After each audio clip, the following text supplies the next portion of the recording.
Well, this is gonna look pretty broken for a while. That's it should capture the game, right? I don't have any of my buttons. I don't even have the Stream Deck program installed right now, but that's okay. We don't need it. Let's do it, Red Hook Studios. Let's go on a wagon ride. We sure as hell do have a mountain to tackle.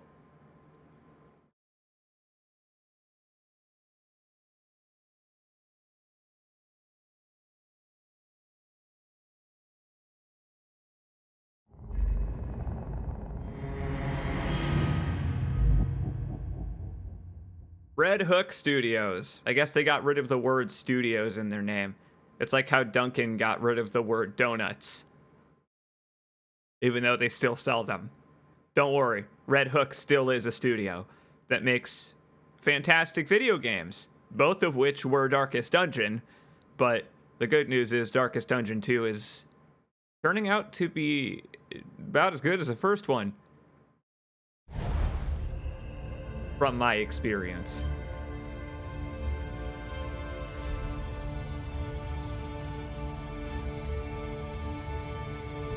Now, we all know this about Darkest Dungeon, but it's not going to be a very positive experience. I like the way that this has changed between games. It starts the same. Darkest Dungeon is about making the most of a bad situation. You are not expected to succeed on your first expedition or even your 10th. Your heroes will die, failure will abound, and the world will seek to smother your flame. But here is the difference. Take heart. Do not relent. Press forward through the encroaching gloom, and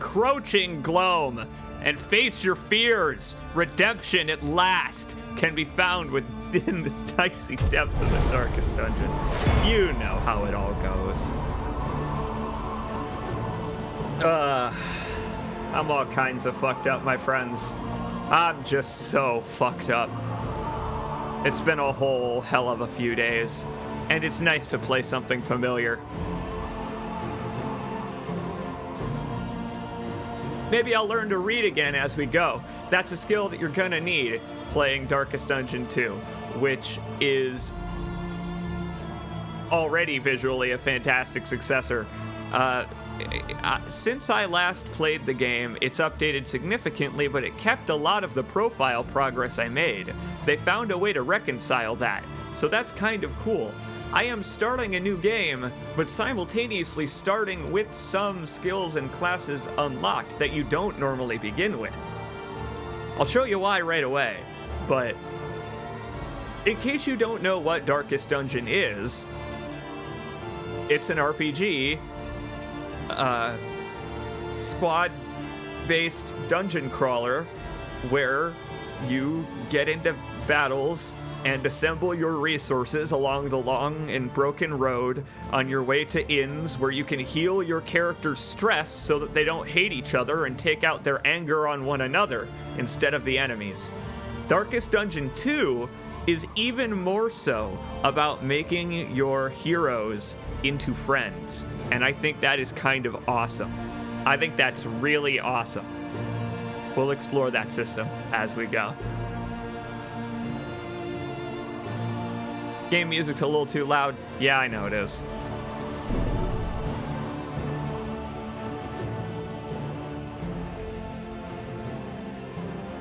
We'll find a good balance as we go. Everything is going to be a little broken for now. The settings that I all had are completely gone, including my ducking stuff, because that was all on the app data. So, there we go. I think that's probably better. You know what? Here, we'll customize. Because I want to leave the voiceover audible, because Wayne June is back as the narrator of Darkest Dungeon 2, and he does such a fantastic job. Of course he does such a fantastic job. They gave him even more lines to correspond with the new system. They gave me tutorials when I started this up. It was great to hear him again. Here. Let's check out the opening cinematic, because it's actually been a while since I've seen it. Welcome back, everybody, to Twitch.tv, and welcome to Darkest Dungeon 2.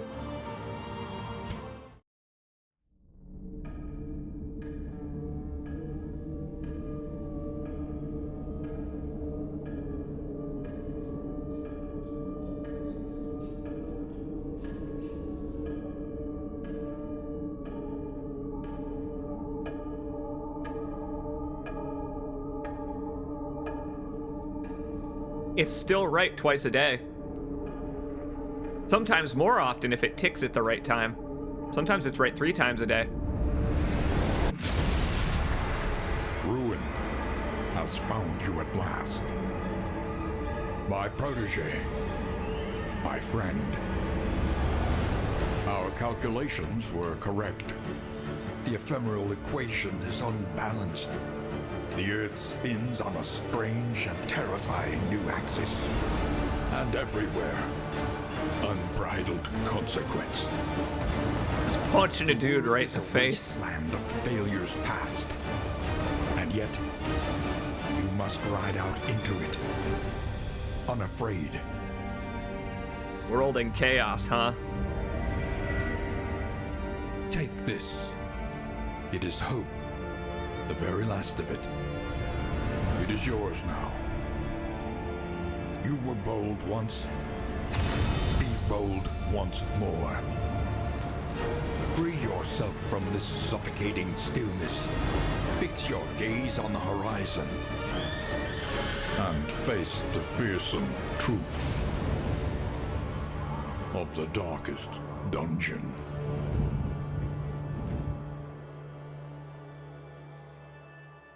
Gives you chills, doesn't it? And it ain't just the snow. My God, the change in setting is fascinating. How it is similar but different to the darkest dungeon you know. I really loved that when this game was first released in beta. It's available on the Epic Games Store, and it is feature complete right now. It's complete. It's just not available on all storefronts. They're still updating and balance patching the game, adding some various tweaks to the new systems that they recently seemingly introduced. Again, we'll get to those in just a minute because they're just as new to me as they are to you. The first time I played this game, it had a completely different system for unlocking new characters and skills for those characters. It was tedious and quite bothersome. I'll explain it as we go because we'll encounter one such altar along the way. They have changed the system, and I like it a lot better this way. A lot more player friendly, requires a lot less aimless replaying of the darkest dungeon. But this changing tone right away is something I think is kind of awesome, because you can read that whole spiel about hope as sarcasm if you like, or you could not and take it at face value. It all depends on whether your heroes hate each other or not. We'll do our best. We'll do our best to keep them friends.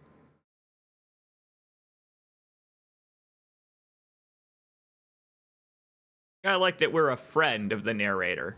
Like he had any friends. As if friends was a concept he was capable of understanding.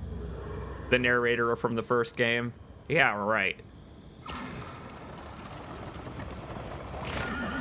While the flame still burns, hope remains. You're goddamn right it does.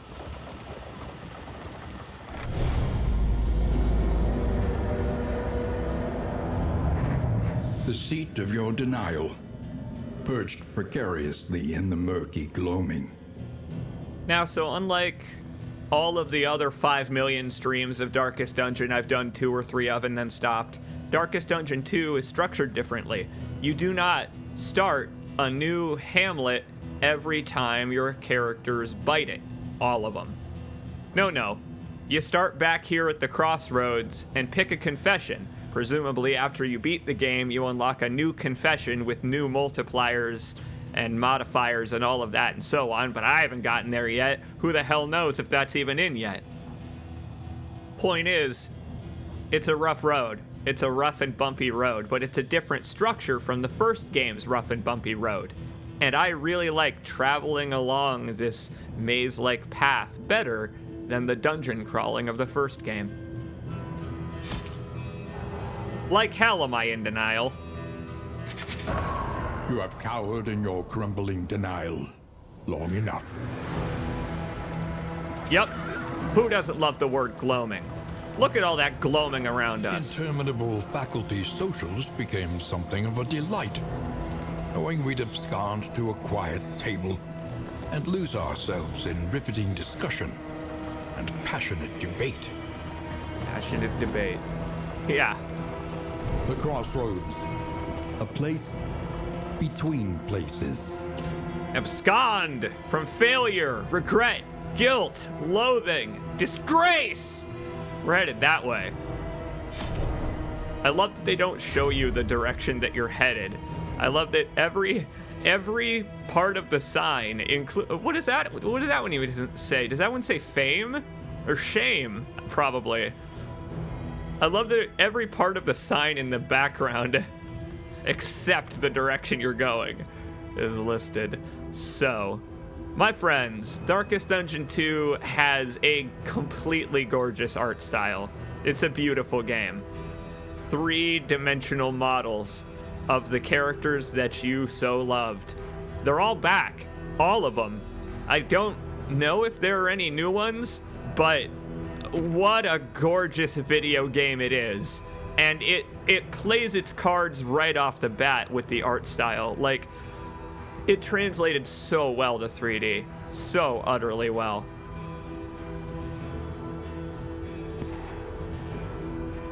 We have something to change right away. Welcome back, Dr. Beak. Time to practice medicine again. Now, in Darkest Dungeon 2, you unlock skills through hero shrines, which you reach along the road, and when the game released, they were really, really rare, but they've since been made a guarantee, at least one on every run, it seems, which is nice. So, we will be unlocking more skills for our characters as we go through the game, and thus, they let you swap them out at any time. Instead of the skills only being swappable at inns in this game, the equivalent of between dungeons in the first game, Darkest Dungeon 2 lets you swap out the skills on the fly, on the road, which is really cool. What are we gonna give her? What do we wanna give Dr. Beak? I don't know. Do we wanna make Dr. Beak a poison machine? That's traditional. That's traditional, isn't it? Making Dr. Beak a poison master? I ain't putting Dr. Beak in the front. Although, hold on. Some of the skills that return have changed. Some of the skills that returned can be used in new positions. Audrey, Dismas, Baristan, oh, the classic names. Reynald is around here somewhere. And he's probably still stealing shit, too. Reynald is probably still a kleptomaniac by default. Let's see. We can put Audrey in the back if I give her the other heel. Or I could leave her with pick to the face just in case she gets out of position.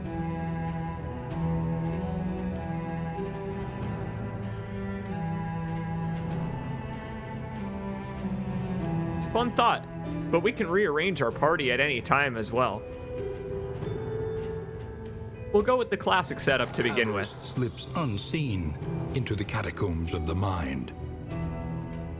The classic setup, because Dr. Beak, as you can see, is the one that I focused on most of the skills for at Hero Shrines foremost. Indiscriminate science stains the surgeon's hands. So we can now engage in some indiscriminate science. Oh, let's see.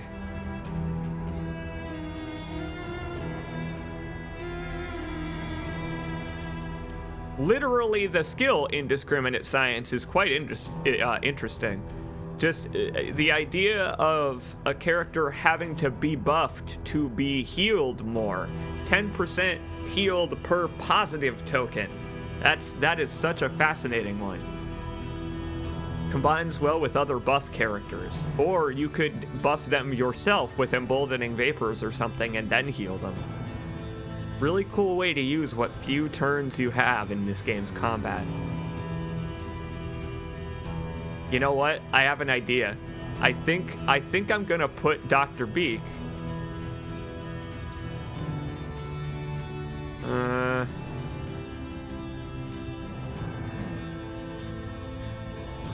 Yeah, you know what? We'll get rid of Ounce of Prevention for now. We'll keep everybody in the default positions to start because I don't have many skills for them. Harried, a fugitive seeking to outpace the past. But we'll get there. Pride, more devastating than the horrors of 100 campaigns. The unusual suspects indeed. Now, there is a reason to leave Pick to the Face on Audrey, and I've thought about this. This is something that's kind of clever about this game versus the first one, is it emphasizes movement between your party a lot more. Everyone is the jester now. Now everyone is the jester, basically. So, if Audrey and Dismas happen to get knocked out of position, I can use Hold the Line on Baristan to jump right back to the front and put everyone back in the right place right away. They give you a good set of skills to start off with. How are these guys doing? How are they doing anyway? So down here, they all have a goal, and it seems the starting character's goal is all the same, to reach the second inn. But you get hope, these little candles, and you can spend your hope on unlocking the other classes, as well as paths for the characters, which give them different modifiers to their skills. Down here, I assume? What quirks you start with? What do you got, Dr. Beak? Dr. Beak's got a sunny disposition. Dr. Beak is unwaveringly positive. That is just what we need in a time like this, Dr. Beak. Thank you. Off guard, 15% chance to weaken. Thanks. Audrey's got a hard noggin and is quite austere. I imagine a grave robber would prefer the simple life. 20 folks here to welcome us back to twitch.tv. Thank you. It's good to be back. Our time on YouTube was fun, but I recognize that this is the spot where people prefer to see live streams, so this is where they'll be when they're live. Aw, hell yeah, Dismas. The crit machine, he's resilient. He ain't giving in to stress on a stressful journey. And he just won't stop talking. I oughta just named Dismas myself. Oh, we got a good start here. We got a real good start for our unusual suspects. No terrible negative quirks. Let's see what happens when we take them on the road.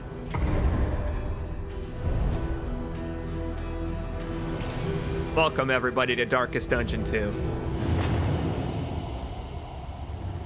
Yea, though I walk through the valley.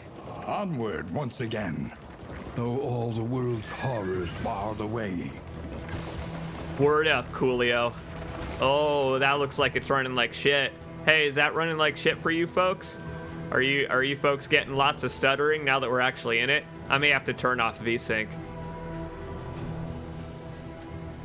Little chuggy? Yeah, I figured. Don't worry. It's because... There we are.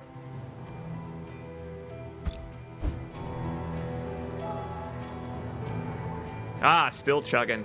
Yeah, so this is a problem that the first Darkest Dungeon had as well, is that capturing the game was kind of an issue. Let me turn off VSync then.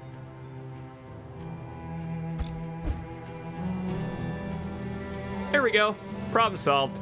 Every game's different. Let's get on the road. Welcome to the altar, everybody.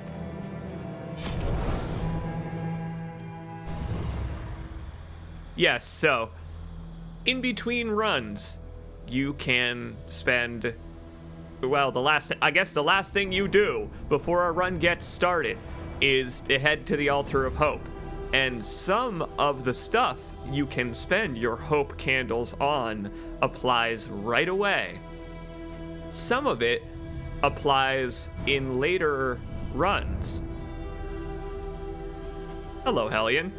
We could unlock the Hellion right now, but it's not like we could play as the Hellion until the next playthrough after this one with these poor souls is gone and over with. But in addition, there's everybody else we've got so far. Hellion, Runaway, Jester, Leper, Occultist, and Bounty Hunter. The Runaway seems to be the Antiquarian from the first game, but she lowered her hood. So, if you were wondering what the Antiquarian is up to, she took her hood off. Spare a thought for tools of iron. Such implements will serve us well.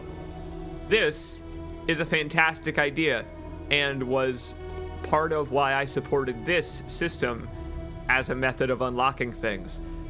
Previously, Darkest Dungeon 2 had a profile system where after each run you would gain experience based on the fights you got into, how far your heroes made it, what inn you made it to, and so on. Kind of like the candles now. However, the profile system it had ranks, like, for example, a Call of Duty Battle Pass type system.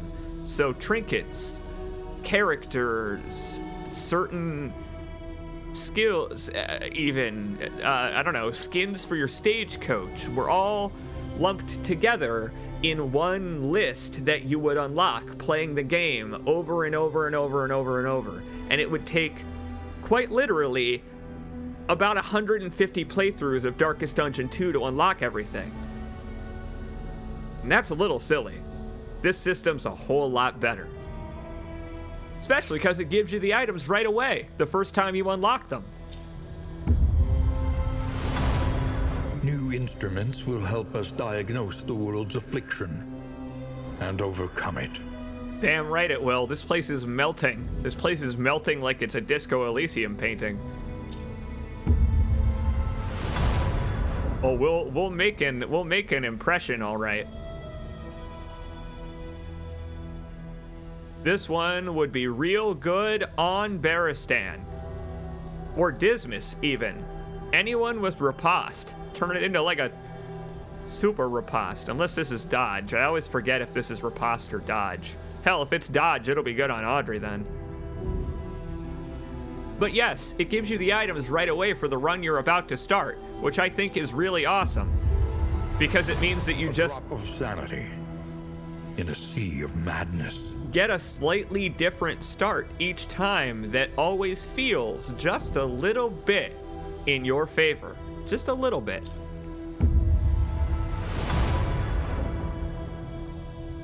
Book of Creative Insults. I mean, at least you're not using it on each other. That's the thing.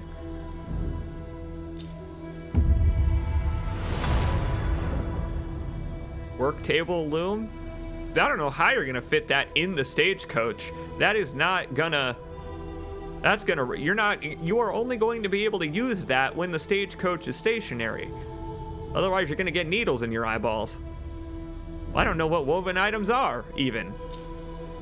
Exciting. Okay, just grenades. We could just have grenades. I guess I'll just take some grenades. Sure. I'll take a party shuffle. We'll spend our hope on weed, or clarifying poultices. We'll spend our hope on items for now, but start of the next run, because we're going to gain quite a bit from this run.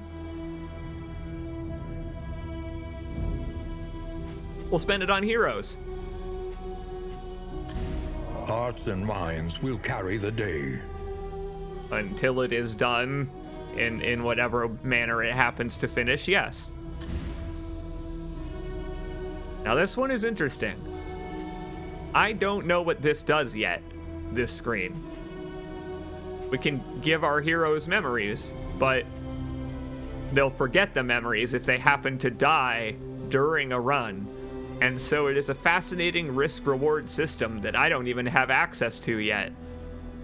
Look at the sun over there, leading slowly towards hope. That's what this game's all about. Here's everything I got. You can see everything you've unlocked so far at any given time, which is great because it used to not let you do that. You used to have to navigate that single profile menu screen level by level to see what you unlocked at that level. And my God, what a great system this has turned into. The road calls once more to its dark passenger. Let's do this. The recollection is a good pun, isn't it? This stuff was all mine at some point. Desperate Which, and wanting. Will you rebuff their earnest pleas? The implications behind all of this stuff being mine and I'm reclaiming it doesn't bode very well, given that I'm making my way to the mountain right now and don't remember anything. I have a feeling I may be more involved in this than my poor scholar knows. Ah, the desperate few. I like this a lot. I like that we can choose to part with some of our supplies early, build early friendships. Let's see, what do we want to do? Holding down the Alt button tells you specifically what every one of these icons does, and I really appreciate that because I often forget.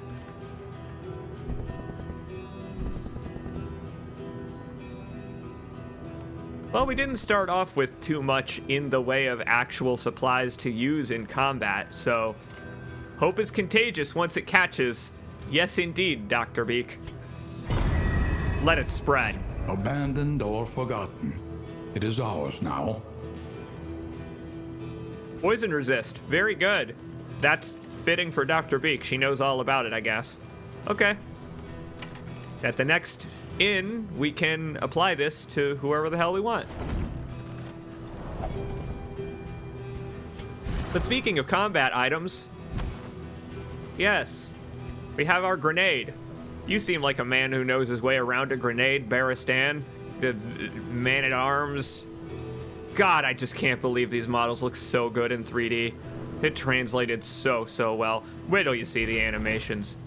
Sorry I've been taking our time, but it's worth it because the game just has so utterly much effort put into the visuals and the sound, and it's an RPG. It's the type of game where taking your time and running over every pile of leaves is what you're supposed to do. Nice to see you again too, Cybernetic Flower. And this guy, this fella, is probably one of my favorite NPCs in the game. Hey, look, it's the caretaker from the first game. He looks a little worse for wear. He looks a little worse for wear, but his pack is laden with loot and supplies. I like that ancestor portrait that he's got in the back there, as if I'd ever want to buy that. Like I'd ever want that in my inventory. Yeah, right, dude. He's got a symbol monkey. What is this? The man has a symbol monkey. Let's see. Well, let's go through, because he's got better prices than the inns. So when we find the hoarder on the road, it may be worth going for. Think about this as strategy, right? We could choose not to build any supplies at the inn on the off chance of encountering the hoarder on the road. That is one decision that this game lets you make that it doesn't tell you is one that you can make. You have to think of it yourself. But if you do, you may end up profiting if you don't need to spend your money on supplies at the inn. That type of stuff. This game's smart. The changes in design from the dungeon crawler to the maze-like road. It's really cool. Let's see, we can get something early here.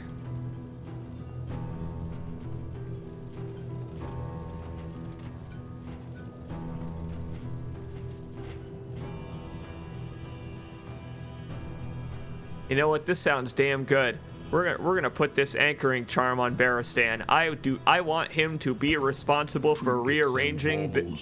Paid for in blood. Sorry, he just said a quote from the first game when I traded something to the Hoarder. Okay, that's pretty great. That he says quotes from the first game when you trade things to the Hoarder. Oh, that's very good. Oh, this game is very good. That's really good. Oh, I like that a lot. All right, okay. So in items, let's see. We can stock up for the next inn early here. We just make everybody resistant to poison. You know what? We actually could do that. Make everybody resistant to poison and then go somewhere poisonous.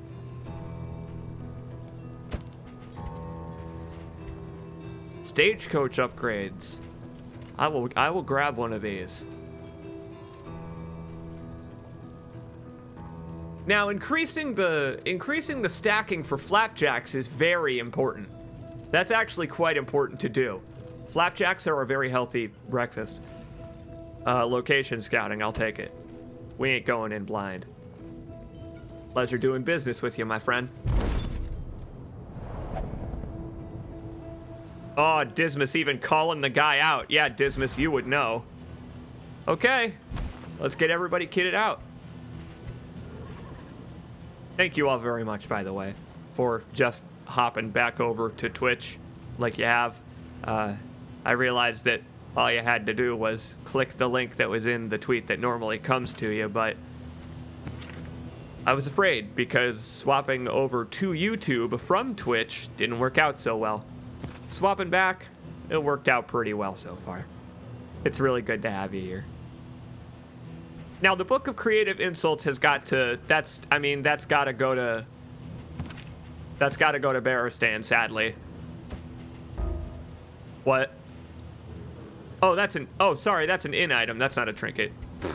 I was gonna say it's, because of what it does. That little noisemaker icon essentially draws enemy attention, so we don't want to give it to someone like Audrey, who's going to be standing in the back. We want to give it to someone like Barristan, who has a lot of health. Trinkets. All right, this one will save my goddamn bacon. Here, give that to Dr. Beak. Dr. Beak, on death's door, stress-free.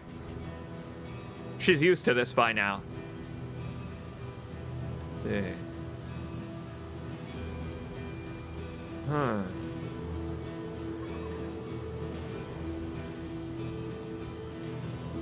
Oh, this one's interesting. If you fumble this one, you can get combo attacked. Huh.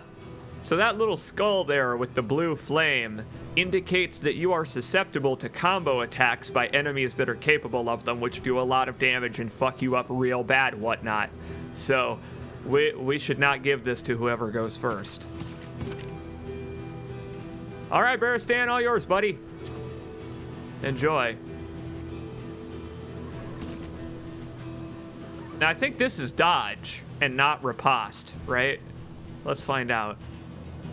Yeah, riposte is the little one with the ping on the end. The little plort, whatever it is. Under where it says self, forward 1. It's all icons in Darkest Dungeon 2 that you gotta get used to, but they are pretty easily recognizable. Just gotta learn them. So, okay. To Audrey then, because she has skills that make her go to stealth.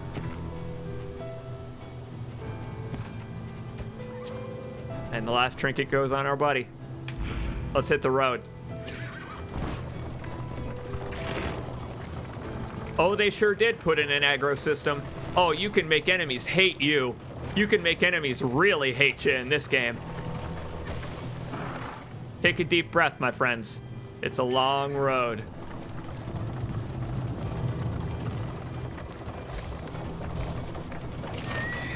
Here we go. The bulwark of your denial is giving way. Acceptance comes eventually. Holy crap! Our team got to go first. Excellent. Fuck you! Just shoot her. Just shoot her. Shoot the widow. Just shoot the widow. Observe the subject carefully, and you will discover its weaknesses.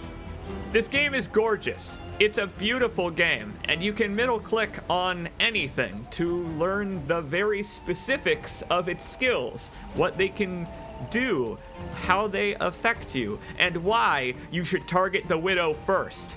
Because of course they make you fight this enemy first thing in the game. Look at the skills it has. It gives you stress right away and makes your party hate each other, so kill her before she can do anything else. I don't think so, lady. Get out of here. A slow dissection, an unavoidable end.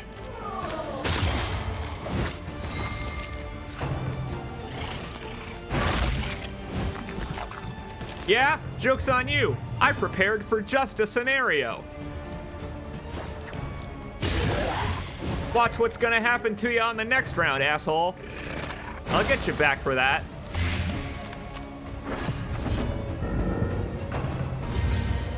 Oh.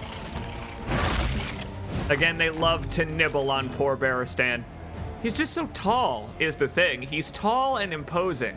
He is the biggest target to gnaw upon. Zombies, weak to blight. It's not like they have much blood to bleed out, so they're, they're also very weak to bleed because there's not much left in them. They're like you cut, like they get a paper cut and they just fall over dead.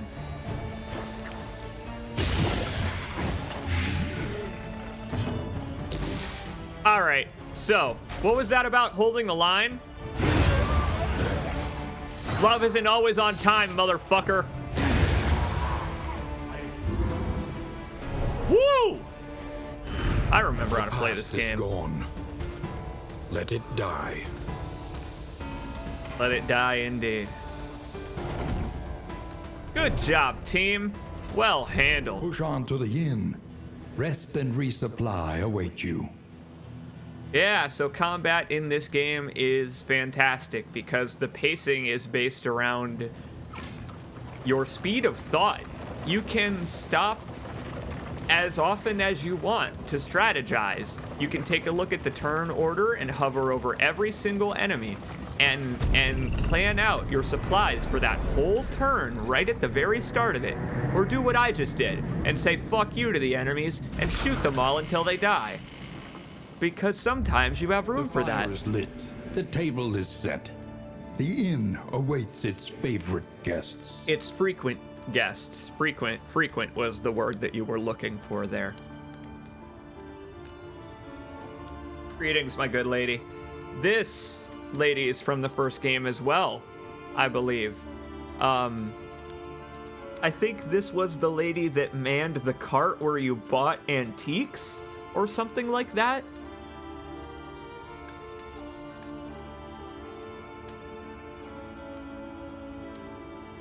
I'm starting to recognize. Loudyak says yes. Oh, wow, I actually recognized her. How about that? Yeah, I'm starting to recognize characters from the first game. Order the most obvious, but there you go. Thanks to completely kicking ass in that first encounter, we are starting totally fresh with nobody having any stress of any kind. Who's our jokester? Oh, it's Dr. Beak! Dr. Beak is our jokester. All right. Dr. Beak has a sunny disposition. So, this is a system that we can now begin to make use of. That's right, the Bants. Over here, there's a new tab. Oh wow, already friendly with Barristan. So maybe I'll try and finish that off. Every character has an affinity with someone else in the party that can either go yellow or blue, and you don't want it to go blue. Oh, you really don't want it to go blue. I bet you Audrey is going to hate everyone by the end of this. Audrey is prone to hating people. Just because of Audrey's skills, and it's brilliant of a system. It is based around treating your fellow party members well, healing them when they need healed, and you see an opportunity to heal them. The game is intelligent about when you are wasting a chance to be kind to someone else in your party to spite the other team. And when you do that, the game will call you out on it now and say, hey, hang on, you had a minute to heal Dr. Beak there and you didn't. Audrey is pissed that you didn't do that. And so you end up with these really fascinating nuances where Audrey may very well end up hating everybody because Audrey doesn't have any skills that can help anybody. All of Audrey's skills get rid of corpses, heal herself. She doesn't have many skills that support other members of my party. So I have to kind of make other people friends with Audrey instead of her building a relationship on the road. It is such a fascinating system. And when they make friends, God, they help each other out so much in combat. God, they do. Oh. Okay. Everyone's chilling. What are we gonna do here? I was going to give the Book of Creative Insults to Baristan, but I could give it to someone else and have him protect them, which would draw the attention to that character, but he would still take the damage. And if that character were cloaked or stealthed, nobody would take any damage. I think we'll keep things simple, though, for now, though. We'll keep things nice and simple. Sharp sword, sharper wit, indeed. And they all have stuff that they say when you give them stuff like the pipe weed, of course.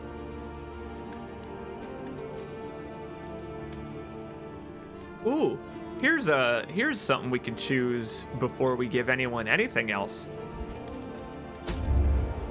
Every road a winding torment.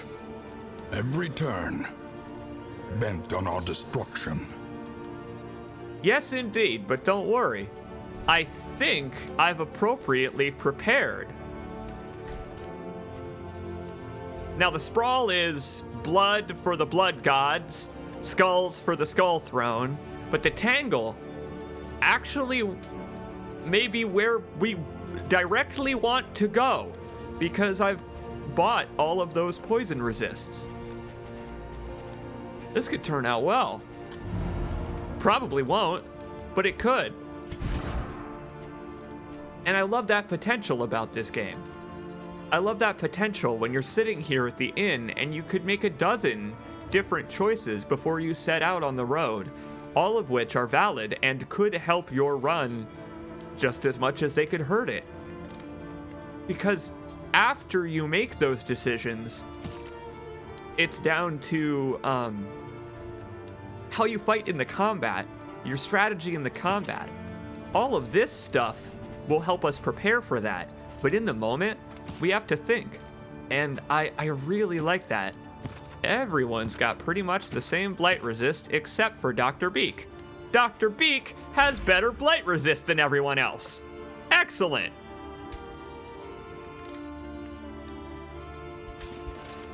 That means that technically Dr. Beak would benefit more from being given one of these, but everyone else needs it more. Here you go, Baristan, chow down. We will likely face cowards who employ venom. Good against all kinds of nasty. Effective against even my own venom. Audrey the Poison Queen. I mean, look at the way she sits. Let's see, no one needs the stitching kit. And no one needs the calming incense either. But here is something that is kind of interesting, is that we can give it to them even though they don't need it. And it will still build their friendship. So let's see. Bearstan and Dr. Beak are already kind of friendly, so I'm going to give them both the calming incense even though they don't need to use it. Well, hold on, let's do some science then directly here. Let's see if this increases the actual meter. They got 3 pips left.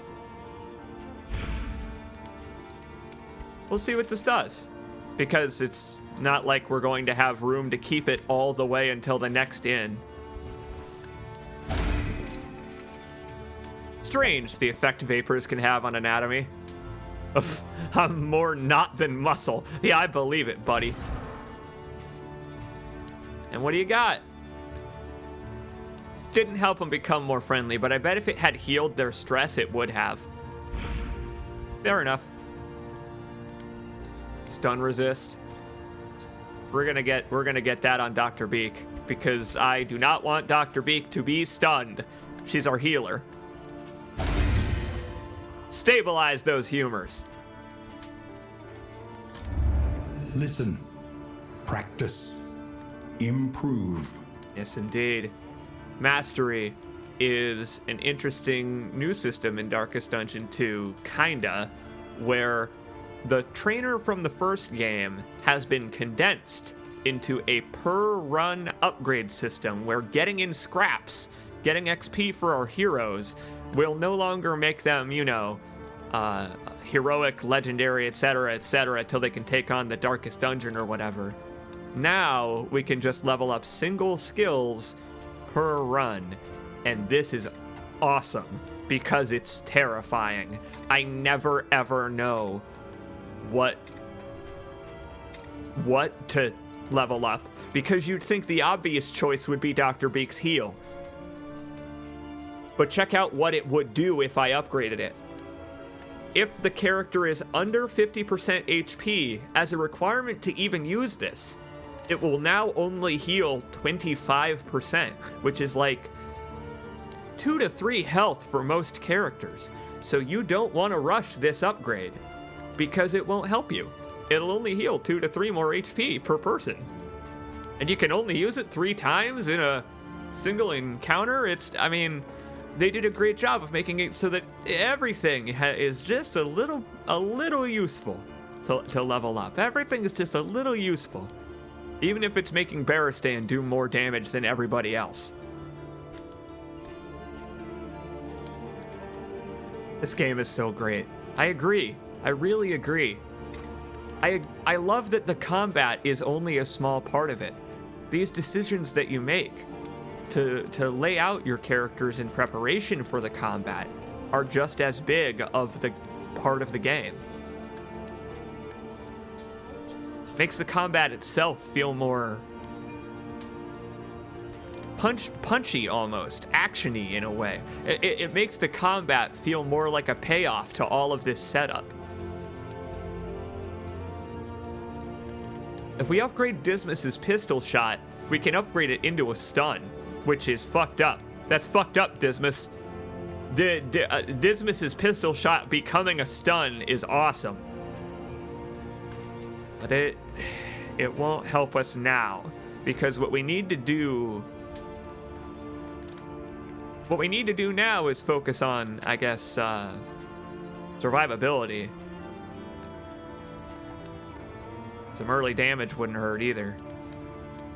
Given that we're going somewhere poison-based, we're not going to take very much poison damage, but we're also not going to do much poison damage.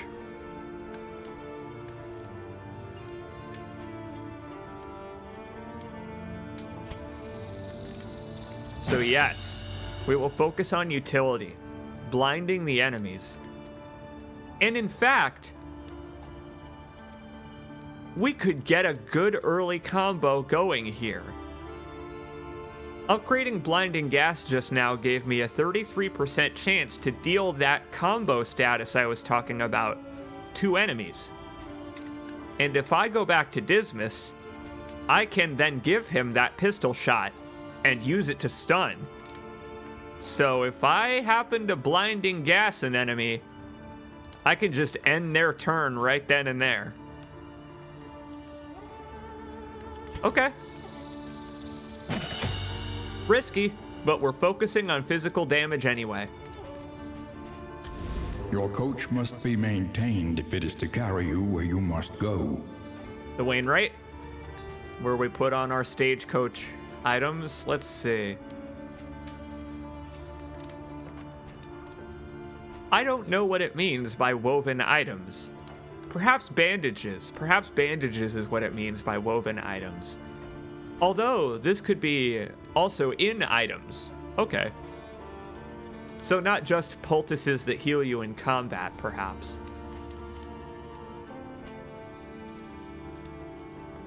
In that case, I'll take this, because that means we're going to get some resistance boosting items at the next inn. Versus the loom, which I assume would give us healing items for combat. And of course, we gotta take the crow's nest. We gotta stick the crow's nest on this big guy. Bolt it on and be off. The mountain will not be denied. You know what that is true about the loom, though, is that we did just unlock the loom on this run with our hope. So, we could grab it just to see what it does. Matter of fact, I think I will do that, because we'll run into poultices on the road. Meet each challenge on its own terms. What's lovely is that nothing is set in stone until you embark. We'll keep the name of this one. We'll keep the name. We'll only name the stagecoach if we're making it to the end of the run. How about that? I do have an edit to make here. That's better. Let's see. Conventional fare, but fairly priced. What's she selling? Oh boy. In case anyone happens to get poisoned.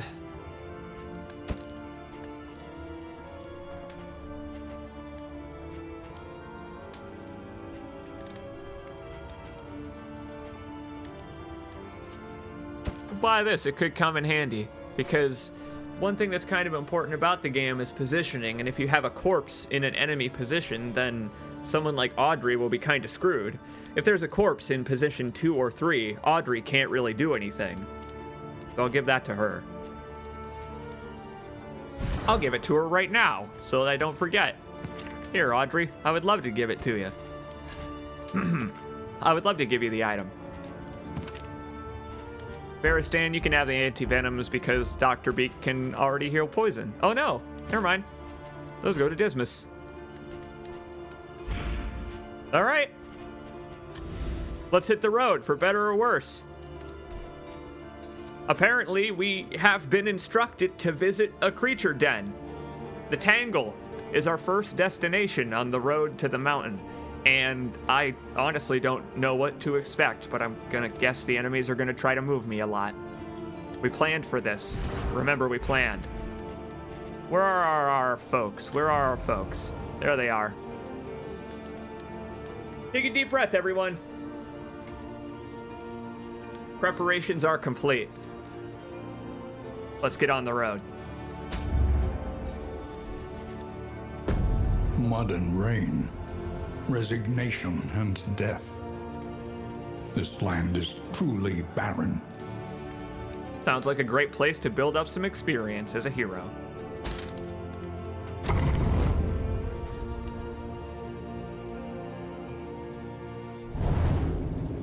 Holy cow, you weren't joking based on the initial appearance of the place.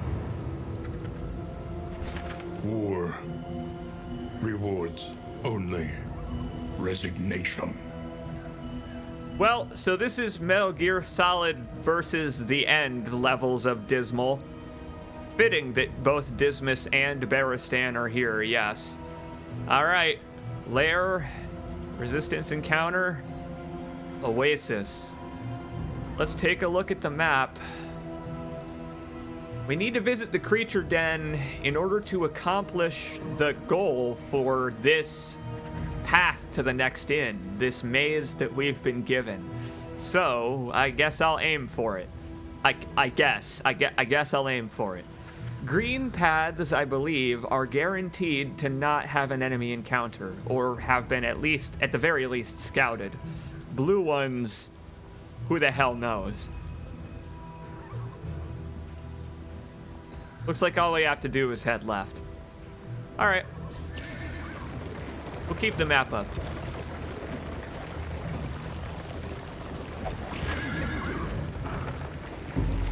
The party will banter as we go, and honestly, they're generally negative people. But check it out. Dr. Beak there just healed Dismas's stress. Because Dr. Beak's our resident jokester. Thanks, Dr. Beak. Now let's reflect, shall we? Who do we want to unlock a skill for? Let us think. Now, this is something that also has changed. I think they've gotten rid of the mini games that you had to play to unlock skills. And I'm actually a little bit disappointed about that because they were interesting, even though you could lose them. And that was why I didn't like them, is you could lose them and lose out on the chance to get a new skill for a character. Well, it seems they've removed the minigame part, and these shrines now just give you a new skill for one of your heroes when you visit it. Which means you have to have that hero in your party. It's clever. Very small change, but clever, I feel. Well, we know Dr. Beak's story pretty much. Dr. Beak was, at one point, a young academic who got a little bit too interested in the academic science after being berated by her professor publicly in front of the fellow students. Well, turns out he caught an illness, and she sure did take advantage. Audrey, I believe, was royalty, and then voluntarily decided to leave and become a grave robber after disillusionment with the high and mighty lifestyle, the lifestyles of the rich and famous. Dismas, the highwayman, I don't remember much about. Let's see how much regret he has. How penitent are you? Highwayman. Chapter 1. Freedom. Ah, are they going to make me play the game? Yes, they are! A prison riot. A fleeting chance to escape incarceration. Fantastic! Okay. Now, you can lose these still, presumably, which sucks, so, bummer that they didn't change that part of it, but these are awesome. Combat encounters that introduce you to the backstory of the character. How fun, am I right? How fun. All right, Dismas, what are you good at? We have to remember. We have to remember what Dismas is good at. Punch a dude right in the damn face, I guess.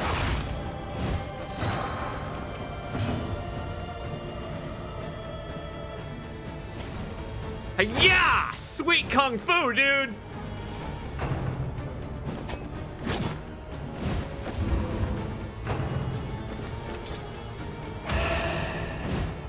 No, no, no, no, no.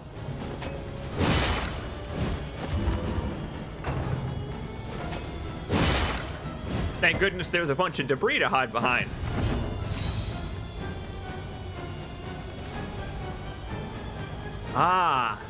I see. Right. He has to be in the back positions to use this one versus the other shot. I guess he didn't have perfect accuracy back then. See, in the modern day, he can use his ranged attack from the third position. Not pre-prison break, I guess. Well, screw it then. You ain't gonna jail me. Nor you, sir.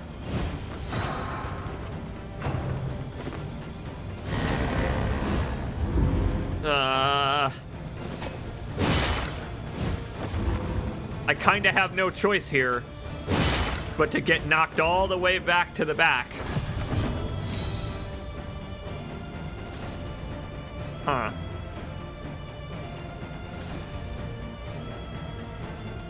Alright, think about this. Now, I don't want to go too far forward here. So I guess I can move the man himself, so you know what? I do love to punch a prison guard in the face. And I got a feeling that that guy's gonna toot again, so you know what? Screw this, I'm out of here. I knew it! Motherfucker, I've got a rock going straight for your Adam's apple.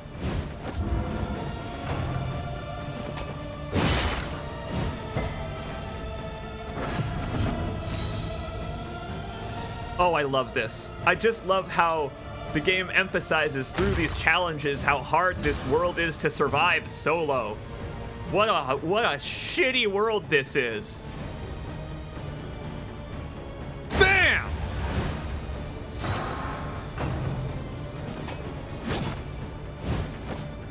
You just gotta remember what the class is good at. Aw, he's gonna get it. I don't have time to move back.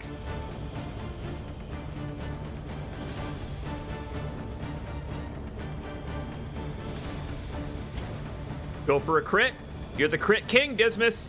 Come on, crit king.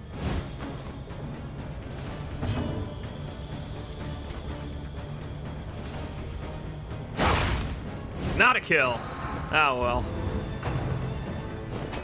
He's about to kill himself. Or not. I guess that wasn't I always forget the...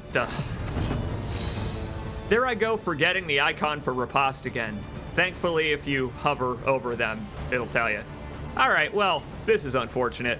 Thankfully, let's put a stop to that.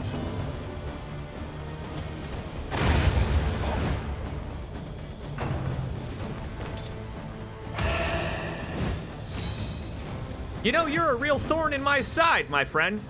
It's like you're trying to keep me from breaking out of prison or something like that. I'll have you know I'm very regretful for my actions. My words and deeds. Regret them with every thrown punch.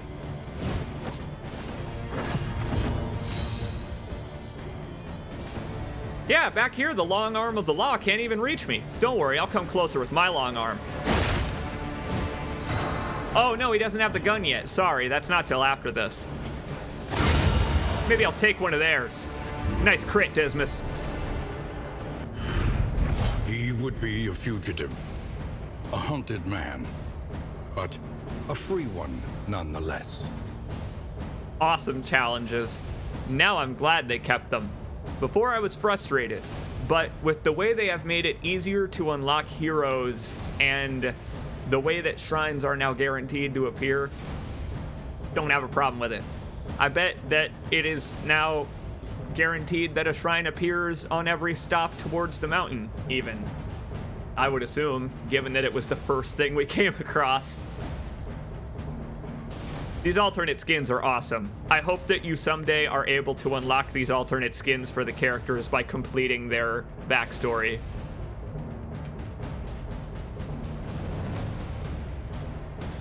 Let's see. Hey, it's point blank shot. We unlocked point blank shot. Now we can put Dismas in the front. Or if he gets moved to the front and Barristan gets moved backwards. Man, you really did earn that second chance. I love the way that your first backstory mission played out like a puzzle game in a way. I had to almost figure out, in a way, that I could move Dismas back by myself. Oh man, the icon for point blank shot looks so damn cool.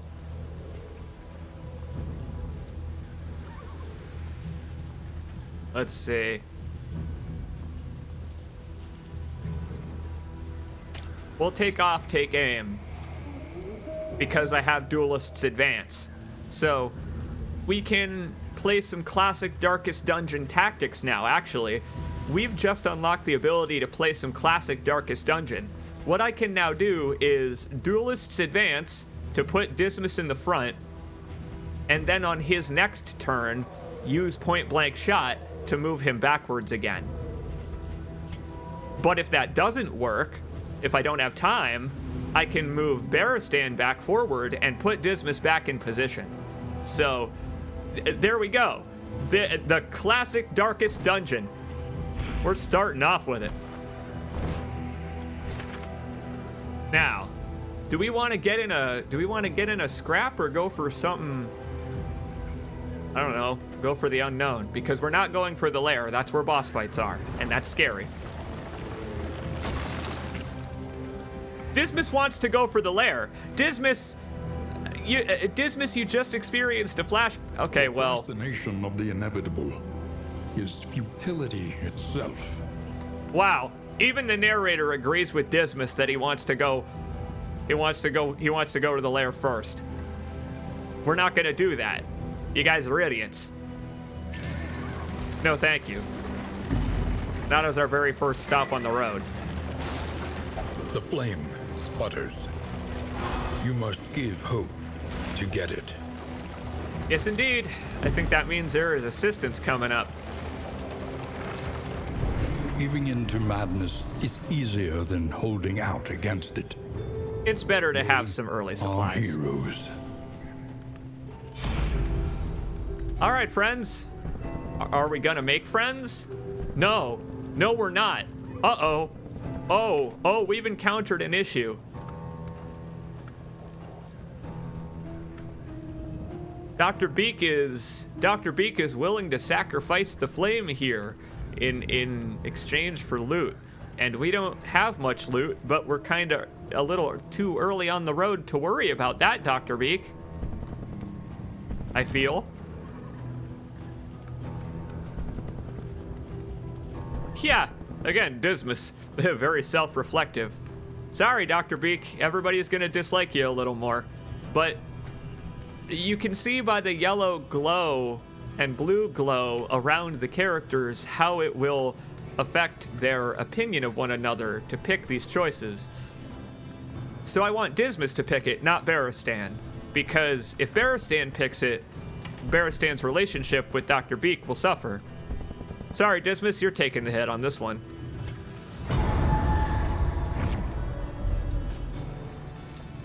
Great. Pouches of Lie. I'm gonna assume those folks know a lot about corpses and burying corpses, so that kind of makes sense that they would have that. They probably do that a lot. That's probably what they spend most of their day doing, is burying corpses. Look at how the road is made nearly entirely out of skulls.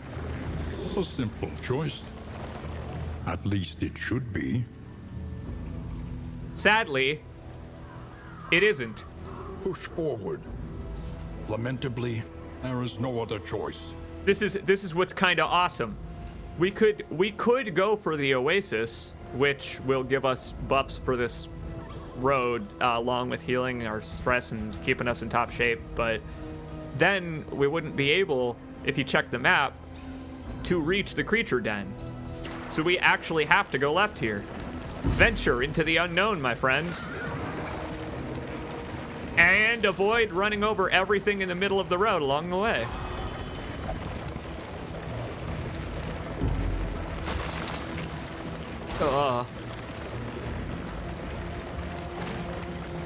So many question marks, I know. Don't worry, scouting chance will help us out with that. Currently, we've only got 15% scouting chance on our wagon, but don't worry, we will definitely improve that as we go, because being able to see what's coming in the maze allows you to prepare how many fights you will be doing. Oh, it lets you plan so utterly much. Now, what have we here? Oh god, it's moldy soldiers. It's disgusting moldy soldiers. We can smite them? You know, I would love to. But check it out, it's worth looking at all of the individual heroes instead of just picking one, because though Audrey wants to just smite the hell out of these dudes, Dr. Beak has a better strategy, apparently. Go for it, Dr. Beak. Let's kick some ass. Oh, that's a big moldy soldier. Oh, that's kind of awesome. Dr. Beak's off guard just got rid of her speed. It didn't actually give her the off guard penalty. That was kind of you, game.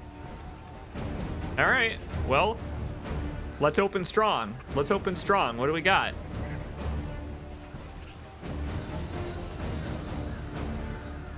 I don't know. Everyone on my team goes first this round, so I could do that duelist advanced setup.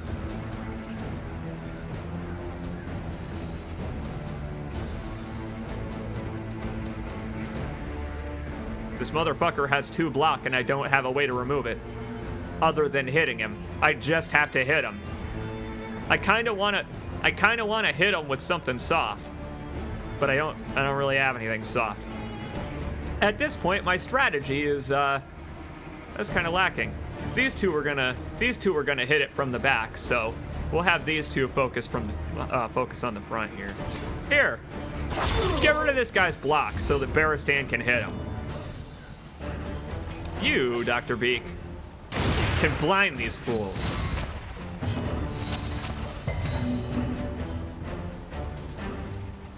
Okay, well, that changes things a little bit. I got fear on both of them.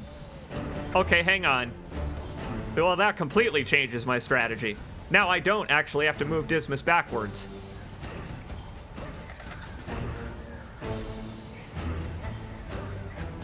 All right, screw that then. I set them up for a combo attack, which means that on the next turn, I can just have Dismas shoot one of these guys for big damage. Remember that thing that we did at the inn where I gave her a fear skill and him a fear skill? We're gonna make use of that now. But I don't really want to trap Barristan in place, do I?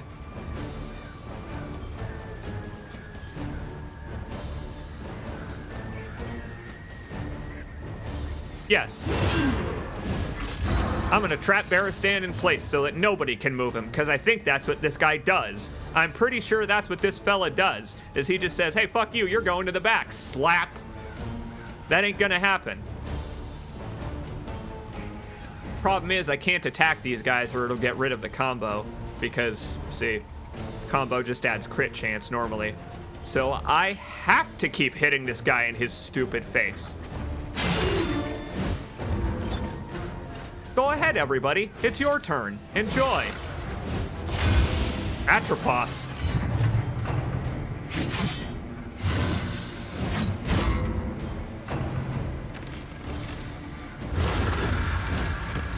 Yeah, you better use penance. Oh boy. I gotta click on him to see what that does. Observe the subject carefully, and you will discover its weaknesses. Oh, hell.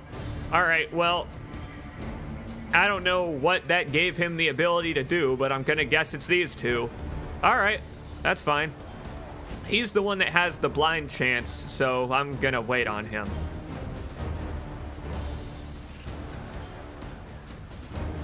Annoyingly, Audrey went first on this turn. Aw, crap. Well, that's not what I wanted at all, actually. Huh. Kind of hoping Dismas would go first. Throw it. What do you mean, Death's Door? This guy is a too tall enemy? This guy, a single foot soldier, is a too tall enemy? Ah, crap. All right, so bad news. Darkest Dungeon 2 added a mechanic where normal enemies can hit Death's Door, just like you can. So, enemies that are 2 people tall, basically. Fine.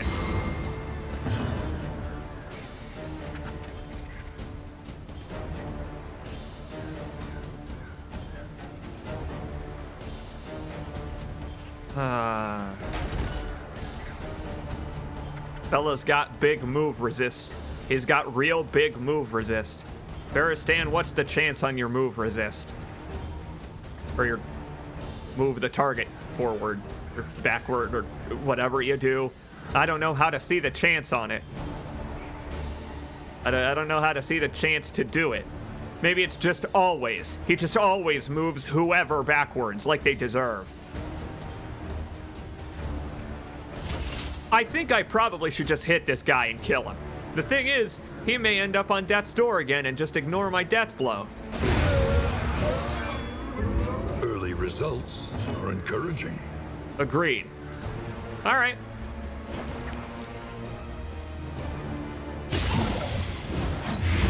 He can't move on this turn. Dismas stunned him.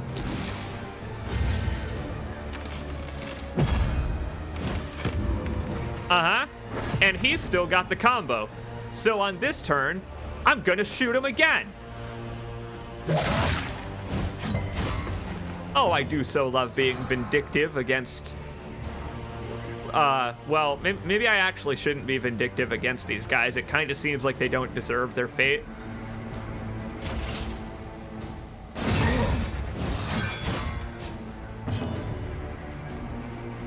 Blinding gas again? Ah, but I shouldn't. I shouldn't do blinding gas. I am going to use emboldening vapors on Dismas, who is going to shoot that bishop right in his stupid helmet. Look, he's got a target on the helmet. I'm sorry, did he just revive that soldier? And clear his combo?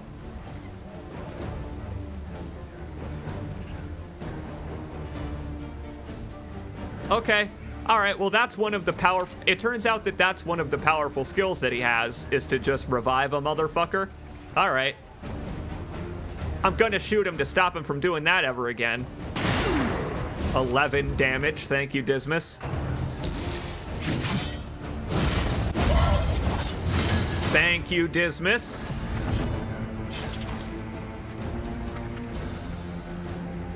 He's out of here on the next turn, provided that he actually dies, but he's gonna go death's door, I bet.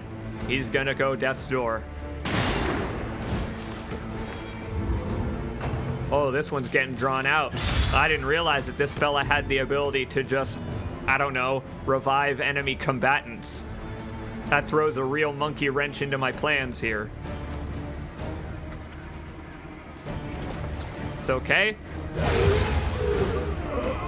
Well, that fella doesn't. Continues. All right, I don't quite get the rules then.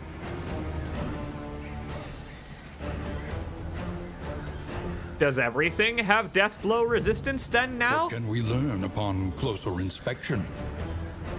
Because that guy sure as hell should have had a death blow for how tall he was. I mean, hell, he towered over even Baristan.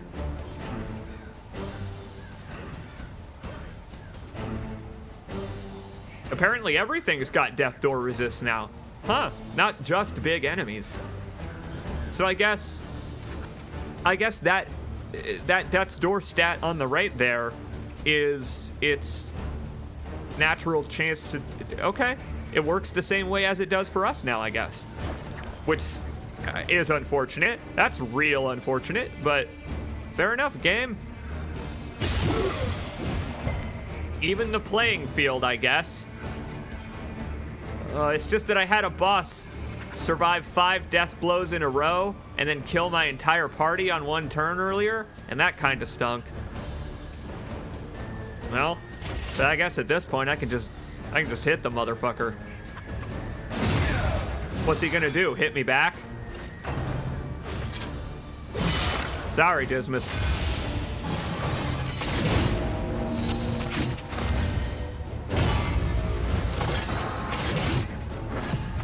It's okay. Just hit him with more poison.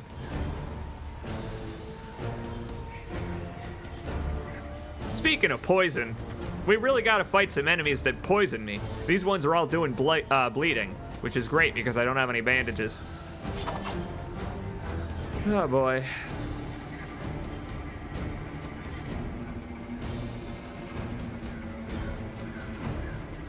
Guess I could use Duelist Advance again, just in case. But I would so like to kill this enemy again. I would so like to kill him a second time because apparently it didn't stick. Well done. Not quite. Don't compliment me yet.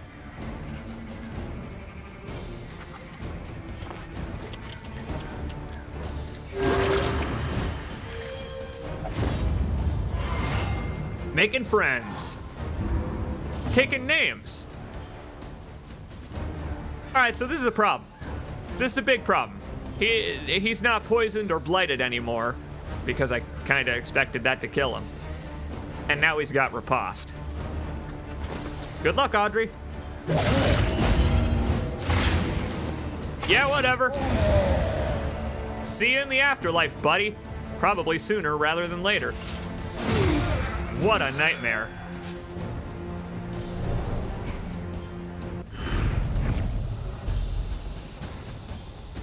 Funny thing is, that only took 5 rounds, which is the maximum number that it can usually take.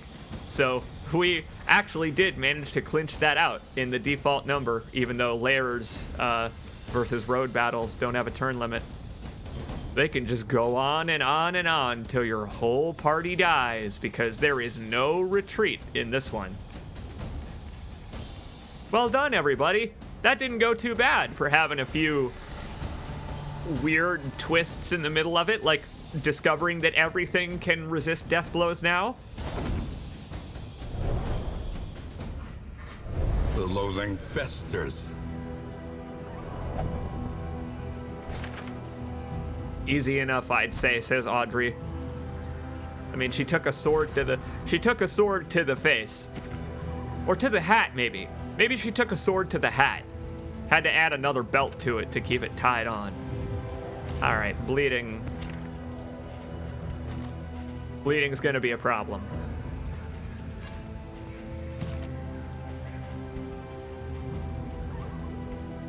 Which is good, because we can give someone on our team a little bit more blood resist. Here, Dismas. Dismas, you're one hell of a bleeder. And with this rain, I'm gonna imagine that you could probably put out a fire real quick if you happen to light on fire. That seems like something that would probably happen to you above anyone else in my party.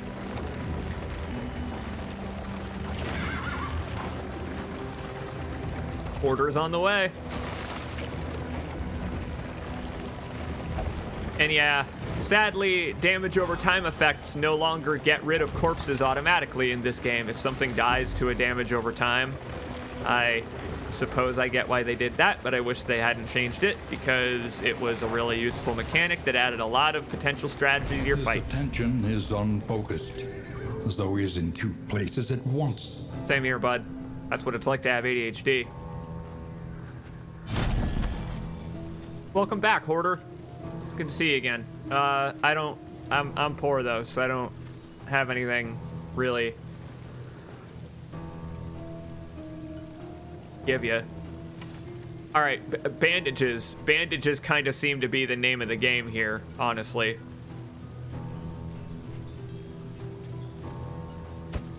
And you know what? I'll blow the rest of my money on pipeweed, because after this, we can finally make Dr. Beak and Baristan into the life partners that they're destined to be.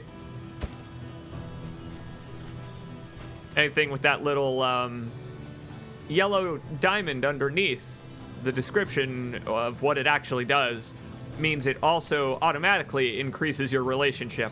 And I kind of like that just smoking weed with someone else in your party is a great way to de-stress after, you know, this, after all of this. Myriad options require careful deliberation. I have no idea what a creature den is. They weren't in the game when I last played it. Our goal is to visit a creature den and collect animal parts, and I don't know what that means. I hope we don't end up feasting on them. But maybe we will, and they'll restore health. Guess we'll find out after the road battle. Oh, thank God, all that poison resist is gonna come in handy. Oh, Dr. Beak. What skill is that Dr. Beak has that's doing that? Oh man, it's off guard and it's already embedded. She's hitting that a lot. You know what? For being so off guard, your sunny disposition is helping us. It's helping us stay stress-free. There's so many skulls on the road. No, there's a little bit of road on the skulls. Very different.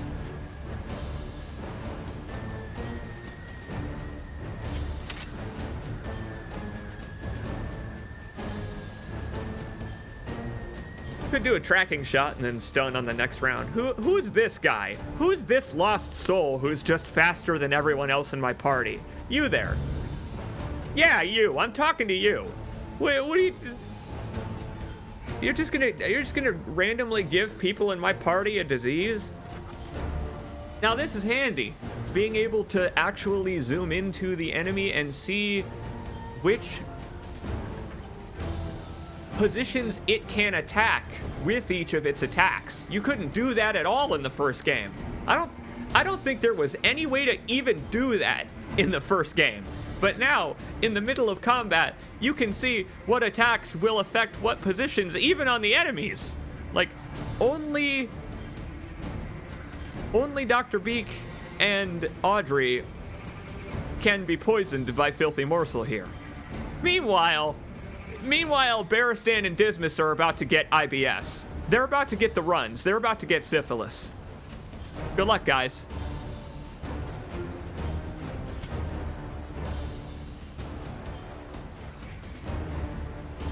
But their strategy even then. What can we Hang learn on. upon closer inspection?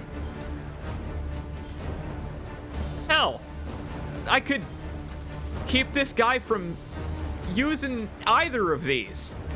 Get him out of here. He's got a turn, and I could force him to move, couldn't I?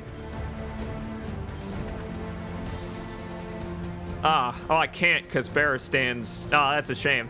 In this specific case, I can't do that, but I could have just made it so that he couldn't even attack me on this turn. If Barristan was just a little bit faster. Damn you, old man.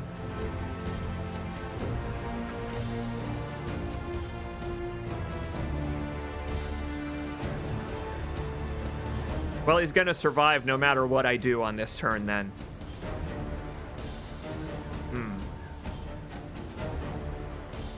Let's think.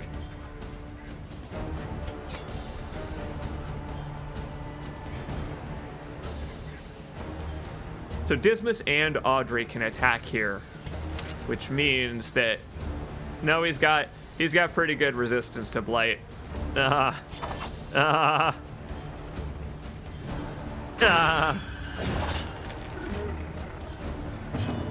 All you need to do is 3 damage, lady. Hell, you do a minimum of more than that. I believe in you, Audrey. I believe in you. Thank you. On to the next.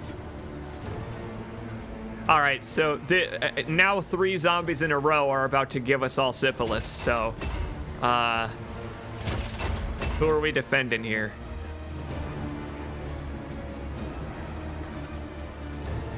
Okay, defending Dismas would be a bad idea, because then it means that every attack that comes at him is also going to give Barristan a chance to get syphilis. Syphilis is one of the only ones I remember, other than bad humors. Ah, screw it. Frontline bros, let's get syphilis together.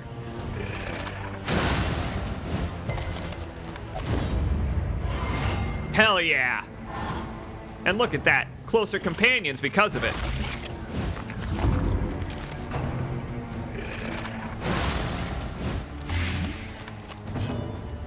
Go ahead and blight me, see if I care.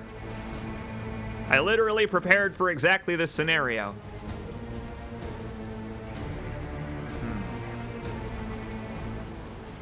But then again, they also have quite the blight resist.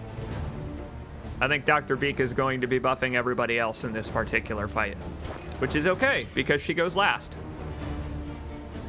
They got that guy in 3rd next.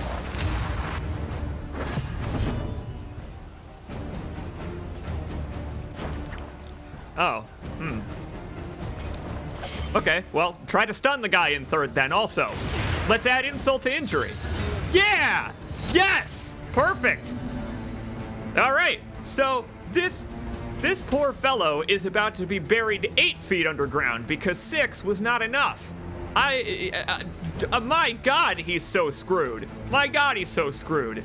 If he survives, he has a chance to miss his next attack, and he's dazed until the end of the turn, and Dismas is about to do a crit for like 25 damage on the poor guy. God damn, what a combo. Ow, my flesh, says Barristan. Ah!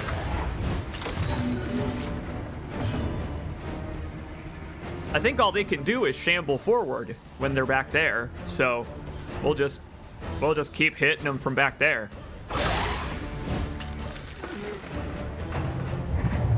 Looked up how Death's Door works. It's cool. I don't need you to.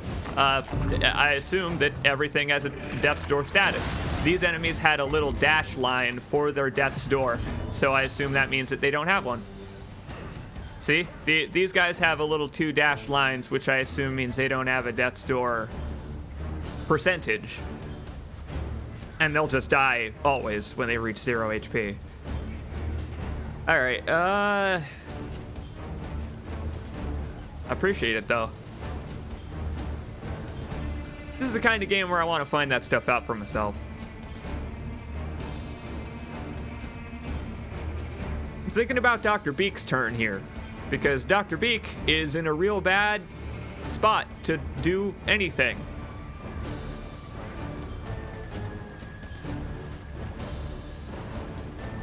Got it.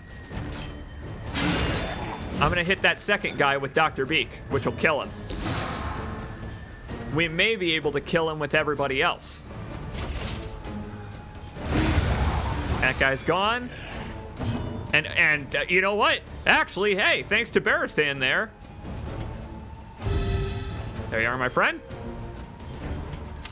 Bam! Done and dusted.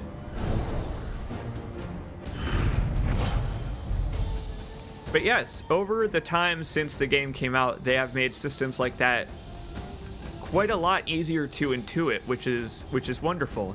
It's had so many UI improvements over time. Just over the short window between, you know, the early access period and, well, now, the game has Emptied of mind and fundamentally spirit not by changed, some but existential shock, the poor devils roam aimlessly amidst the trees. it hasn't changed fundamentally since the release in early access, but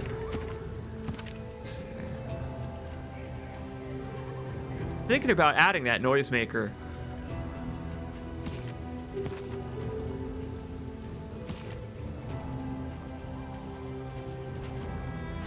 Yeah, we'll give the noisemaker to Barristan. We're talking about that. Do some shuffling here. I don't think I'm gonna need this corpse clear, because Audrey has a skill that causes her to eat corpses. Now, I'm not gonna say that that's what she does, but it does heal her to relieve a little stress in the dead of night. If you upgrade this skill, it also heals her stress, but right now it just heals herself. Thing is, I don't know how many corpses we're walking into in the next area. I don't know what a creature den is. Dr. Beak has a little bit of a problem. In that last fight, Dr. Beak was pretty much unable to move for most of it and could only do emboldening vapors and stuff. I could have thrown a grenade, but it would have only hit the corpses. So why not rearrange these two? Yes. I'm gonna put Dr. Beak in third. That way, yes, I'll put Dr. Beak in third so that she can use Bleed and Blight, with Audrey in last because she can still use her blight from last place. So, you know, we'll just keep Pick to the face in case she happens to get moved. All right. It ought to keep that order. It's even easier to... Excuse me. It's even easier to rearrange the party than it was in the first game. All you gotta do is just... drag them like this. Don't even need to click on them. Yes! And more blight resist. More blight resist to give to... I don't know. Who even has a trinket slot? Oh, Dr. Beak. Yeah, the only one we didn't give that to, actually. The in item. All right. What the hell's a creature den? Let's find out together, shall we? Oh, it looks disturbing. It's full of skulls. They're just spilling out of it. Oh, it's full of skulls and bones, and it's got cobwebs, so I bet it's gonna be spiders. What do you think, spiders? Just so you know, the spiders from Darkest Dungeon 1, I think, are still in this game, so we may be about to encounter some. Who knows? It could be 30, yeah, yep. It could be 30 to 50 weird hogs, with weird spelled with a Y. Oh, look at this, everybody. What's this? Look at this. Dr. Beak is so excited that starting combat with Dr. Beak would move her forward. Wow, that's kind of awesome. That's kind of cool that that can be a modifier to the start of combat, because that can change your strategy a lot. For example, I might actually do that, because then as Dismas, I can use Duelist Advance to get him back in position right away. Let's do it, come on, 2 arms! Yeah! Tried and tested. A bond to be counted on. Hope springs eternal.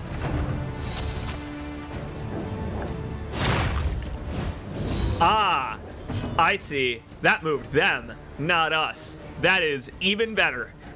Welcome to the front, Rabid Nasher. Oh, they're all so resistant to blight.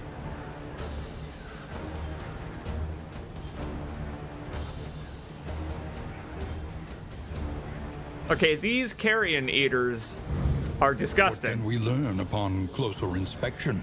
Just want to say, in case, like, all right, this creature's entire face is a mouth, but in case that wasn't enough, it also has a mouth. It looks like the WoW. It looks like a goddamn WoW thing. I want to stick my fist in its face.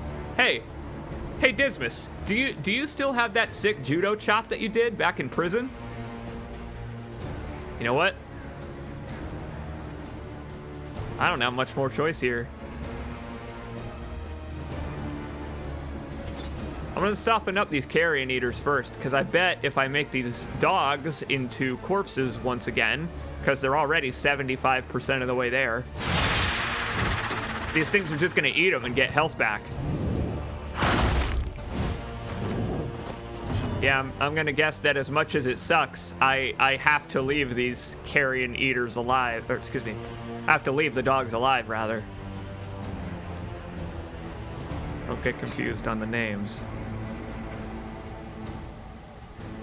All right, but they have skills to move us, so screw that, and screw them.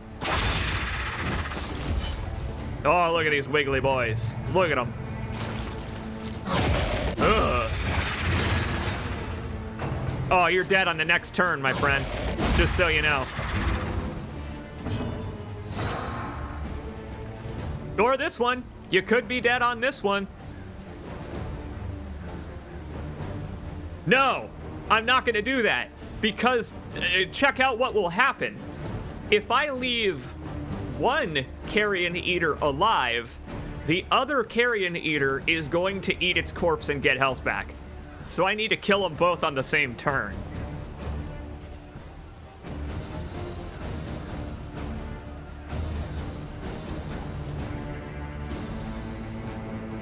Clever. That's clever, game.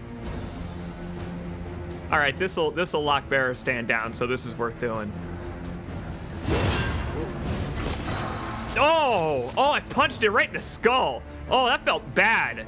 It felt really bad that I just did that. Oh, I am so sorry. All right. Choices, my friends. We got choices abounds here.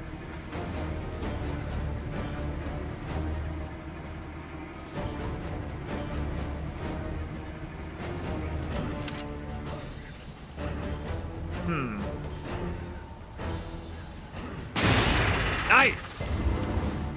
3 and 4.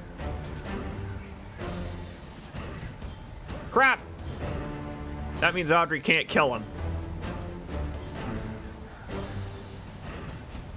Which one are you? Which one are you, jackass? You're going first.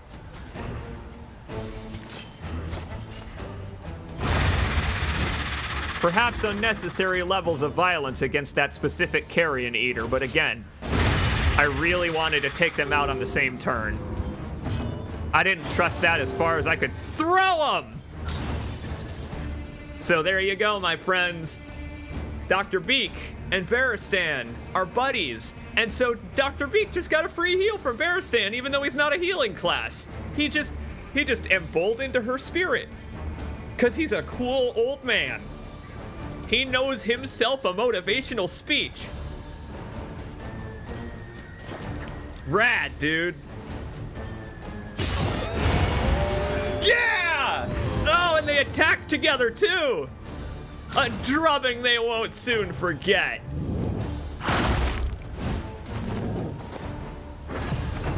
This dog. Steady yourself. It's just moving everybody. All that dog did there was move everyone out of position and then back to position. He accomplished nothing. Bravo! Thank you. And this is why the relationship system is so damn cool. Because this is the effect it has. This fight became instantly so much easier because they did one attack together. They just combo attacked a guy on their own, and that small boon, I could have won this fight anyway. But now I'm gonna win it in one fewer turn. Whatever. Insult to injury, just in case everybody misses. Here. This wound, at least, has been tended to. Again, building up relationships by using items to heal other people than yourself. This is why you want to put the bandages, for example, on someone other than your healing class, because they're already going to be using their healing magic on somebody else. So you would want to put the bandages on, say, Audrey, to heal the bleed on Dismas, so that they become friends and do what you just saw. Because that's this... Oh, it's such a fascinating part of this game's ethos. Wah! Ah! They're back! Oh, they're back! Holy shit, there were more! I guess this... Okay. Okay, this is a... I guess this is a creature den. Makes sense. It's time for more blight, I guess. I guess it's time for more blight. All right. Everyone is going to attack Barristan on this turn. Everyone's gonna attack. For some reason, these carrion eaters, they saw his exposed tiny head and they would just love to munch on it. Uh-oh.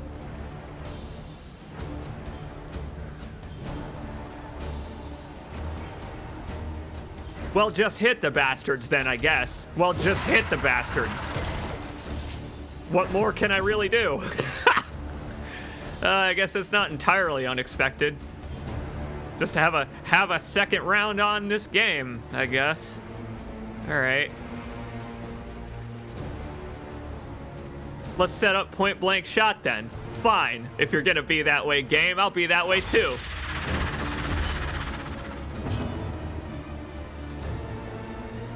Yeah, I know. Goddamn head crab worms. Where do they think they get off, huh?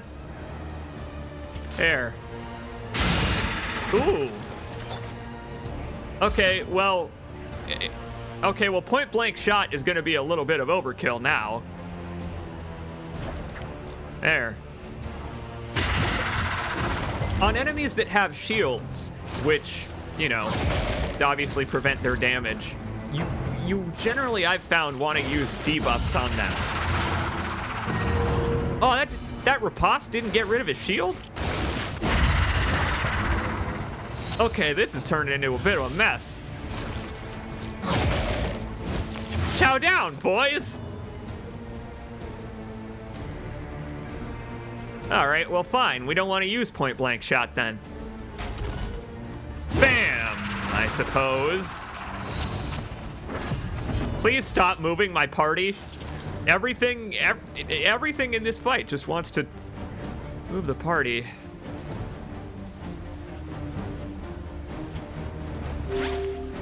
We're good. Let's just not freak out. You know, me, known for not freaking out under pressure. All right, this one here at the front isn't gonna go till the end of the turn, so Barristan can presumably just kill him. If you miss Barristan, I'll be very disappointed in you. So I guess let's focus on this one.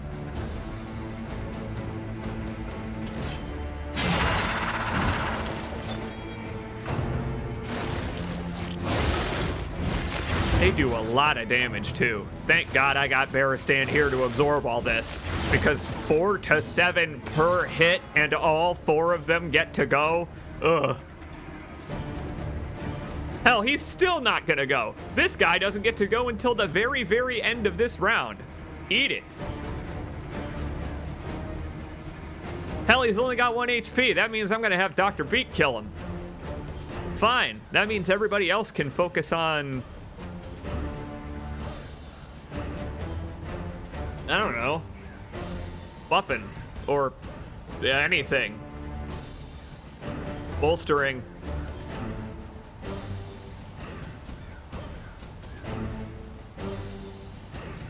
I might spend a turn to bolster.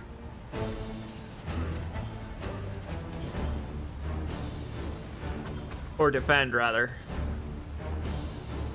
See, it's just vulnerable here because Dismas doesn't have a lot of HP. And see, these things do 7 damage per hit, which is fucking 14 if they happen to... They can kill Dismas. So, you know, I'm just being a little careful because there's 4 of them. Oh, and they got death blows, too. They got... Oh, excellent. You know what? Just hit the goddamn thing in the face. Fine, then. Now that I notice they got death blows. Let's get brave.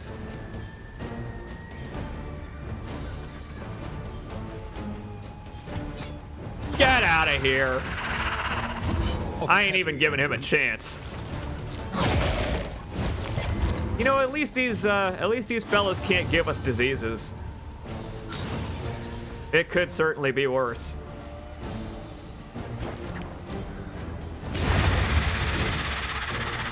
And there we have it. All right, Dr. Beak. Set them up for combos. You know you wanna. You know you wanna. Oh, you did. You actually set them up for combos. Fuck yeah, Dr. Beak.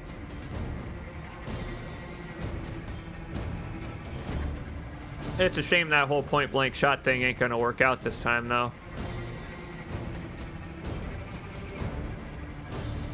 Boy, in fact, Dismas can't do the whole lot, can he? Huh. Yeah.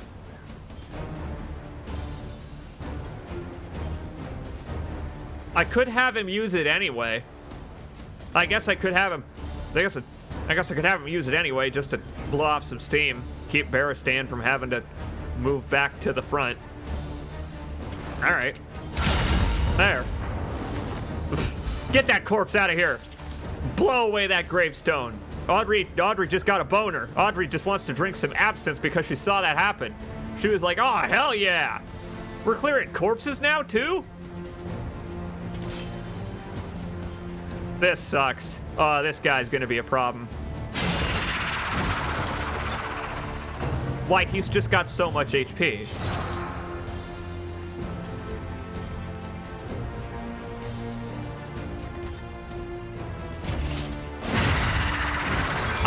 I mean, what else can a man do but get munched upon sometimes? Yeah, I knew they could. All right, so it turns out that... An interminable conflict. I was about to say, creature dens are an endurance test. Thank you for that critical fear combo, Dismas. What he's good at. This fella is gonna be a problem. I really hope he misses whatever the hell he's about to do.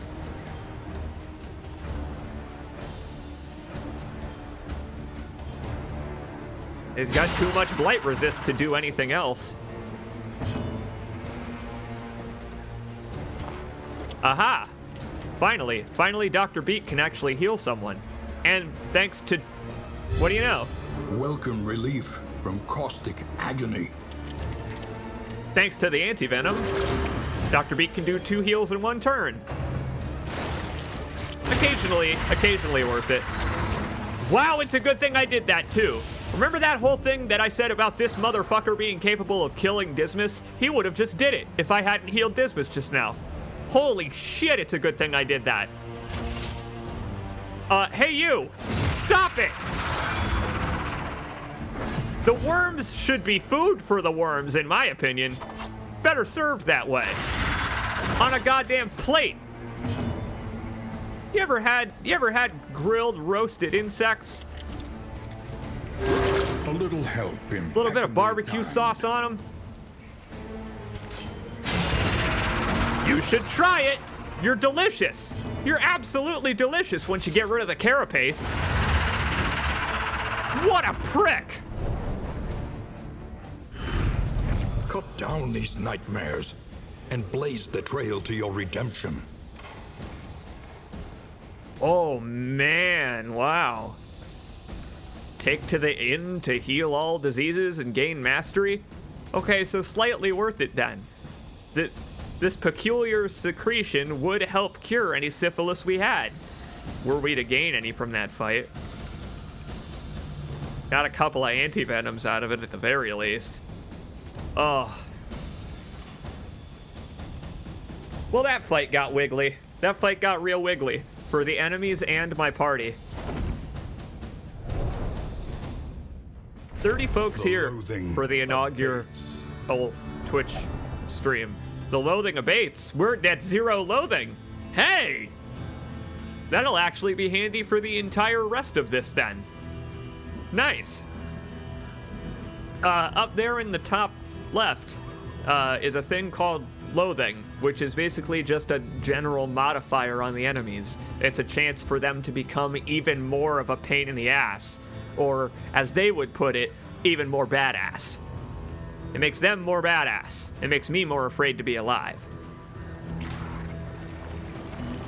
So let's keep that loathing low. Dr. Beak and Audrey becoming friends. They stand guard even now, deathless and dreaming.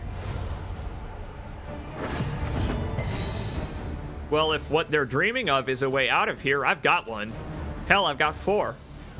Riding in a... Well, I've got 6 counting the horses, but the horses can't attack in combat. And you know what? The world is a sadder place for it, actually. They ought to mod this game to allow your horses to attack. Alright, well now that I know that this fella can just revive these foot soldiers, I'll just completely ignore the foot soldiers even exist.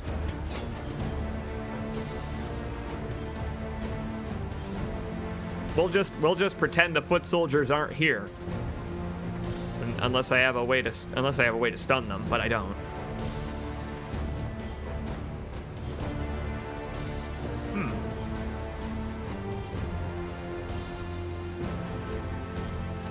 I'll hold off on advancing, though, because if I do Duelist's Advance, I will have to do point-blank shot. Which, again, kind of counterintuitive when you're trying to keep someone alive. You don't want to shoot them in the face. I learned that from Pulp Fiction, actually, that Marvin guy. Your breadth of knowledge is impressive. Oh, you bet it is. Barristan and Dr. Beak becoming closer friends all the time. Ah! No fear? Alright, that's fine.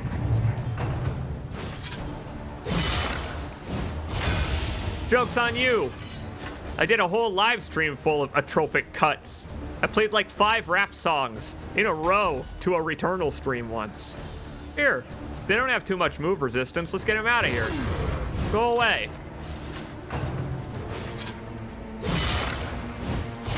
No, I said be gone. Stay back there.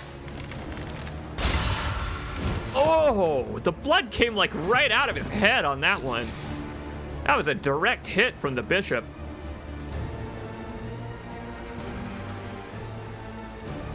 As soon as it's Dr. Beak's turn, I gotta heal him again. Dismas is, he's a real punching bag.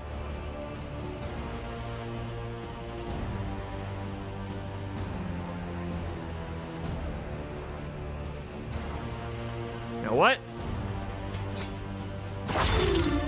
Fine. If anyone happens to punch him now, he'll punch them right back. Okay. Now that this guy's in second place, we can use hold the line and all that. We don't need to use point blank shot. There we go. Perfect. Now if anybody attacks Dismas, he'll fucking make them regret it. Also, I believe I forgot to equip those anti-venoms that I just got, sadly. That's a shame. Which is okay. Dr. Beak's heal gets rid of blight anyway. This means this will take slightly longer. See what his insides look like.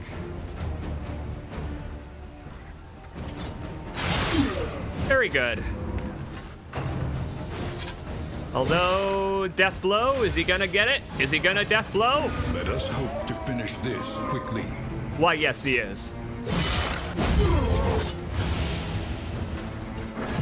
Hey, I've got good news, Dismas. Finally, a healing spell gets to be used on a character in this video game.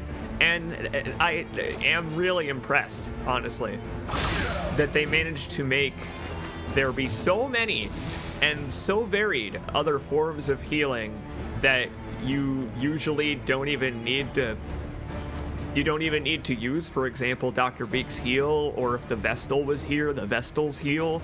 Bandages, you know, items that you can equip on your characters, trinkets. They have their own self-heals. There's just so many different ways to heal.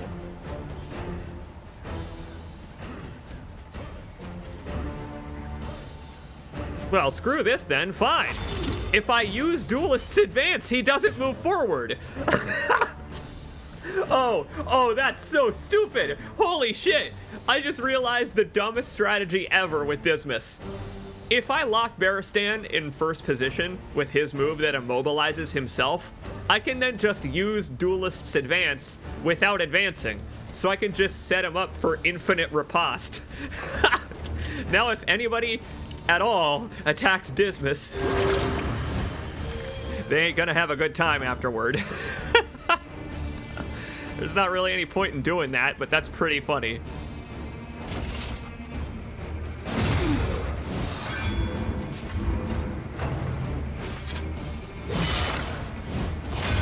Exactly. We're holding both lines. We're holding the front line and the second line. Ah, those atrophic cuts, though. I kind of wish they had gone for Dismas. This would have been over faster.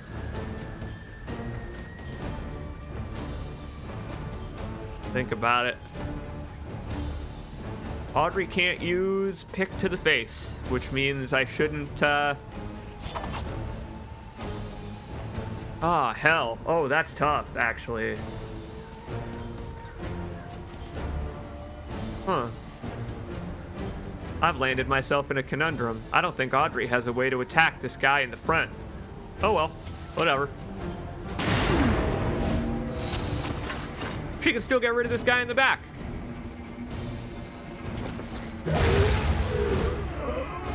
Worth a turn. Action. Dr. Beak, Audrey gaining friends.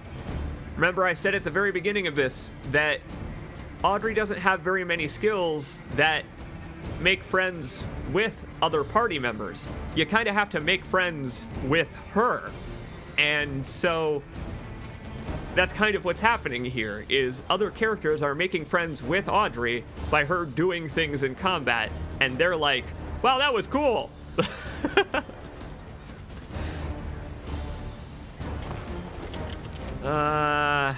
Well, we can't kill him on this turn anyway.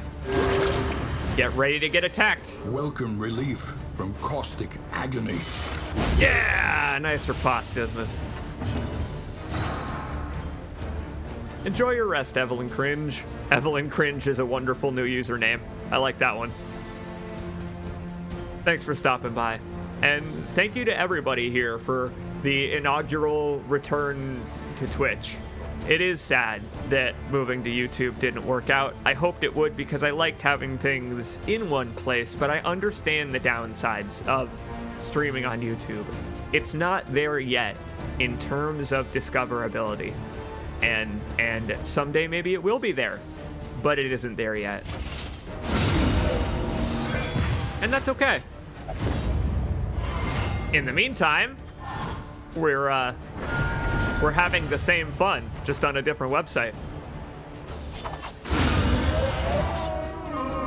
Straightforward and effective. And there we are. Thanks for the bandages. I am real happy about how our characters' relationships are starting to turn out here. They are blossoming. And that's really powerful.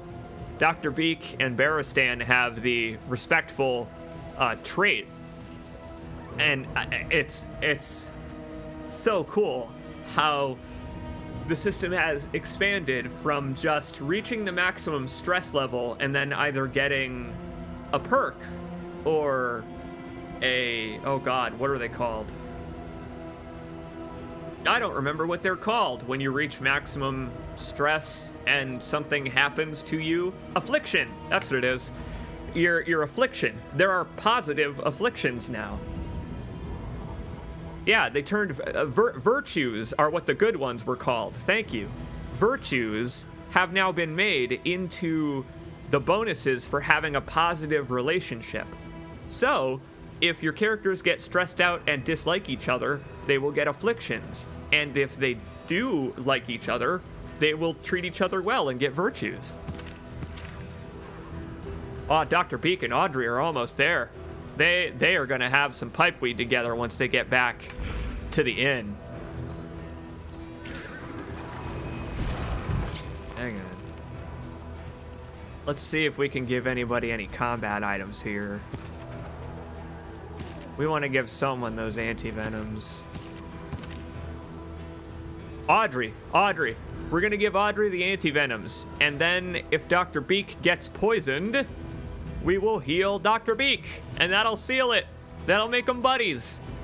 Or it should. Basically, we just need them to help each other out one more time in combat when there's an opportunity to. So, again, at the inn, the first inn, I mentioned that the game keeps track of when you have an opportunity to be selfless. And if you pass up those opportunities, that is when it will negatively affect a character's relationship. So now what I need to do is be on the lookout for when Audrey or Dr. Beak have a free chance to help each other above anything else, and take it. If they can help each other without it affecting any other moves or anything, I'll take it. So I'm gonna wait for one of them to have a status effect.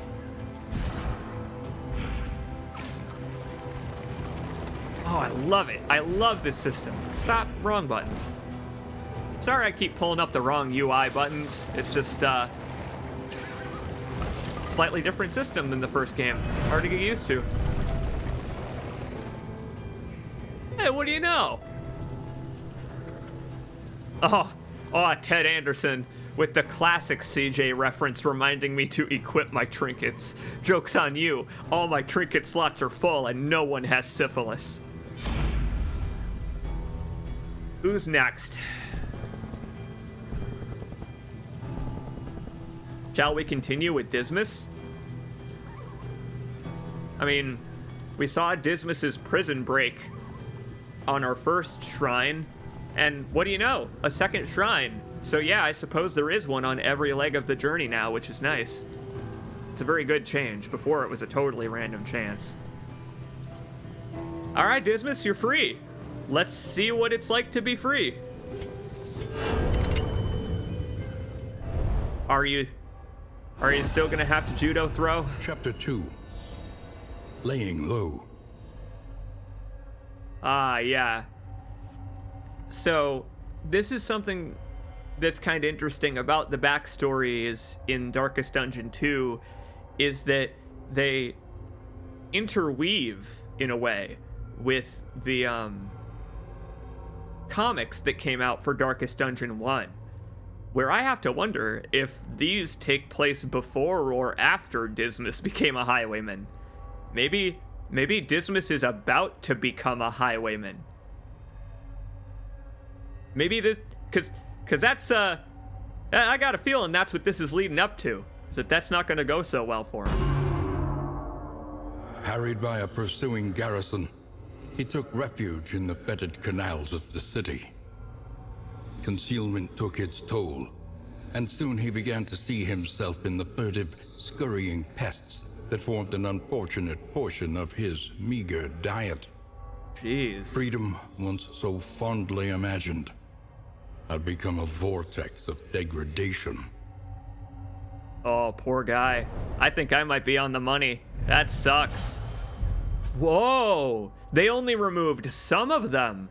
That's good. Okay.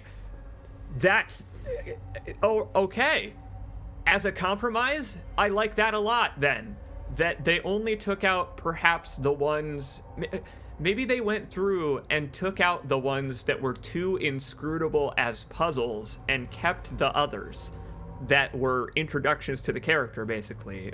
Things that you could resolve on your first try. That is a great compromise. What did we get? Oh, God.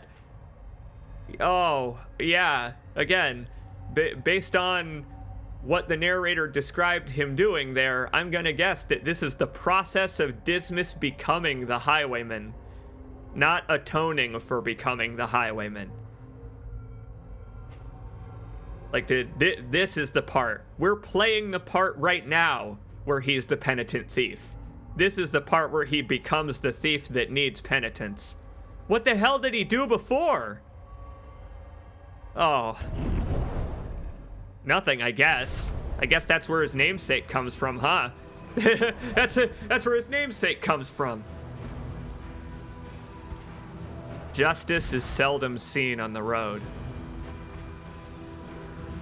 Oh man, he caught a disease. Which is fine, because we're gonna get it healed when we reach the inn. Thanks, peculiar secretion. That is a peculiar secretion. It kind of looks like a Shambler altar a little bit.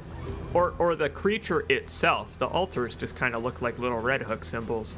But you know what it is? It's the fucking face of one of the creatures that we fought in that battle.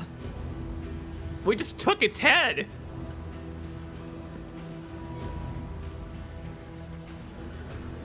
Excuse me, I had to cough there. But yeah, look, that's the outer mouth that I was talking about. And this here is the inner mouth. I guess we just, like, yanked off one of its heads and we took it with us. Ugh. Grody. I like it. Alright, let's keep going, everybody. Go, go, go. We're almost to the first Oblivion's rampart, and that's where things are gonna go strange. That is the first test.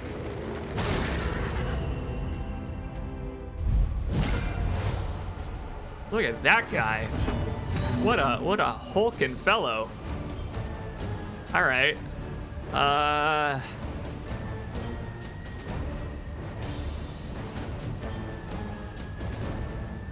He's blocking us from attacking the Widow. The Widow is in 4th position because he's 2 positions wide. That's okay. I think everybody can still attack her, so I'm gonna get rid of her. Oh my god, Dismas! Holy hell!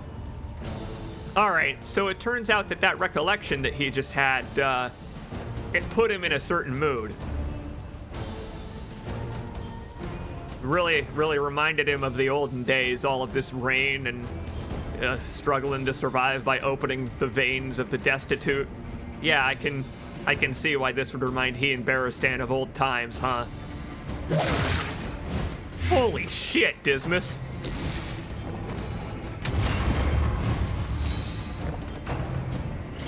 Yeah, go for it. I wasn't gonna attack that lame old zombie anyway. My god, if he had protected that Widow, that would have been tougher. That would have been a lot tougher.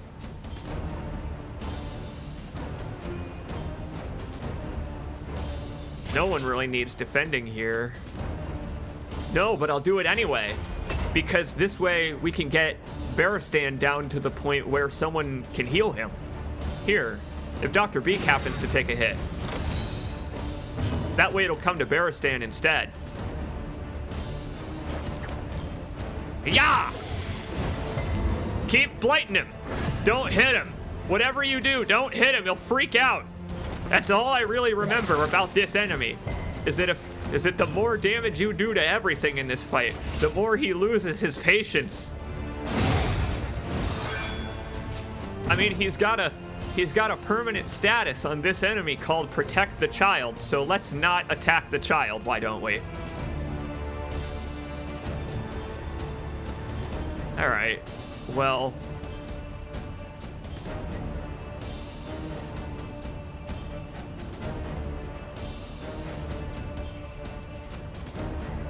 After this, I might put on Open Vein and get rid of Point Blank Shot, I think. Because point Blank Shot seems quite niche. Man! Dr. Beak and Barristan, they are getting a room together at the inn after this. I swear. Like, using my skill there on Dr. Beak to defend her was one such example of building their relationship. That probably gave them more relationship points if they can even get any more.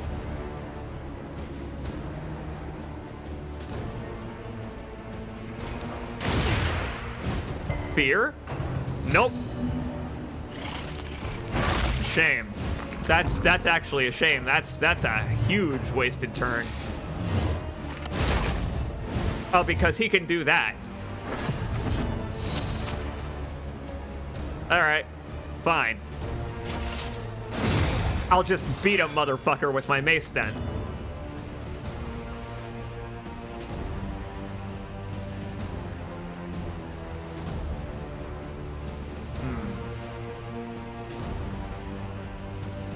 Yeah, I suppose it don't really matter what we do here.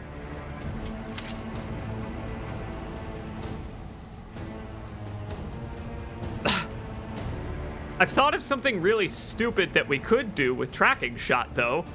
I guess I could set the Woodsman up for a combo, and then the next person that attacks instead attacks the Lost Soul? What will that do? That's a dumb idea. Don't do that. Oh. That may have been advantageous what I just did anyway. Okay. Well, I'm very glad I decided to do that instead. Because, now this Blight's coming for the Woodsman.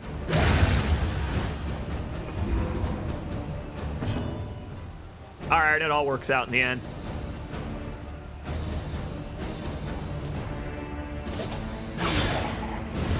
I'm telling you, Dissection. those Woodsmen, if you leave them alone, they are a force to be reckoned with.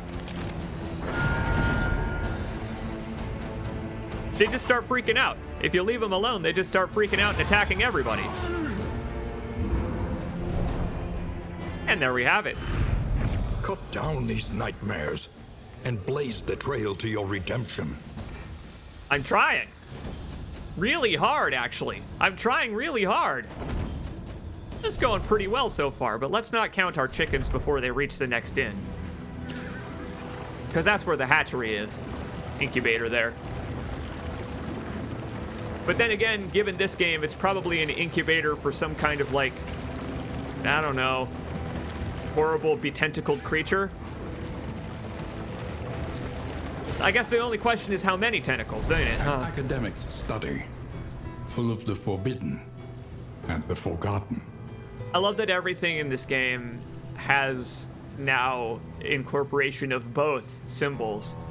Both of the game's symbols are now incorporated into nearly every building. God, it's on this building like 4 times. This is the symbol for Darkest Dungeon.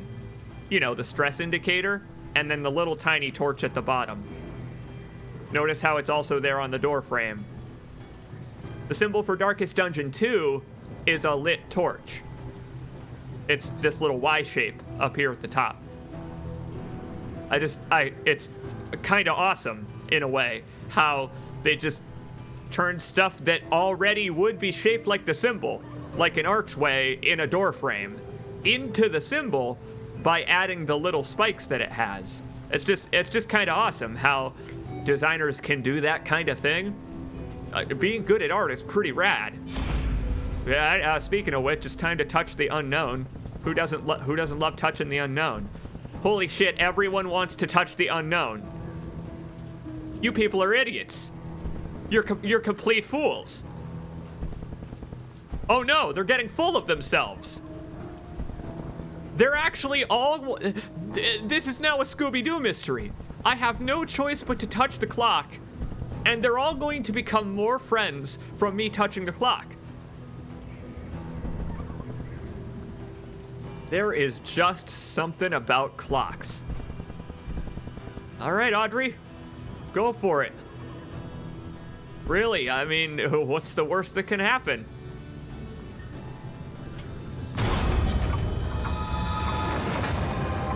Oh, they fell in love! Beats, desire will never die.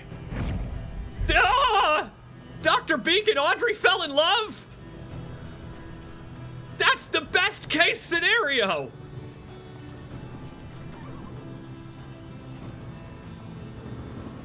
Oh my god! And I just got a trinket that gives me a 60% chance of an extra action per turn? Good god! Stan, you don't want to know what that was all about. Audrey and Dr. Beak snuck off to a closet for a little while they were just using that clock as an excuse to go hang out together. You know, like gal pals do, if you know what I mean. You know, best buddies, these two women. My god. We've got Dr. Beak and... Dr. Beak is friends with everybody. Way to go, Dr. Beak.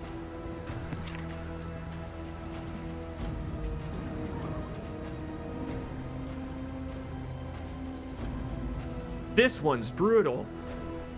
This is kind of brutal. 60% chance of an extra action, but a 40% chance to get stunned. That is... I don't even know who that could benefit. Who that would benefit upon, even.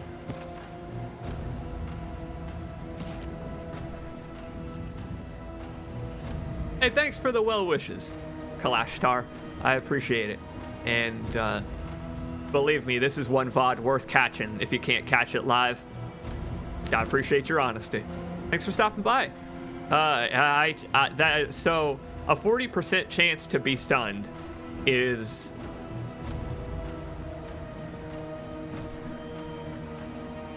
I think I'm gonna give that to Audrey. Yeah, because Audrey herself moving twice would be the most beneficial, and being stunned would be the least detrimental, because, for example, her heal only heals herself. So it could get her killed if she gets stunned on a turn where she needs to heal herself, but that's why she has her newfound love interest, Dr. Beak. A love interest. I can't believe it. I can't believe it. I think we'll leave everybody else the way they are. Dismas, though. Open vein. Take it, my friend. There we go. Now Dismas has his bleed back. And plus he can use it from more spots than point blank shot anyway. This is the true test, my friends. There I go, hitting the wrong button again. Oh, Dr. Beak. Keeping the party as stress-free as she can. She is so cool. Dr. Beak is so cool. I'm so glad that I bring her along for every inaugural Darkest Dungeon run. Every one of them we do has had a Dr. Beak. And up there, over there on the left, coming up on the... Hold on, pull over to the side of the road. I need to take a leak at Oblivion's Rampart. Aw, Christ.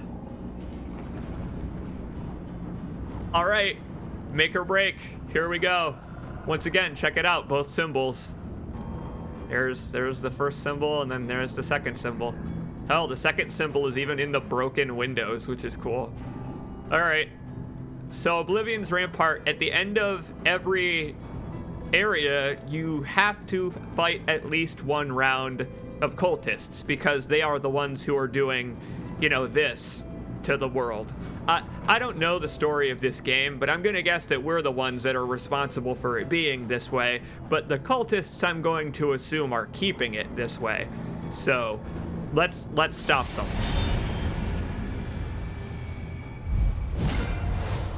Oh man, we didn't even get an attack of opportunity on that one. Oh, they got the attack of opportunity. Oh, hell.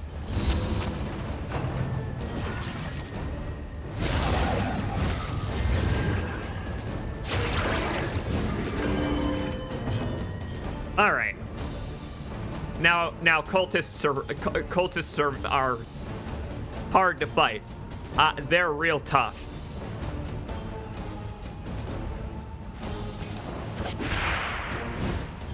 A double miss. Fantastic opener, Dr. Beak. We're gonna take out this little bastard first here. And we're not going to leave this altar till last, because this hero move, this is some bullshit right here. I've had this move happen to me. If the altar happens to be the only thing left in combat, don't worry, it won't wait. It'll end combat with a bang.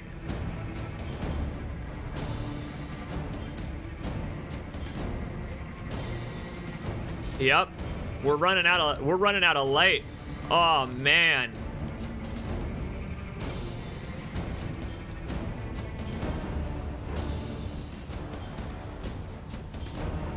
Wow, I've been holding on to this thunderclap grenade since the inn. Let's see what happens when we use it. Give it a toss, Dismas. That ain't bad. That ain't bad at all. Hey, you. What's your weakness to bleed?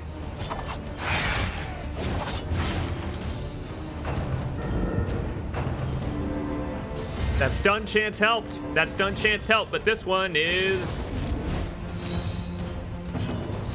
Yeah, it's gonna rebuff. I think I may kill the cherub with...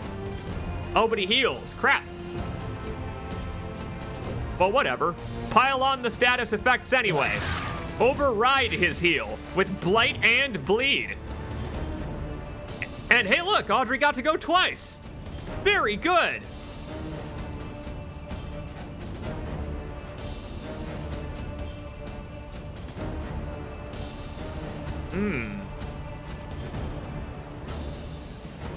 Oh man, I kind of have no choice but to overkill him. I could either kill him with Audrey, Or I could try and get started on the altar. Let's try that. Nice! Oh, not as nice. That kind of was a waste because it's gonna heal the blight, but that's okay. I could, again, override it. Well, I don't want this corpse in the way either. That this creature is about to be, so. Get the hell out of here, kiddo. Its corpse resisted my movement. Okay. That's one strong gravestone. Cultists, they bury their dead deep, I guess. Very, very deep.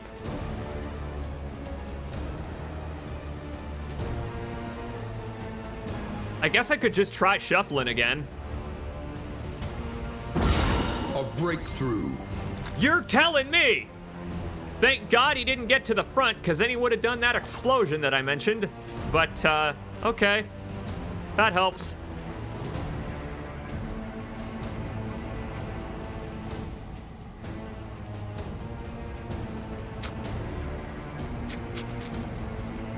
Excuse me, thinking aloud here. This only does 2 bleed. For how many turns, though? Yeah, but for how many turns, game? Crap. Doesn't tell you. Not the highest chance of it anyway.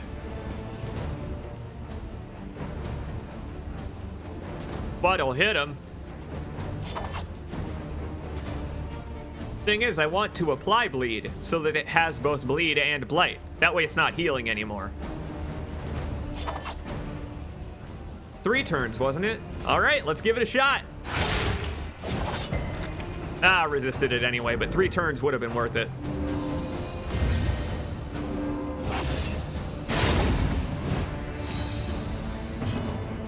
You're trying to get that altar back to the back.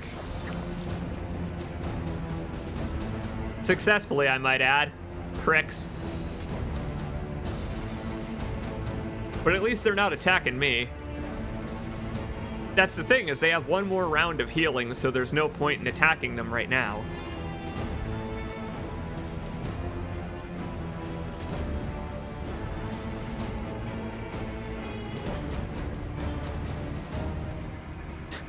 Thing is, Dr. B can't do a whole lot, can she? Yeah, right here. Now that you're lovers, you know each other inside and out. There. Get some protection going.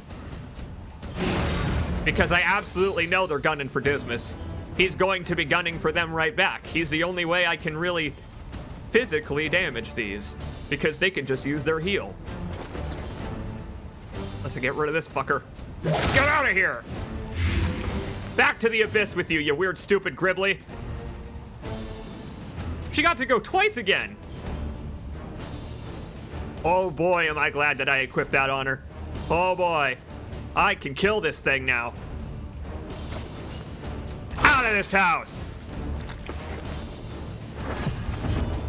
Worth it. It's worth the overkill. Hell yeah.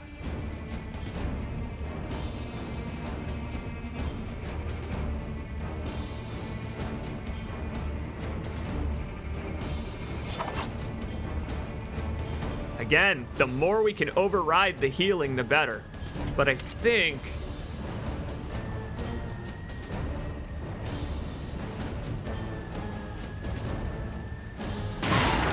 it would be better to focus on the back. Dr. Beak will use the... What's it called? Ah, the smoke grenade, that's right. Oh boy, it survived that. That's right. The heal and the damage over time take effect at the same time, so it survived with 1 HP. Just enough time to buff someone else before you die. Good for you. It's like you're playing Darkest Dungeon now, not me. Sheesh. Pass away. Be gone. Get out of here, you weird, stupid altar to... You're literally a living altar to insanity. Literally.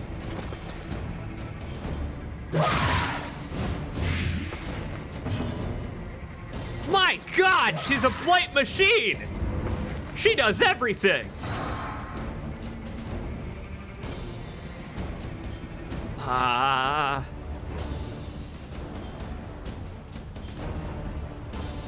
Defender? What do you think? No, already defending Dismas, huh? Can't defend anyone else. Thing is, I just don't want to hit this damn guy, but I guess I gotta start hitting him with Barristan. Because Barristan is my damage dealer to the front line. Steady yourself. Oh, a crit for 2. How terrifying. I quiver in fear. There we go. Ah, whatever. You know, I have noticed that this thing ain't dying, and I'm quite frustrated with it. It got dazed on this turn, so that didn't, the damage over time effects didn't, they're not gonna take effect until the end of the turn. But okay, that corpse got out of my way. Problem solved. Now we can just hit the bastards.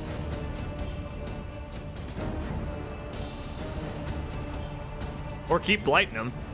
Hell.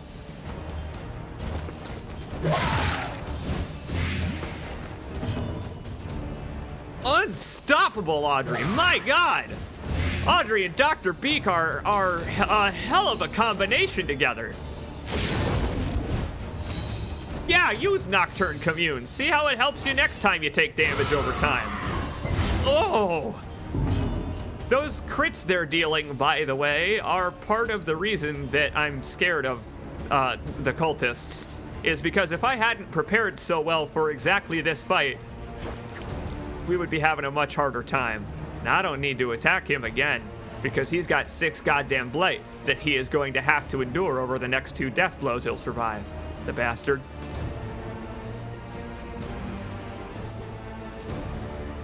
Yeah! An opportunity. Squandered.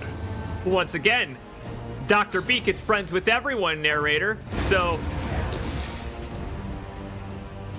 I apologize, but I have to contradict you in this situation. I mean, you always gotta apologize when you contradict the narrator. Resisting that bleed real well.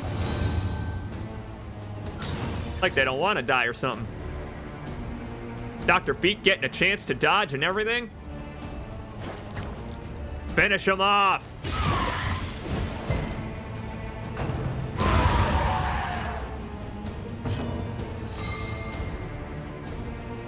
Yeah, I apologize for not looking at the chat at the moment. This is going quite well, this fight. And I'm trying to keep my strategy in mind here because we could finish this off without too much pain. Without too much more pain, anyway.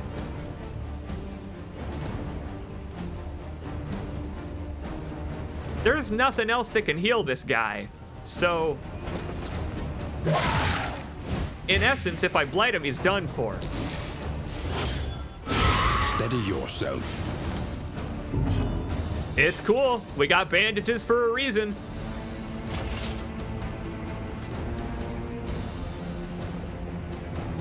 Do me a favor and don't kill him? Don't kill him so I can heal Dismas.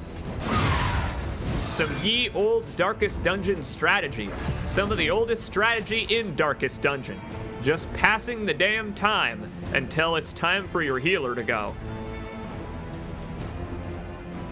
Let's put him on death's door.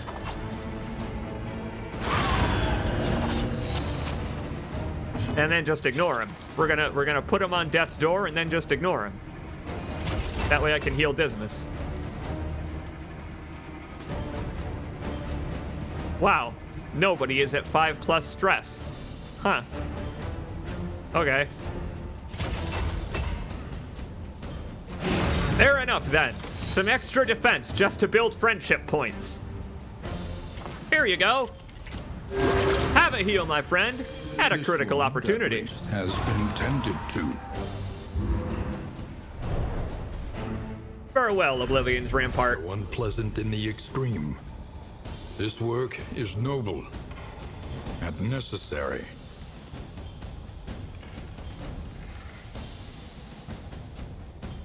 That went incredibly well. I gotta say, this whole first leg of our journey, our characters made friends. We defeated the cultists without anyone going on death blow danger. We got a bunch of stuff to stick on our cart. Great job, everybody. What a team.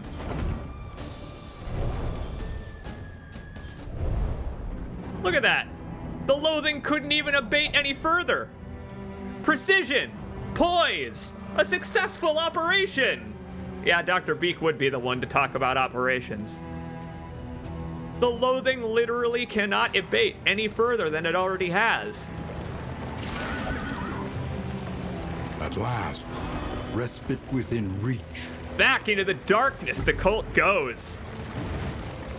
They were jerks in the first game too. There it is.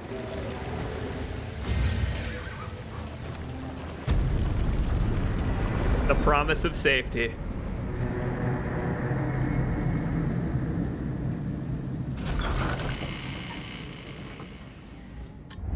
The familiar hearth crackles invitingly once again. Crackles or cackles, one of those two. Either one.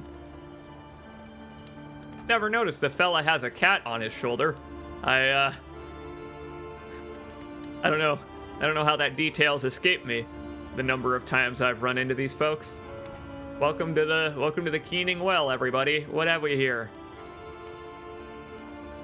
Our peculiar secretion got rid of Dismas's disease, so now he won't just randomly get blighted. That's nice. The loathing only jumped up to 3 because we had reduced it to 0 by the end of that. Otherwise, it'd be at 4 or 5 by now, and that'd be yuck. Got a lot of mastery from bothering to complete that goal. We did it. Exterminate, indeed. So hey, we got a free candle of hope for the next run. Now, Audrey and Dr. Beak have become a thing, which is kinda awesome. After all of the streams upon which I have paired Dr. Beak and Audrey, finally, the two blighters are blighting together. They were meant for each other. Audrey robs graves, Dr. Beak loves science. Who doesn't love to exhume a corpse every now and then? Bearstan and Dr. Beak, buddies for life, makes sense given that war veteran and all that, he knows his stuff. But this is what I'm scared of here. At each inn, each character gains a new quirk, and it could be good or bad. Bearistan's generous. That's 1 out of 4. Dismas is a raconteur? Raconteur. Oh, you know, he would be. I bet he has a lot of stories from the road. Yeah! Dr. Beak came out of the tangle a master. Look at that. We explored the tangle as our very first expedition unto Darkest Dungeon 2, and came out a master of the damn place.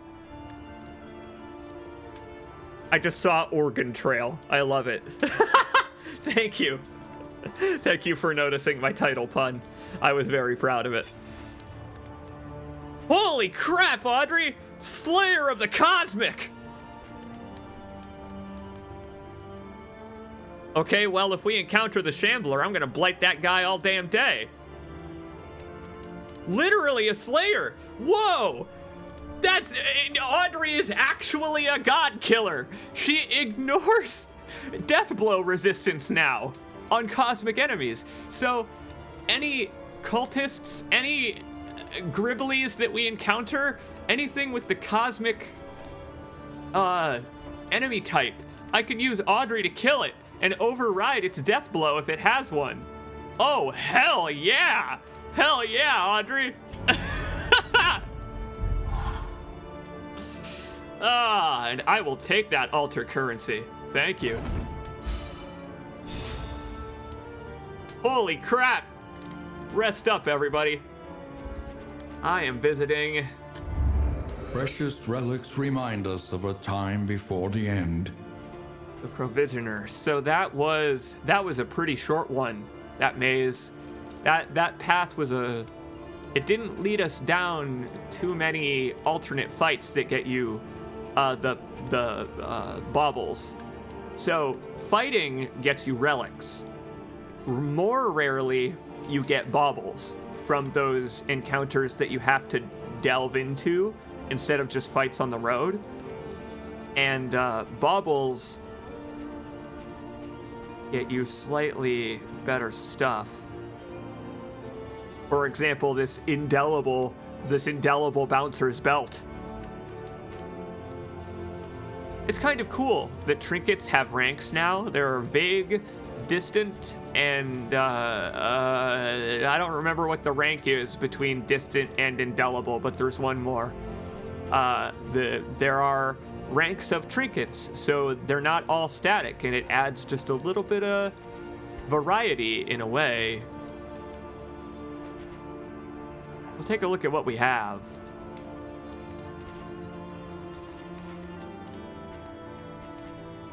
Here.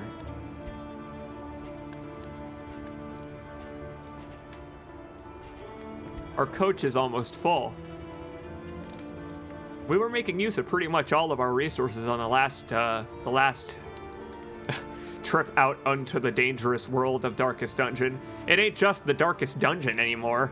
My God, the whole world is dangerous.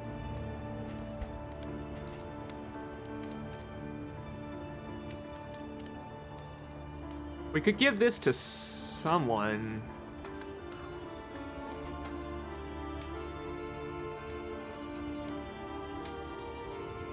I guess I'll keep this Dark Impulse in case we run across any cultists, but I don't know. Setting yourself on fire if you have any stress, that's like a flagellant, or I guess maybe for Dr. Beak herself, because she can cure her own burn. But still, having zero stress in this game doesn't happen. You don't ever have that. You always have at least one. Hell, we got no money. We got nothing. Because we just didn't encounter any,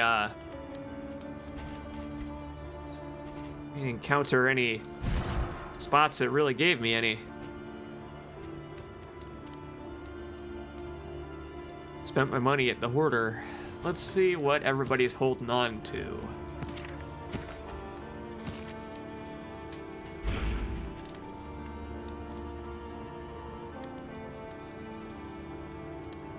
Got it. Buy a bandage. Because again, it'll help with building the relationships just as much as it will actually healing, now that bandages and antivenoms, for example, also heal HP in addition to curing the status. There is an item that heals any status, but no HP in addition. And I think that's a good trade-off. Having there be one additional item you can find. I think everybody's full on trinkets, honestly. I don't think I have any on it that I want to get rid of.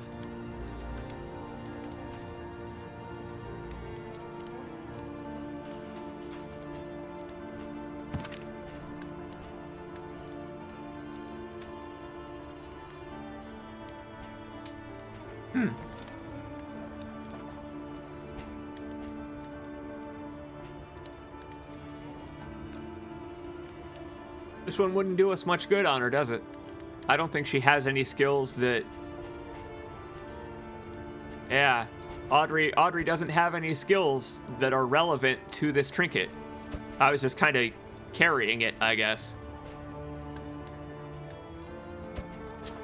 Oh, interesting. Oh, okay. I thought her speed changed because of the equipment, but nope, it was just a slow hand perk that she just got. Audrey ain't very fast, but she strikes twice a day, that's for sure. Again, oversprung.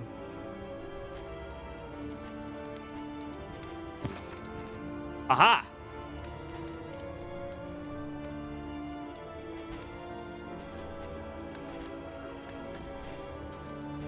Once again, without take aim equipped, Dismas doesn't have any skills that actually do this. Converting his, whatever those are to super duper whatever they are. Whatever. Give it to him anyway instead of destroying it.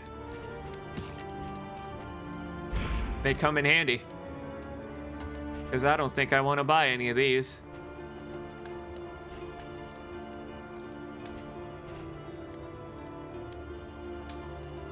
Now, let's keep in mind, though, that nobody has the blight resistance that they had on the last leg of the journey.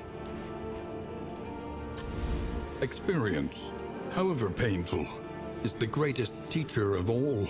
Good Lord, we've got 6 mastery points. So I got into a lot of fights. I got into a whole hell of a lot of fights. We've got... Oh God, we've got so much room for strategy now. Uh-oh. Well, I don't know.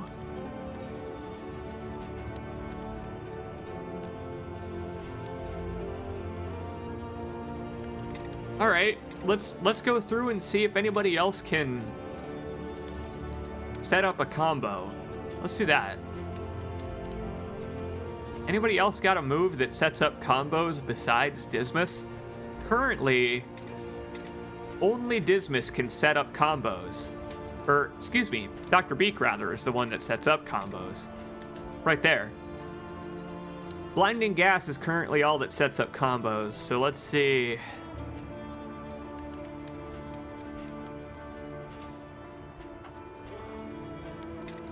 Thing is, I just might not have any moves unlocked right now that have combo potential, even when upgraded. Getting that out of the way first.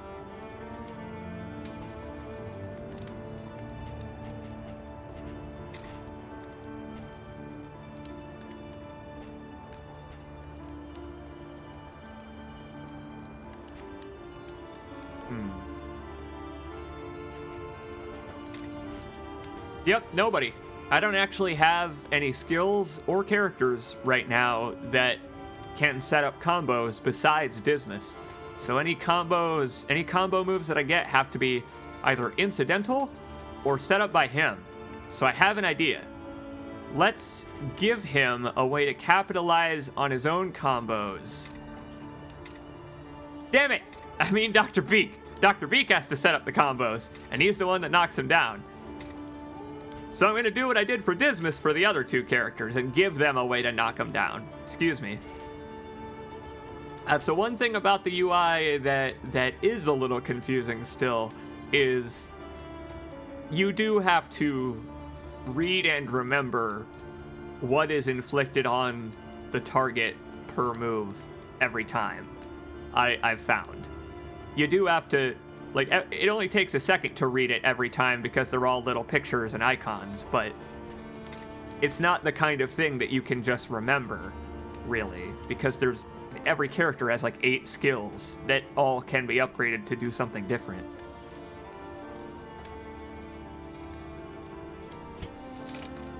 We're giving Barristan a stun. He's gonna be Barristan. I use Rampart a lot, so now when the target is set up for a combo, that also will stun them. Audrey, can you do any stuns? You got anything that you can do that's fun regarding striking fear into the hearts of my enemies? No, she doesn't. All right.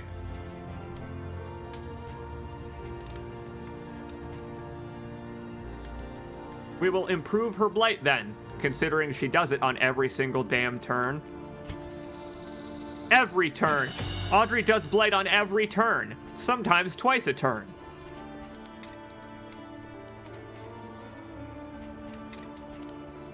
Anything else for Audrey? I don't know. 4 to 10 damage for pick to the face? I mean, it doesn't increase the minimum, but wow, to the maximum.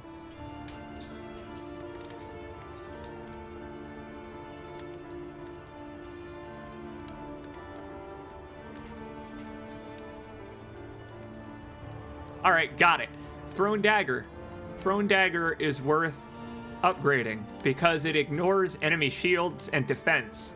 If an enemy is protecting someone else, thrown dagger will ignore it. So it's worth upgrading the damage, I think. And hey, Dr. Beak. Dr. Beak, I have a point to spare. Would you like your heal? Here you go. 20 to 25%. That's not a lot, but like I said, at the very start, not really worth taking. But now that enemies will be doing more damage, totally.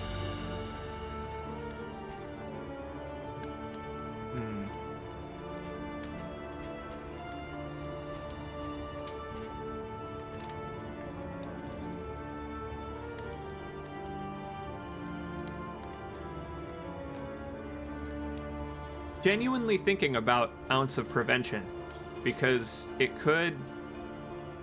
Again, we don't have any of the bonuses to resistance that we had on the first leg, and those really did help us. They kept us from getting blighted quite a bit.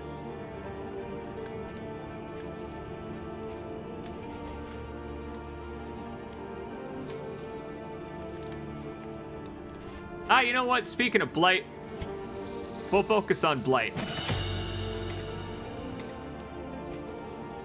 And I have a feeling that enemies are going to be stressing us out more as we go. So we are going to go bolster as well. Because we almost got to about 5 stress per person by the end of that last one. Your coach must be maintained if it is to carry you where you must go. Hey, I fed the horses. I fed the horses some slime mold, and I don't know what, I don't think the loom actually did what it was gonna do, because it does say it only has a chance. Ah well. Figure out where we're going next. Every road a winding torment. Every turn bent on our destruction. Yes, they are. And I will destroy them right back if they are so insistent. Next up, we got the Shroud, which looks like... it looks like Gribbly's. It looks like the Gribbliest of areas. And then the... I don't know if you pronounce... Nope, Maybe he'll say it if I select it. Point is, I'm gonna guess that's swine. That's swine with no pearls included. That's where you go for blight and disease. Considering that the city itself is fire this time around, or fire related. Or field hospitals.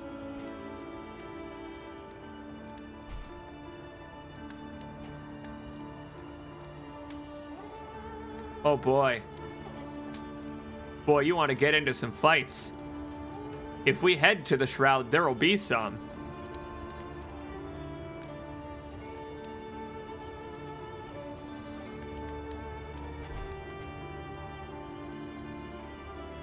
Now this is interesting. Mastery. Do I even need very many more mastery? Yeah, of course I do. You always need more mastery. But then again, that's just for completing the goal, isn't it? We're visiting 3+ assistance encounters, which means we're foregoing mastery by fighting.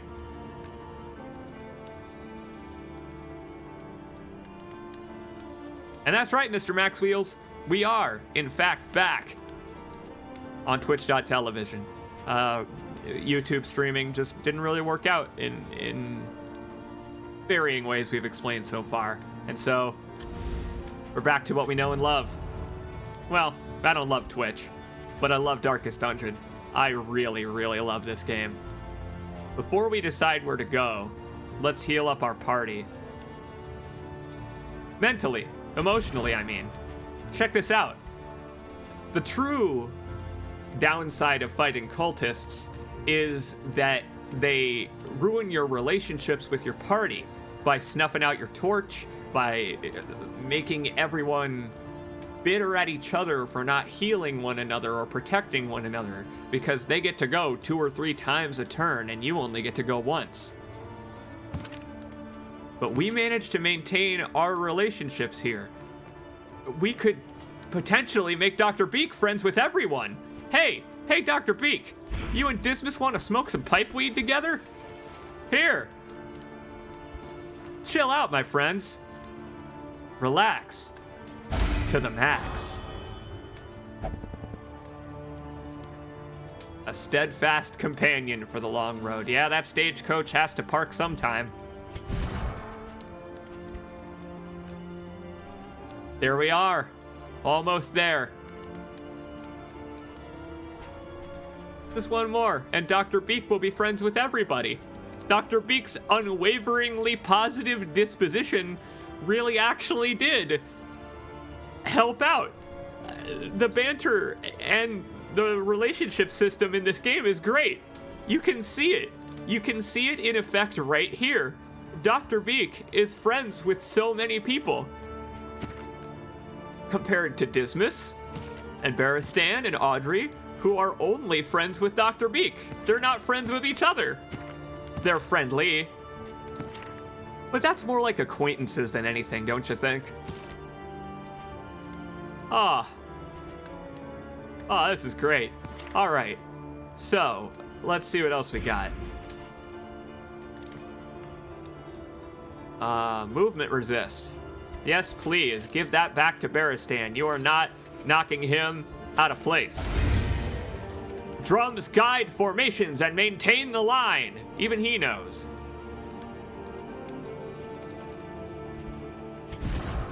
What we got for poison resist? It's gotta go to Dismas. Doink. Good against all kinds of nasty.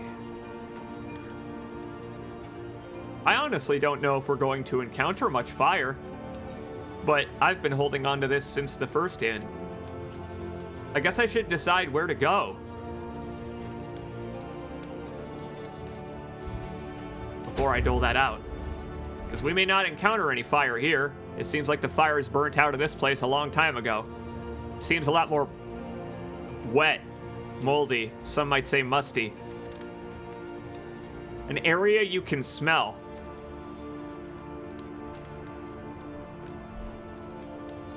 I think we'll head to the Shroud.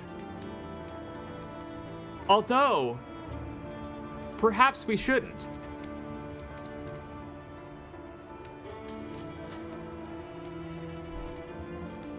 Let me think about this. The enemies there. Our party is based around, essentially, Blight. We can do a little bit of bleed, but our party is based around blighting before the enemy even has a chance to move.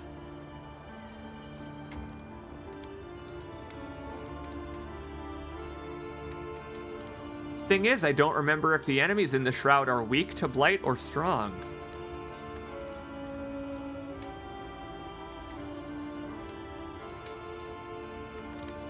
Now, is it fodder? Feeder? I'll be feeding the enemies my bones if I make the wrong decision here, is kind of my point.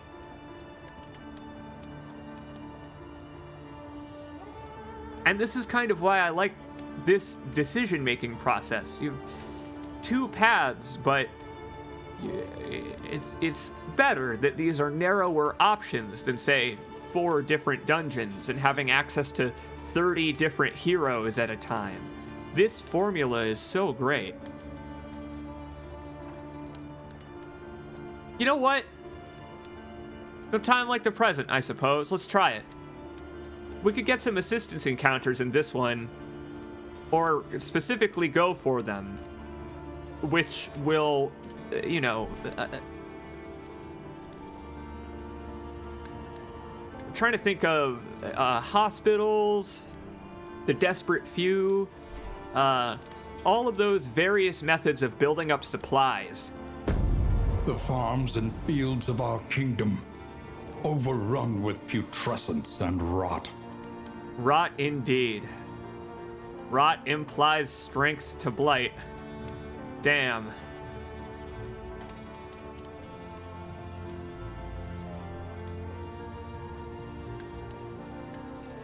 Screw it.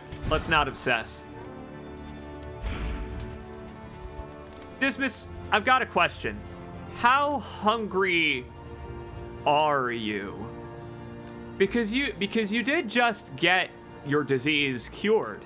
You were oozing, my man. You were just utterly oozing. How do you feel about slime mold? I've had worse. Yeah, we learned in your backstory on this very run that you in fact have. I'm sorry.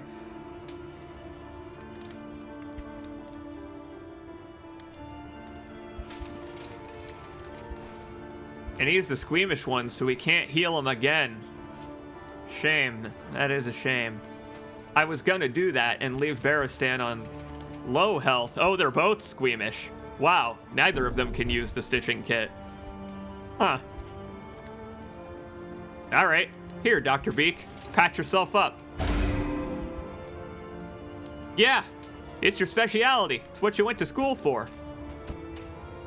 We'll apply the burn resist to somebody just to get it out of my inventory. Because at this point, I don't know if we're going to be visiting an area where I'll need it. Otherwise, I'll have to save it until the next inn, and that's a long, long way away.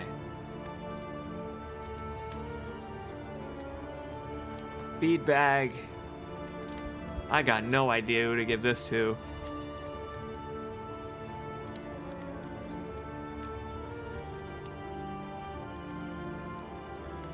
Got it. We'll give it to Barristan.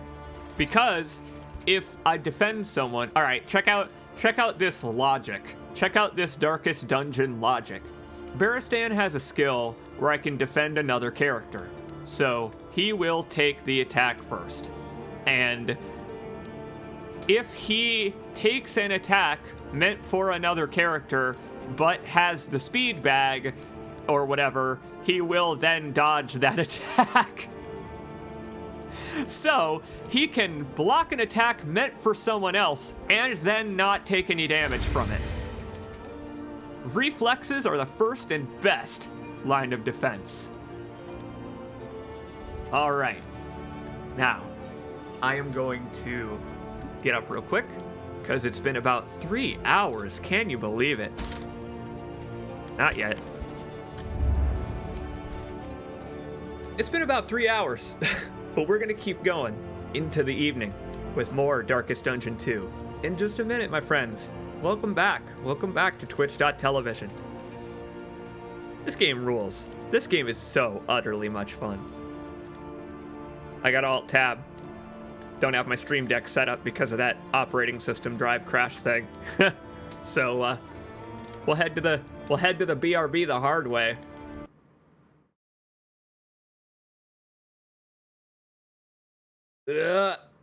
Oh God. And I gotta change the image and everything.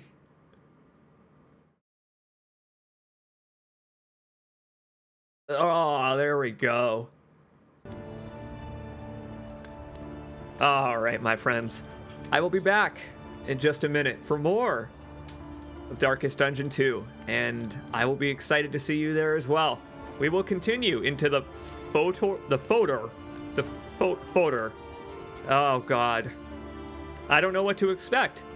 I'm looking forward to it. I hope you are too. Be right back. If you have to refill your drink, remember to hydrate. Go to the bathroom. That's what I'm doing. And I will see you in just a minute for more Darkest Dungeon 2.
You can't rush these things. That's what I've learned. That is one thing that's been so wonderful about playing more games like this that allow you to stop and strategize in between pretty much every action if you need to. I mentioned that earlier, but that's one of my favorite things about this game, is that it lets you stop and strategize at any point during the turn. You can hover over every enemy. You can look at every enemy's moves. You don't have to wait for it to be that enemy's turn to highlight that enemy and look at their moves. Stuff like that. Just, it all adds up. It really does. To a game that is smooth to play no matter what pace you play it at. Taking it slow though. Taking your time with it, I feel. That's what gets you through it. Let's get back to it, why don't we?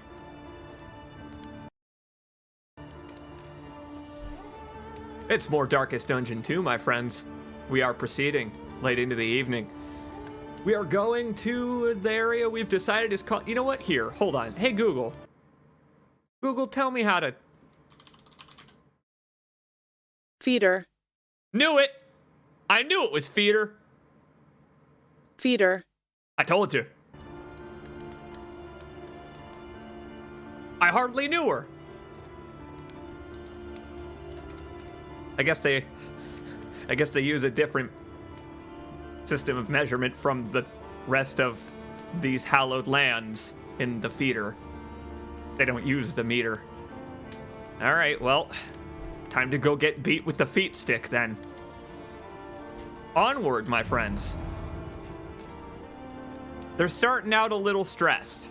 This is what I'm a little worried about. I'm a little worried about the stress that they're starting off with, but Baristan has a stress heal, and I've got a couple of glimmers of hope. I don't actually know where I found these, but if the flame starts to get low, I can raise it back up so the characters won't start hating each other.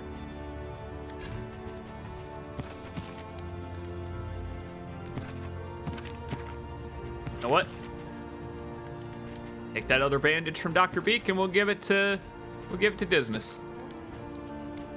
There. I don't know what we're walking into.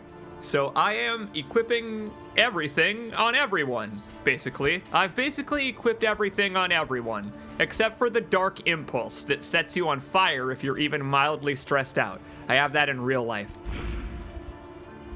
I'm pretty much sitting like Dismas when I'm not live streaming. I wish I could sit more like Baristan. All right, everybody, let's do it. To the feeder we go.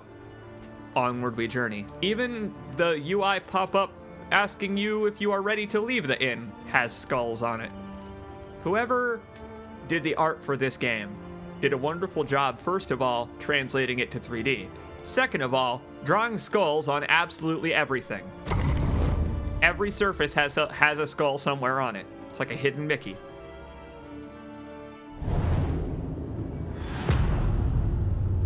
Oh, God.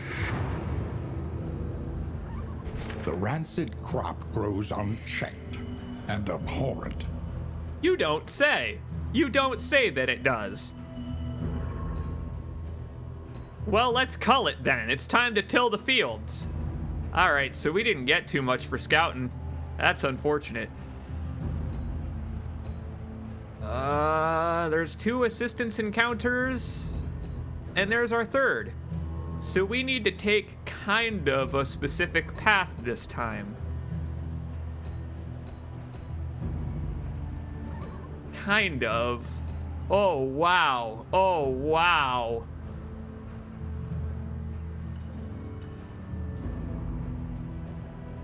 What a tangle. This is more of a tangle than the tangle that we were just in. All right, okay. All right, let's start here. We didn't scout this, and this one gives us a hope candle, which doesn't bode well. Maybe we should get it out of the way early. For all I know, it could be an enterable location that'll abate the loathing. I'm gonna hope that it's a hospital. We'll head for it.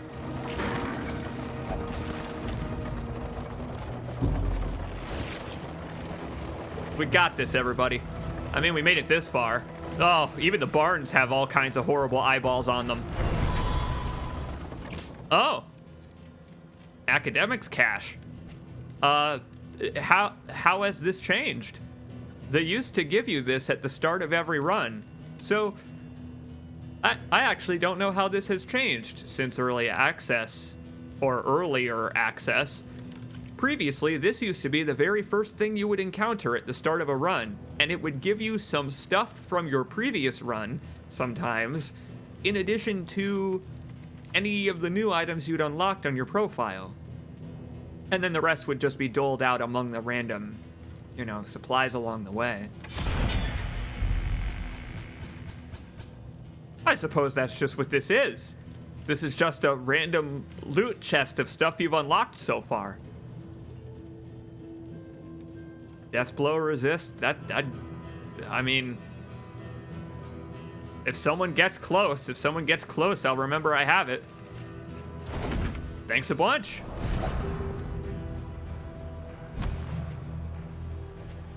Got some extra bandages too. Oh, they only stack to 2. Okay. Well, fair enough then. Get rid of one of my lie pouches. A simple choice. At least it should be. Yep. Sadly, the choice to engage in combat is the only choice to be made in this horrible, horrible, gnarled place. And look at how gnarled it is. It's gnarled and actively dripping. Hey, that's meat. Did you... These are flesh pillars. These are flesh tubes. Oh! Oh! Oh, the towering feast indeed. Oh my god. Okay, yeah, let's definitely cut down the flesh trees. Let us cut down as many flesh trees as possible. Plague eaters. I'm gonna guess blight resist.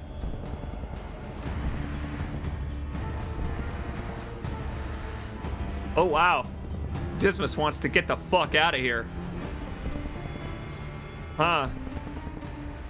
Dismas and Dr. Beak are about to have a bit of a schism. That's bad. That's real bad.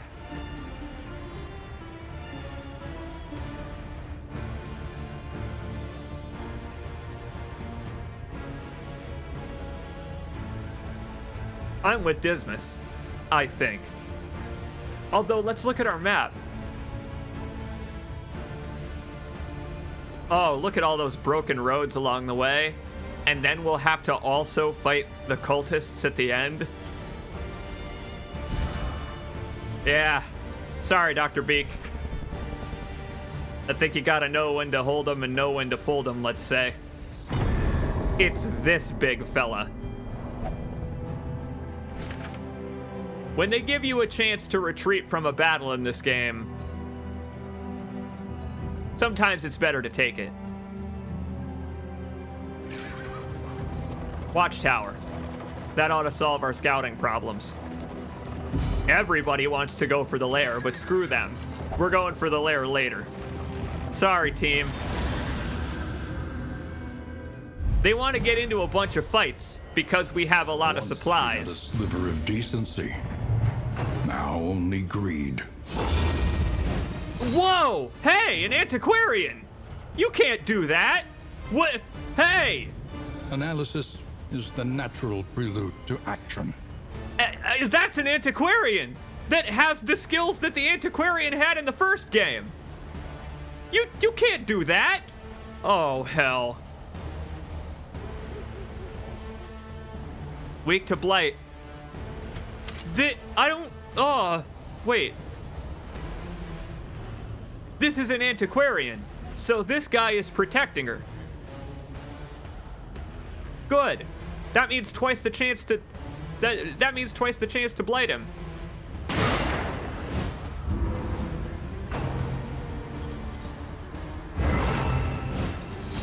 Ha! Oh, that's great. Oh, I hope there are more of those in a way. I hope more of the classes that don't appear in this game appear as enemies. It's no time to falter.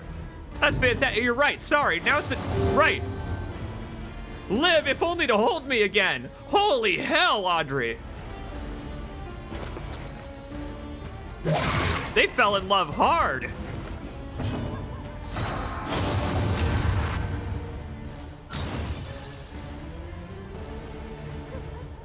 Oh man, Dr. Beak's getting bonus damage and everything.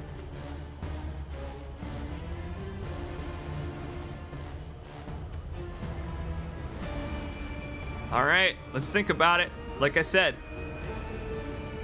breathe. All of these motherfuckers have a chance to dodge Barristan. Barristan is kind of screwed on this one. All right, get this guy out of here so he stops doing low blow. And you will discover its weaknesses. What in the world does that mean? This enemy is blessed by shackles of denial?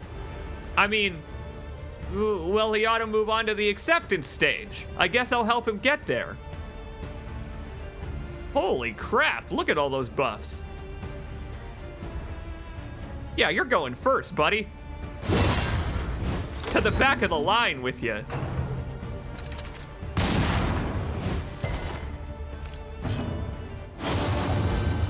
Love is the purest chemistry.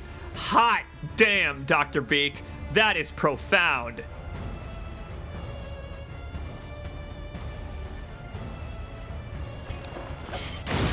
Out of here. No? I didn't set him up for combos, but that's okay. I'm not getting rid of them first anyway.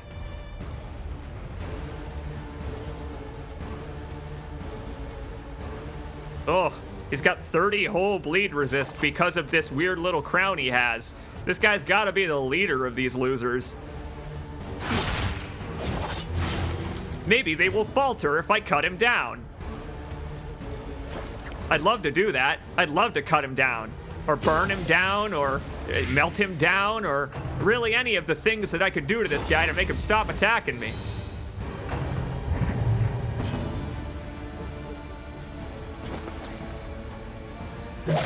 Again, what a bunch of blighters we are. Christ, Audrey. Oh my God. Oh! Did Dr. Beak heal and Barristan for 18? I told you it was important to have good relationships with your team. My God, they love each other. They're the best of friends. It's gonna be so sad when they all eventually bite it. That's fine, that's not why I was doing that. Yeah, you better run. Let us hope to finish this quickly. Aw, who doesn't love big green numbers, am I right? I love it. Their antiquarian... Subtraction, an invariable result. Their antiquarian is about as useful as an antiquarian would be on her own in the original Darkest Dungeon. The antiquarian herself can't really do anything but move backwards and move everybody else forward.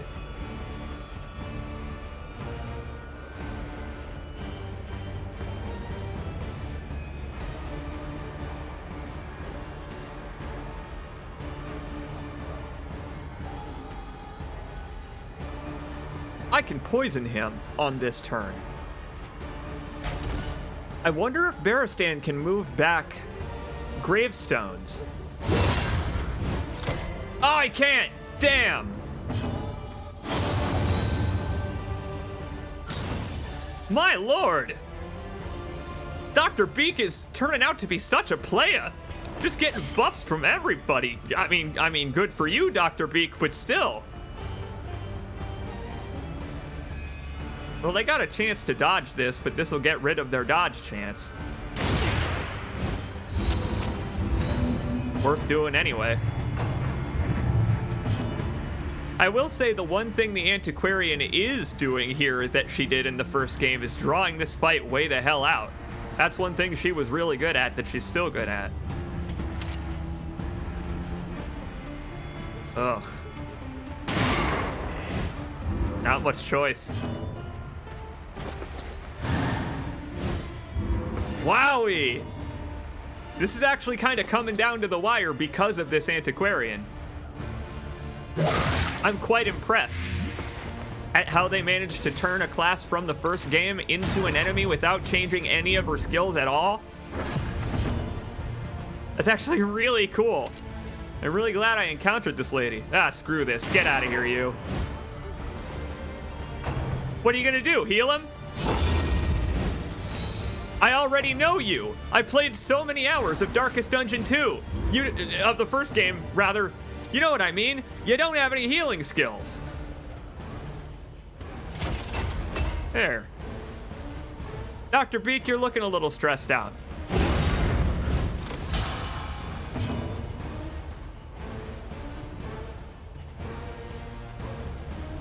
This does kind of stink, though. I might need to change up Dr. Beak's skills here and get rid of emboldening vapors, because at the moment, only really Dismas can hit enemies in the 4th spot. Audrey can, but only with the blight. Dr. Beak can, but only with a stun. Aha! Well, this might be kind of fun. Oh! Critical of 16. Now that is a Dismas level crit if I've ever seen one. Oh, lady. Oh, antiquarian. Oh, hang on. Can we just admire this for a second? Can we just admire this situation?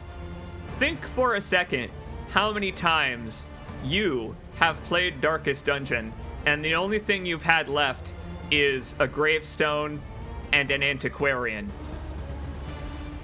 Let's just take a second to admire how the turns have tabled.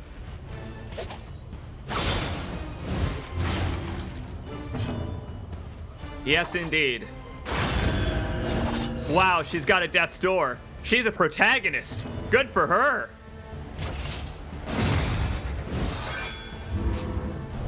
Lady was basically a boss fight all on her own. That was fun. Nice.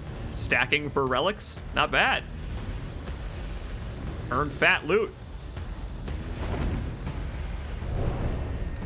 We will have to actually attach that to the stagecoach to get it to do anything, but still, successful fight. Well done, everyone. Keeping in shape. We're keeping in shape. Come a little closer, darling. Oh boy, I hope this stagecoach has 2 rooms.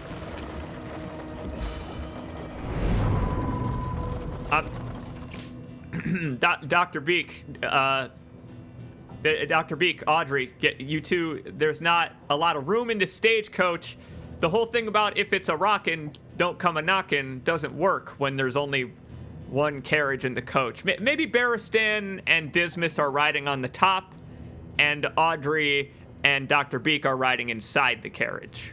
That's how our stagecoach is laid out currently, let's say.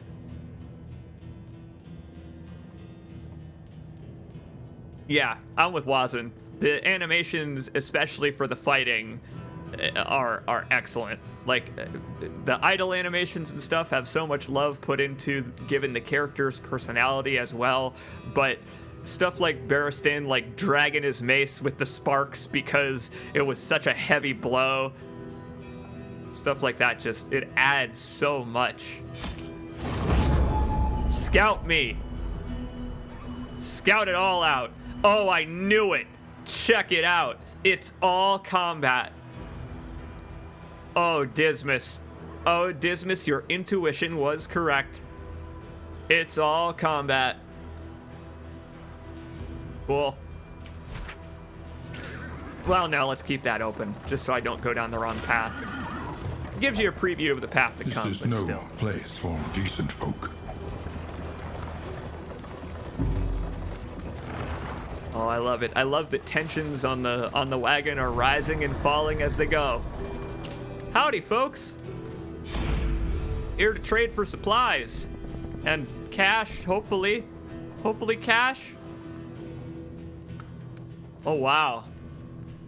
Huh. This perspective from Audrey actually makes sense given her character's backstory. Wealth will only dilute us. Why not give some away? I guess she prefers the life of a grave robber. In this world, good for her. There's a lot of graves to rob.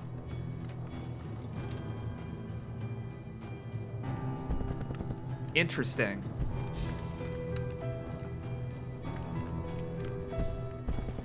Need the flame more. I need the flame more than relics.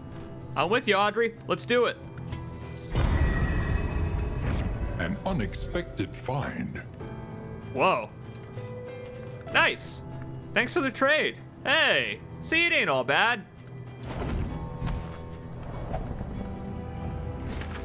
Hell, we're over encumbered even. We're doing so well. All right, let's manage.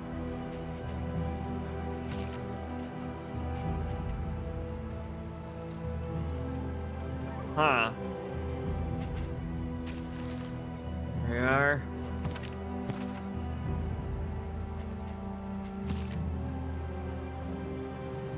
Get rid of that single bandage, probably. And as much as I like glimmers of hope, I don't know if we need to carry around 6 of them, given that you do still have to assign them to someone and use them in combat, so we don't need to carry around a second stack of those. Learning to let go is a big, big part of this game. They gave us a lot of slime mold. Those were some moldy folks. I hope it came from, like, their carriage and not their pack mule.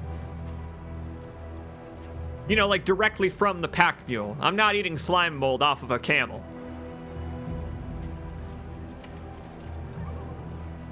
I don't know if I want to eat slime mold off of much of anything.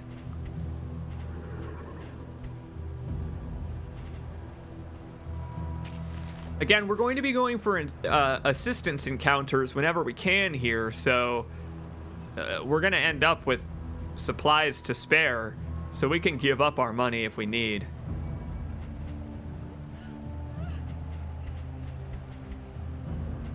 I kind of want to give Dismas this death blow resist.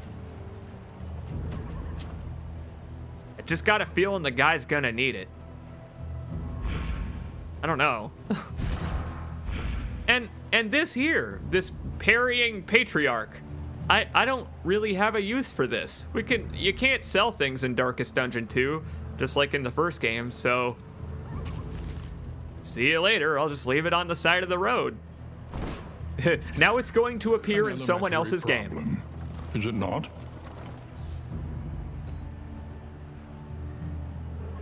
Right. We could visit the Hoarder. Destiny will not be denied. We could visit the Hoarder, but it would mean giving up our goal for this.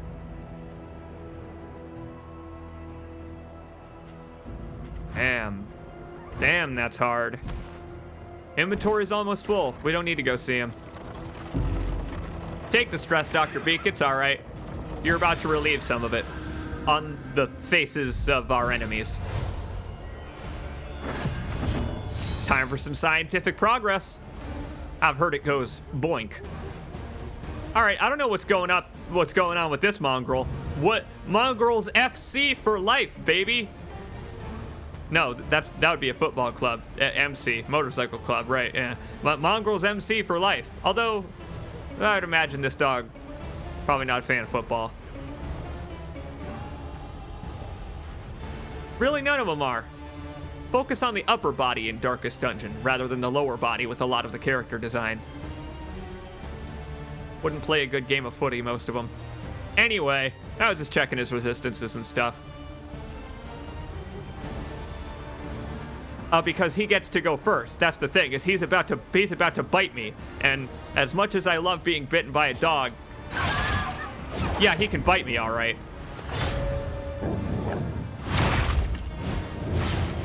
Some of the deepest scars on my body are from dog bites, actually. When I was younger, 2 of my dogs got in a fight. Just an aggressively raised breed Ooh, Audra got stunned by that howl. But she can still move because she got her second action. Aha!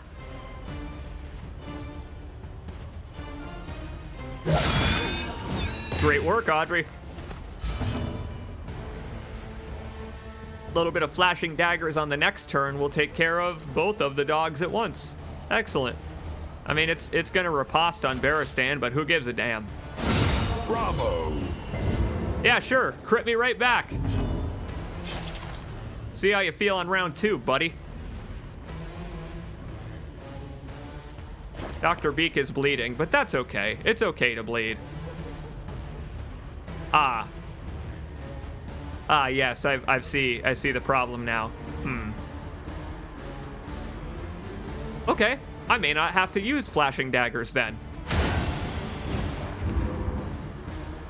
Never mind. Oh, look at that. A whole pack of punks. These animals, they're watching each other's backs.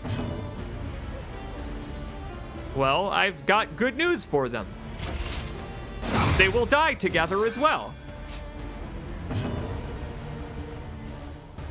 First of all, let's take care of this fellow, though. 30 bleed resist. Speaking of which, everyone's friends with Dr. Beak.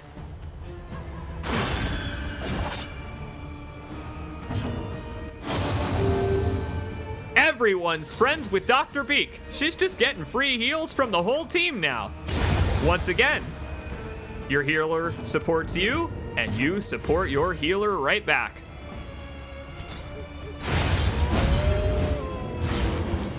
Really now? Had a chance to riposte on that and everything, huh?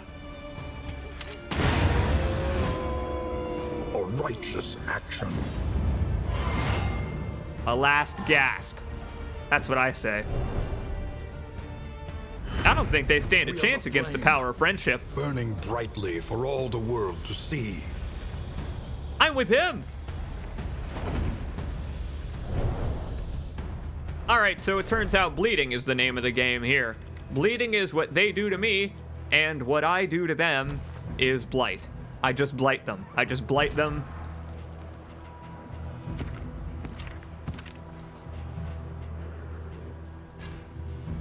And I don't have a way to complete that sentence because that's honestly the end of my actions. You know what would be nice to have?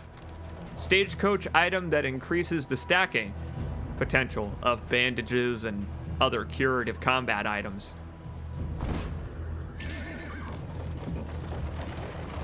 But yeah, I'm just saying that through the power of friendship, we're going to kick ass. Or at least we're currently kicking ass. The tides could be stemmed. Oh, but Barristan and Dismas are becoming quick friends. They just gained a relationship point. They emptied their larders, gorging themselves as the world began to crumble. And the desperate few return. I mean, good for you folks. Good for you folks trying to eke out a living in this goddamn place.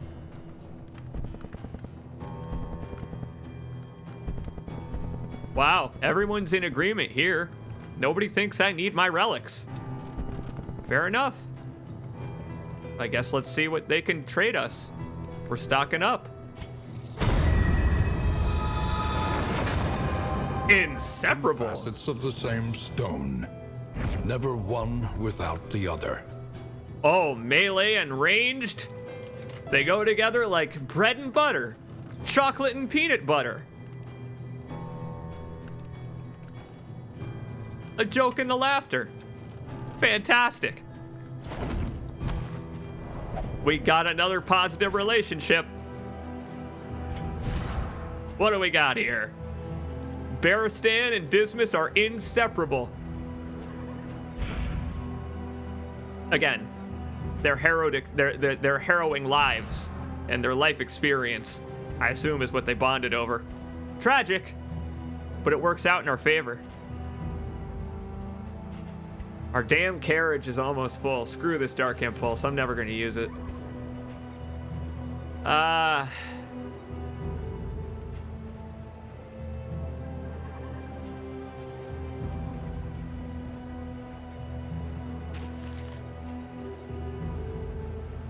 tempted to get rid of this strongbox, honestly, because, well, we're giving away all of our relics. It's not like we're going to have time to stack them back up before the run is over. But I'll keep it because who knows? We may end up using the next run to build up our money. Starting to get tough to kind of manage my inventory here. It's all this damn slime mold. I've got so much slime mold.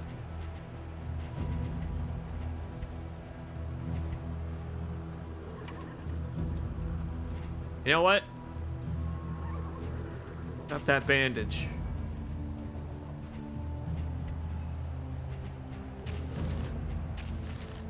Slime mold is kind of like last resort clutter, I've found.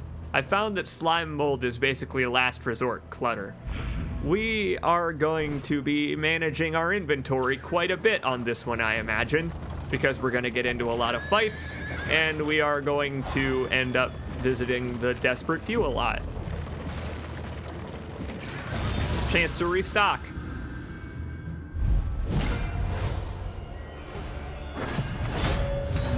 Whoa, boy. We got 3 king enemies. We got 3 ultra badasses in this fight. And that one set me up for a combo move right away. Hey!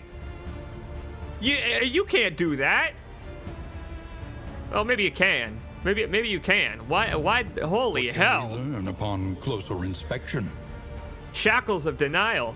Now I'm gonna guess that is the right, quote unquote, that we picked at the start of the run. Denial was the only one that I could pick, but I imagine that, well, there we go. This is the modifier for Denial. It's fucking bonkers. Oh boy, it's bonkers.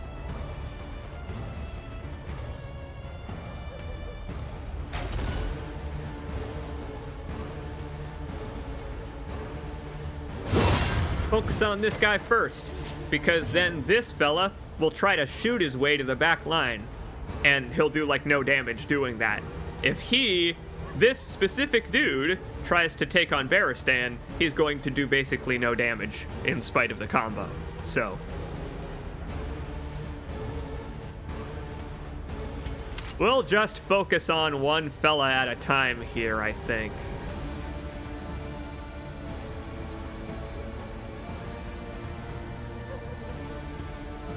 Maybe.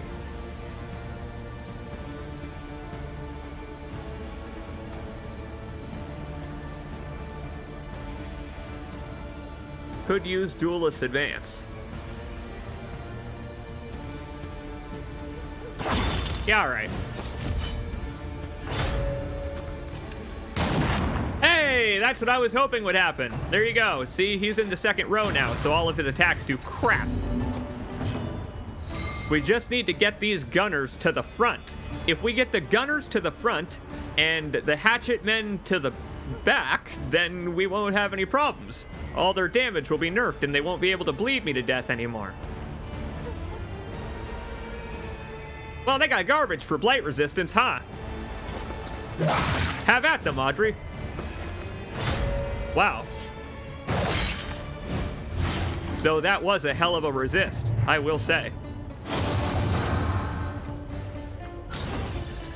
Don't worry, I got your back in just a moment. I just need you to bleed a little more. Now I know that sounds kind of harsh, but if you bleed a little more, the heal will be more effective. I'm like a baby occultist.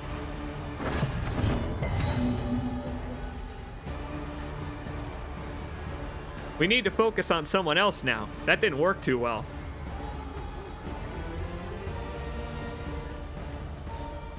Although, hell.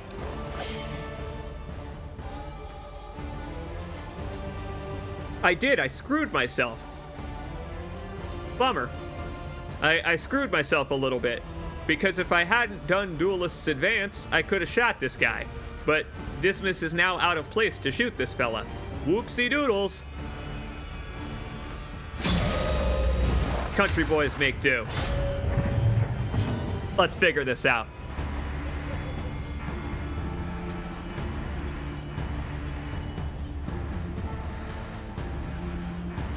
Their bleed resist is also shit.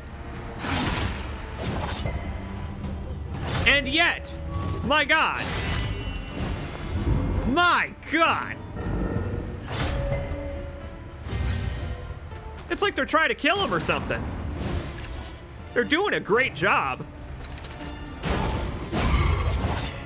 See how they like it. Thank you, new friends. Oh, there is, in fact, so much blood, though. That is a lot of blood. Get out of here! You can have some blood right back. Take it off my shield. Just dripping off of Baristan's face, his armor, his mace, his pants. What a bloody battle. God damn. I set him up for a combo, but I don't know how. All right, we got this.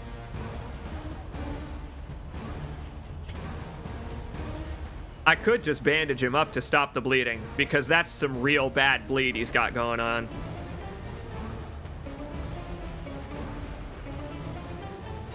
I don't know if I want to wait for Dr. Beak's turn, because this crack shot could just shoot him.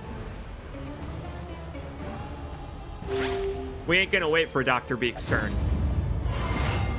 Whoa! Best buds! All right. Who you shooting at, Dismas? What do you got?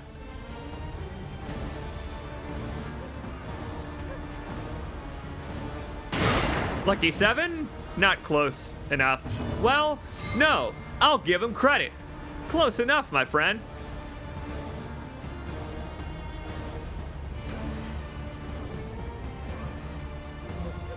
Huh. Flashing daggers, unless it gets a crit, can't kill this guy. That's a shame. I'm gonna use it anyway, because fuck him. Sometimes being vindictive is fun, especially when they've inflicted nothing but fear on you. The work continues. Look at that. Look at the horror. Look at them retreating. It's all they know how to do. Holy crap.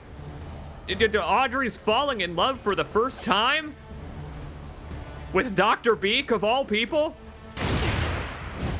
Of all Beak pull?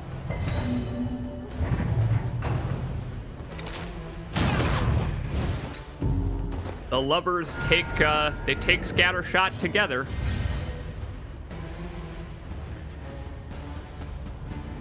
Well, I can just shoot the man as Dismas, so I'll do that. I'll just shoot at him until he dies, Indiana Jones style. Sometimes all you need to do is just blow a guy away.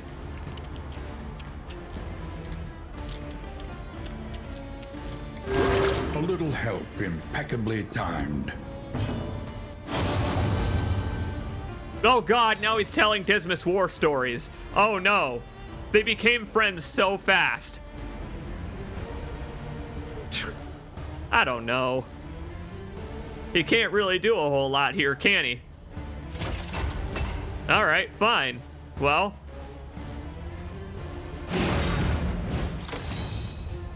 Just in case they do that goddamn shotgun thing one more time.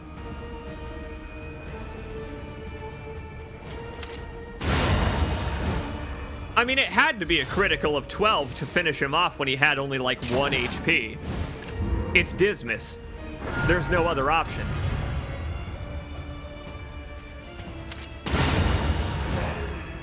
Crit so nice I did it twice in a row. Cut down these nightmares and blaze the trail to your redemption. I would be happy to. I would be hopeful. I would be hopeful too. Now this is interesting.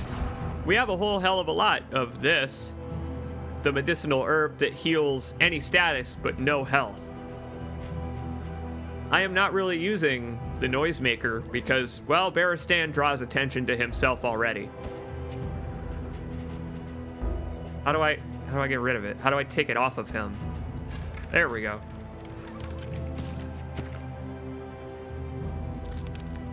Doesn't seem to be much fire going on here.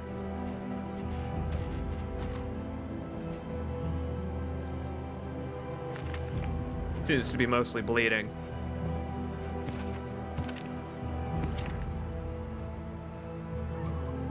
How's the flame doing? Damn good. All right. Keep it up. Now, at some point, we do have to abate the loathing. Now, that's going to be a problem. I have essentially no choice but to take on the Towering Feast here, because if I don't do this and continue with the goal of visiting only assistance encounters, the loathing is going to reach like 100% as soon as we get to the next inn. So, uh-oh, team.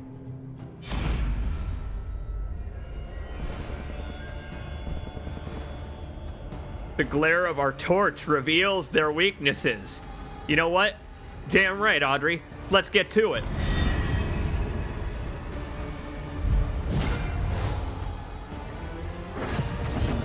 Oh, God. The fact that they were clearly once people is the worst thing ever. I don't like that they have the necks of those things from the last region. Remember? With the 2 rows of teeth, the worms that were trying to eat me? Ugh.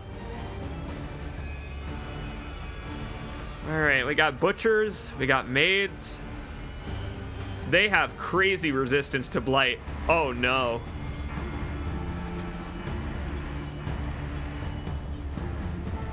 Yeah, I don't think they're cosmic. Hell, and this one is... Observe the subject carefully, and you will discover its weaknesses. Oh boy. Oh boy, oh boy. Thankfully, none of them have death blows, so...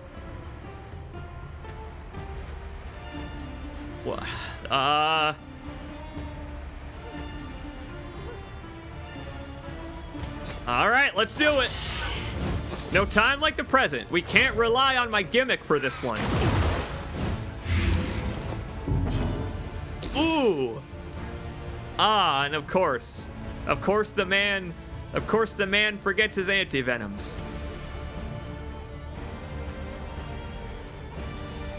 That is a very, very powerful venom.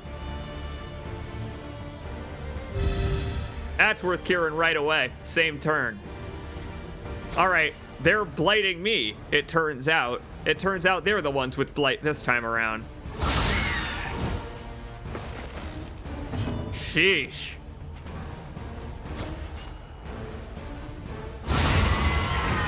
No more of that, please. To finish this quickly.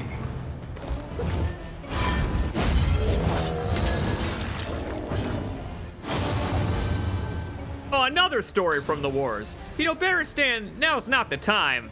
Ah, maybe it is the time. Maybe it's always the time. Oh boy, it sure is the time. Hey, guess what? Get stunned! Oh, he ain't moving, but he ain't moving either.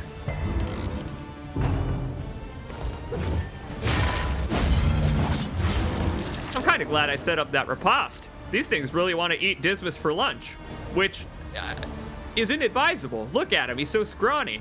Without that coat, he would be the scrawniest of us. No offense, Audrey. It's just those thighs. I'm assuming that's what they're drooling over.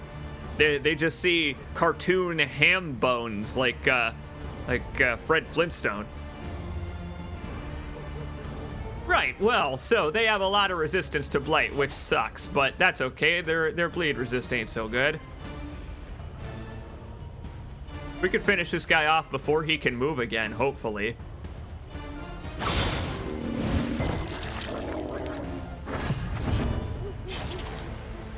If not, that's not such a bad thing, though, I suppose. Yep, a little self-care goes a long way.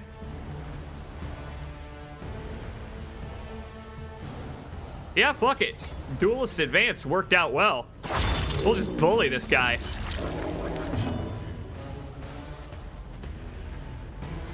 I would say poor guy, but I don't feel any sympathy for him. Look at what he is. Look at what he's become. Look at his red hook. Have you noticed, by the way, how many creatures, how many buildings, how many background elements in this game have a red hook? Name of the studio. All right, who would I rather finish this guy off, I guess?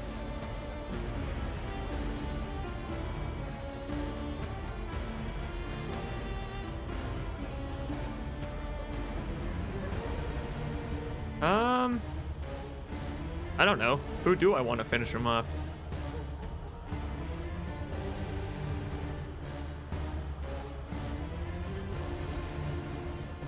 Right. The maid is going next, though. All right, Dr. Beak, we'll use you for utility then. Okay. Very good. Very good. Oh, very good. Thanks, Baristan. Much appreciated, buddy. Look at that. Dismas ain't bleeding anymore or anything, and he's fully healed now. Relationship system. Party building mechanics. It's the coolest damn thing in the world. All right, pal. You ain't moving again. Nor will you move again, now that you've been buried.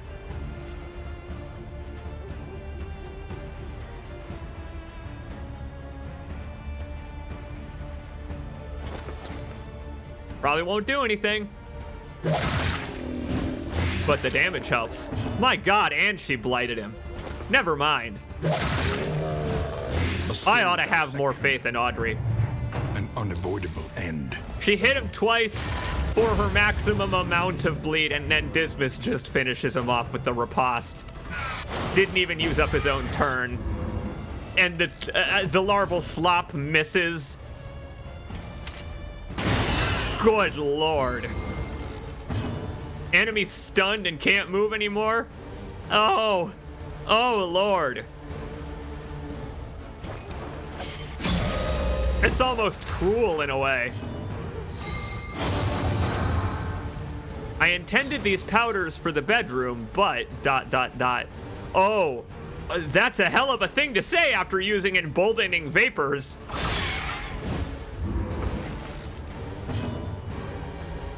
Ah, crap.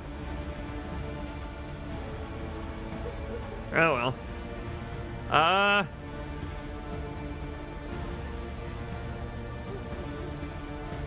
Well, who's she gonna beat on? We'll make Baristan take it instead. All right. Oh, nobody. That's right. She's stunned. Well, that's what a little planning and a little party preparation will get you.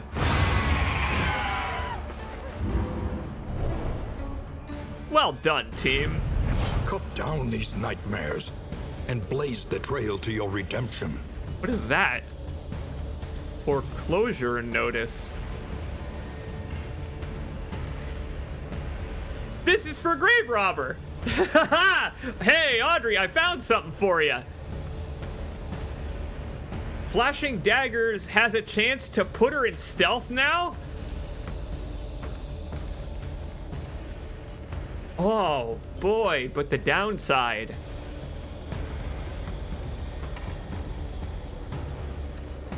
Whatever, that's only one more move to set up. That's a really powerful trinket. Wow. The loathing whispers. In fear, I assume. The loathing had better start quivering. I'm coming for it. All right.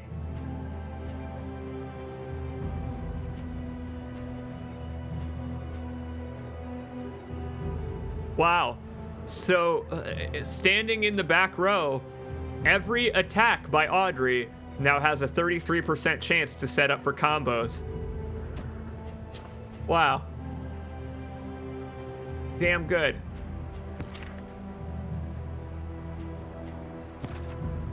Thinking about giving this clandestine cape to Dismas. Because if something attacks him, but he's stealthed, he'll still do the riposte if he has a riposte.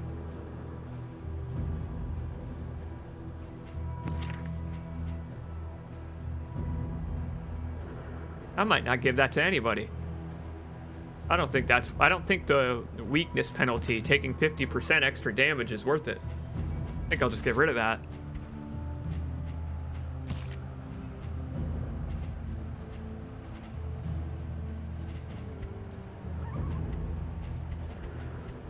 Once again, we are filling up on supplies here, which is a good thing, and also not such a good thing.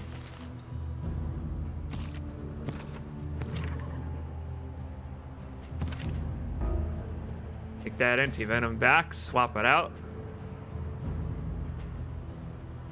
We'll get rid of this. Well, no, we won't get rid of the noisemaker, because who the hell knows, right? Between now and the next assistance encounter or combat encounter, I may need it. Never get rid of anything until you're sure you won't use it anymore.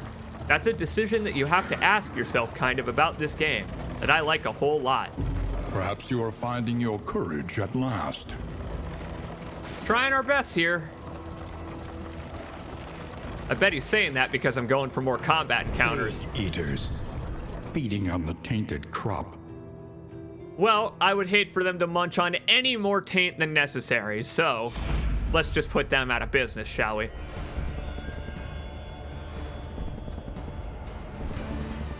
Huh. Wow. Dr. Beak is the only one that wants to fight him. Dismas and Baristan want to run.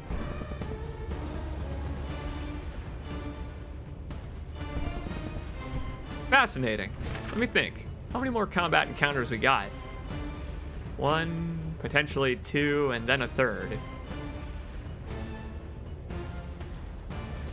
All right. You know what, Dr. Beak?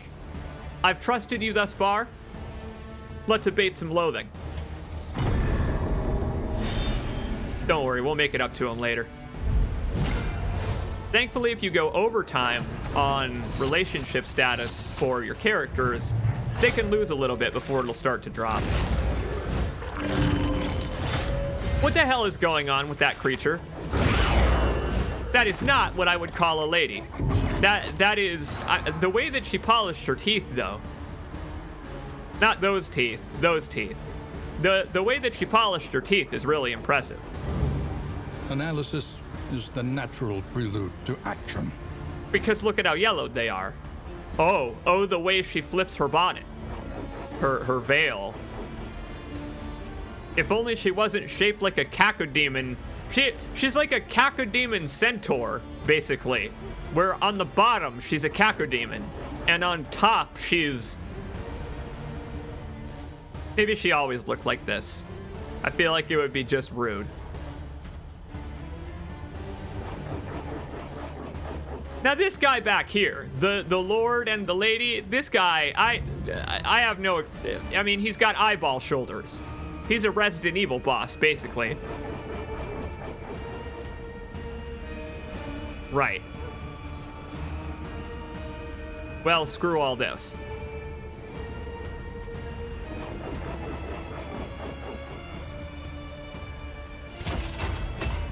Give me some dismal defense here.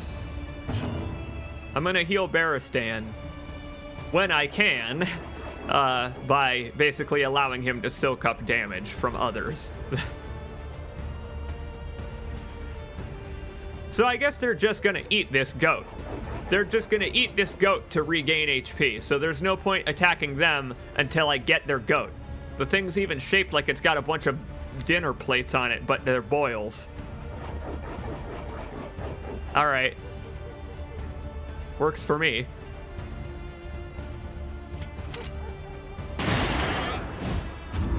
Oh. Yeah, you better bleed. Sorry, bleat. Bleat is what I meant to say. But bleeding is what you're gonna have to do too. My God, these things have such blight resist. Oh, blight is super not gonna help me here.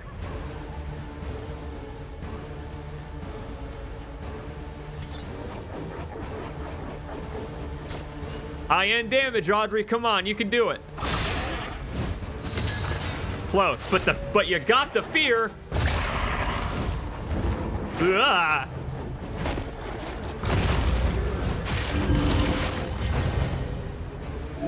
These things are just horrible to look at. They really are. Dr. Beak, I appreciate you curing Baristan's stress, but you curing his stress doesn't actually help you cure your own stress. His stress needs to be high in order for your stress to actually be cured. Well, hell. I'd heal him right now. A calculated generosity, but a welcome one nonetheless. I don't know how to handle these things. They're odd. These things are real weird, and that goat does so utterly much damage. Why does that goat do so much damage? Good lord. A promising development. Yeah, promising development, but I bet they can eat the grave too.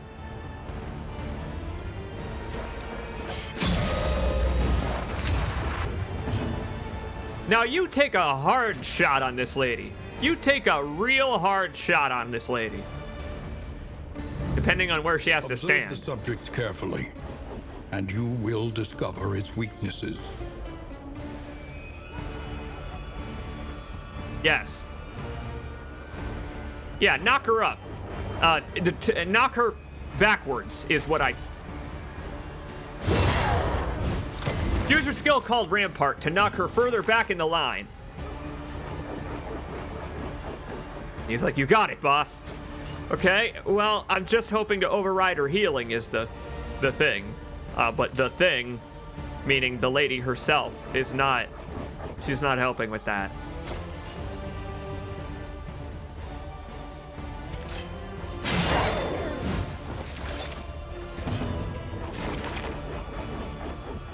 It's just a good thing Audrey gets to go twice most of the time. She's earned that privilege. A breakthrough. Really ought to look at that Death's Door, because it is about to heal off of Death's Door. I'm sorry, did that Lord just give that lady a tongue lashing? With which tongue? Maybe I don't want to know. Well, she's not going again. It sucks. I gotta finish her off because she's going to heal.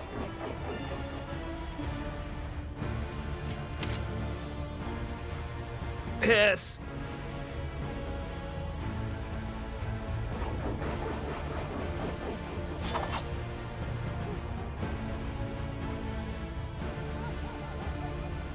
Well, I guess I'll just forego the opportunity then.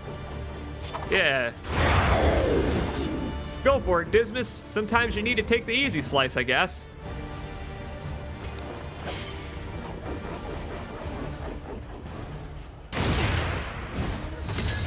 There we go.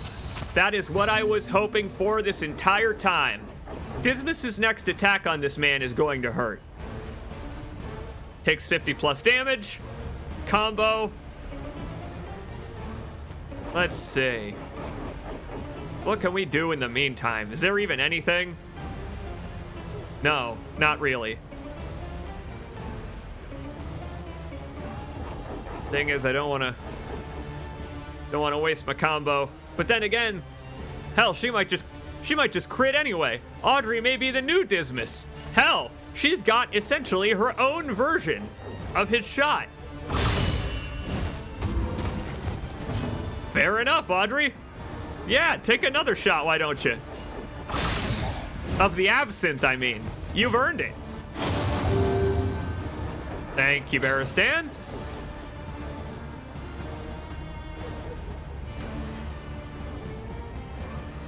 Oh yeah, he can't do a whole lot here.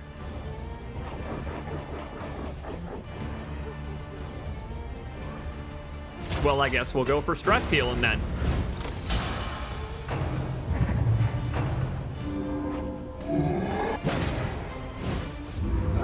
That is a fleshy backhand if I've ever seen one. That backhand has more flesh than backhands generally should have.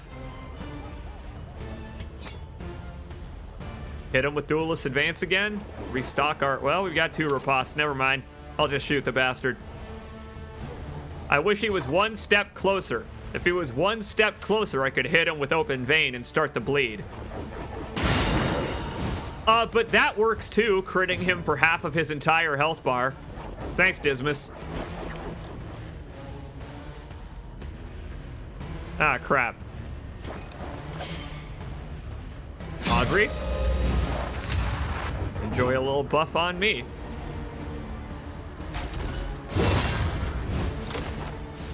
Oh, he can move graves. Wow. They're just resilient to being moved. Okay. That changes things a little bit. In that case, fuck this guy. Hey, buddy. Your face looks like it could use a few more dents. Doesn't have enough. Pop a couple of those boils with my pickaxe. Well done. Thanks. See how he gets out of this one. No, like I said, let's see how you get out of this one, jackass. Go ahead and try to heal.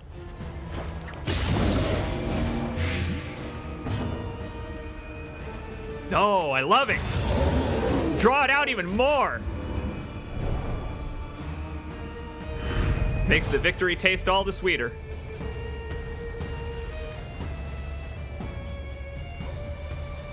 Yep.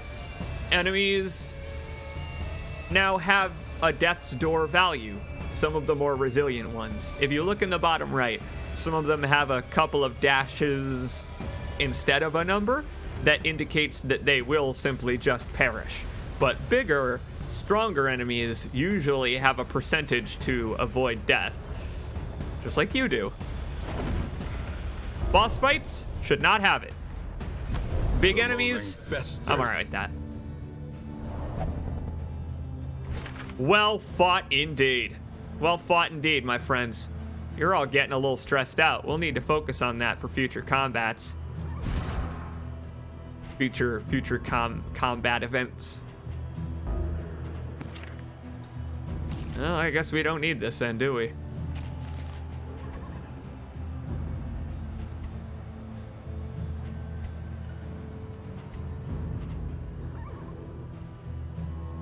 -3 speed. Yeah, right.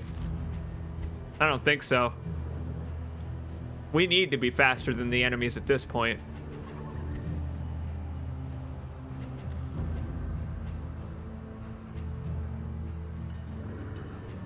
Know what?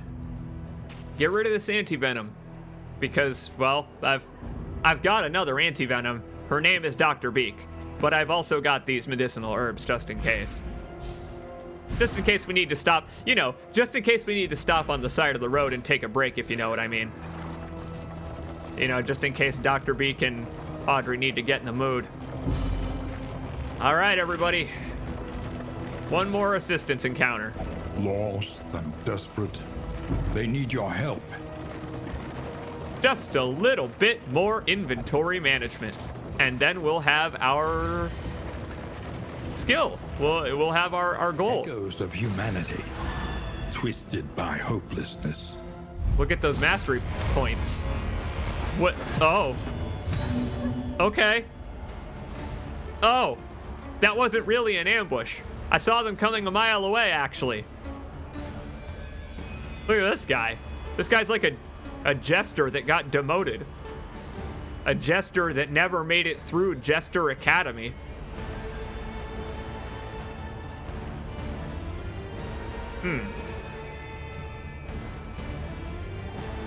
Well, this is a shame. Due to current events, we kind of have to change up our strategy a little bit. All right. Well, I'm not sure what this urchin does, but let's make sure he can't do it. A slow dissection. An unavoidable end. Game is very pretty in a way the first wasn't. That is a really odd backhanded compliment because the first Darkest Dungeon is a gorgeous video game, but this one is even more gorgeous, indeed. being able to examine any of the models up close and watching their animations in 3D, the art style translated beautifully to 3D from how good it already looked.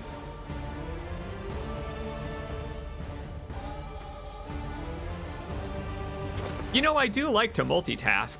This guy's got quite high blight resistance. But then again, I could just punch him in the face with my guy who's got a giant mace, couldn't I?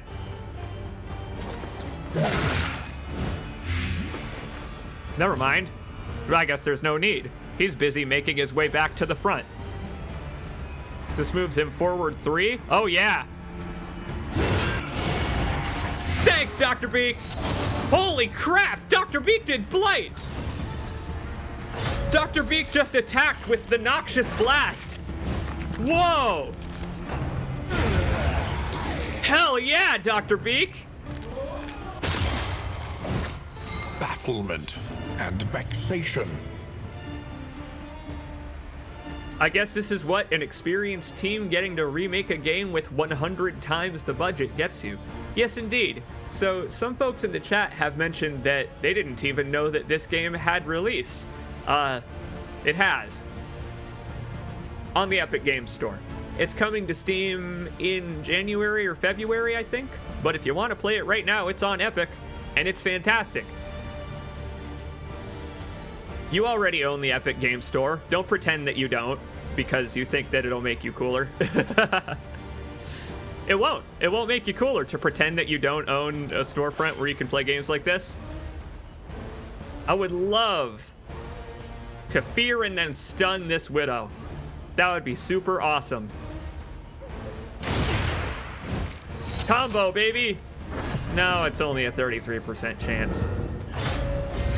Ah, that's okay. We'll let her do her thing. Infect us all with madness.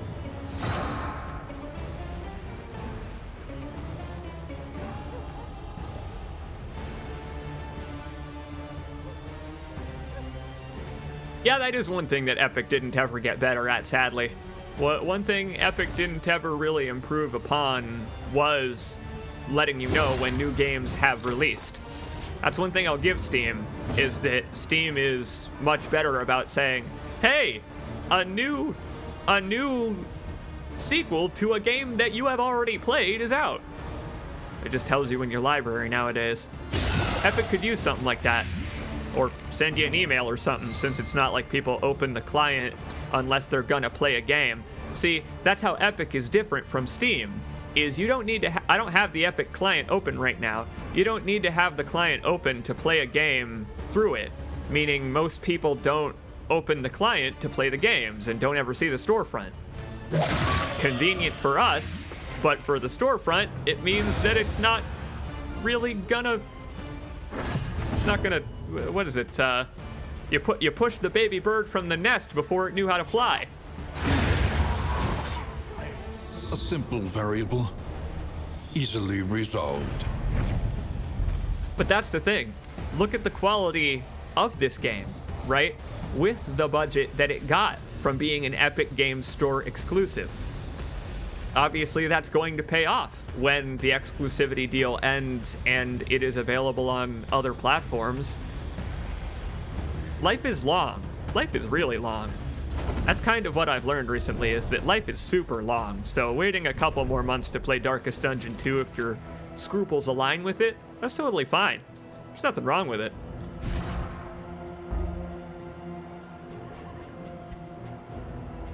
Just saying, I've seen people say that they don't want to play games that are on specifically Epic. And you do know that Steam installs Origin for you when you download an EA game, right? All those other clients, I don't know, Cyberpunk 2077 now has a launcher. Rockstar Games now have a launcher that's also a storefront. The Division, Ubisoft actually has had a launcher longer than EA has. Ubisoft's Uplay, I believe, came out even before Origin for Far Cry. Or soon, around the same era of gaming. Still, point is, like, Everything's got its own proprietary library / storefront nowadays, so it's worth checking to see if the games that you like are now on those storefronts. This is getting rough. Our cart's getting real full here. But what it's full of are... It's a pack laden with loot and supplies. Combat items specifically. I think I'm gonna drop this noisemaker, because it ain't like I was using it anyway. Oh boy. And here come the desperate few. Hey, would you folks like to take some of my stuff off my hands? Let's see. Their problems are our problems, let's help. I've got just the tale to brighten their hearts. Yeah, I bet you do, Dismas. I bet it's the aristocrats. He seems like the type of guy. We can prove to them that they can survive. I like that perspective, Dr. Beak, but sadly it's gonna cost us the flame. We need to keep the flame up for the cultist encounter.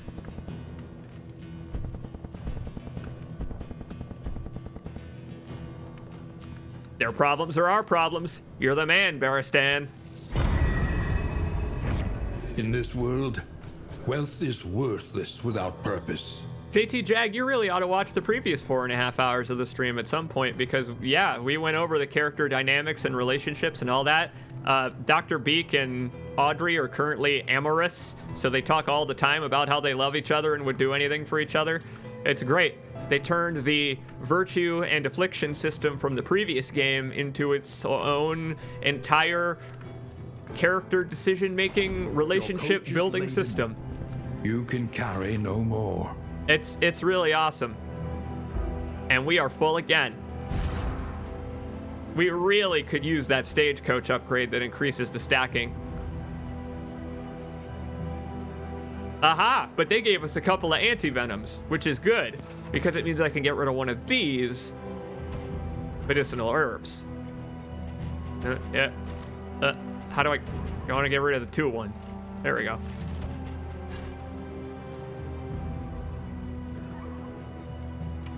Single burn salve, who needs it? If it ain't gonna stack, take it back. That's what I say. And there we are. Now it should be all using supplies. It should be all focused around using supplies, because it's all battles and then cultists from here on. Here. For those of you that are joining the stream or have joined it partway through, there's the relationship system. We have actually managed to keep pretty much everyone in good standing so far, which I'm really pleased about. We gotta build up Dr. Beak and Dismas a little bit, but it's wonderful that they assist each other in combat and have all kinds of dialogue lines talking to each other and about the situation. This game is about maintaining hope, whereas Darkest Dungeon 1 was about how hope will dwindle along the arduous journey. This one takes a very, very different tone, a very different approach to a similar tone. And I think it's really, really cool. Welcome back to Oblivion's Rampart, everybody. Oh God, here we go again. It's more cultists. It's more cultists.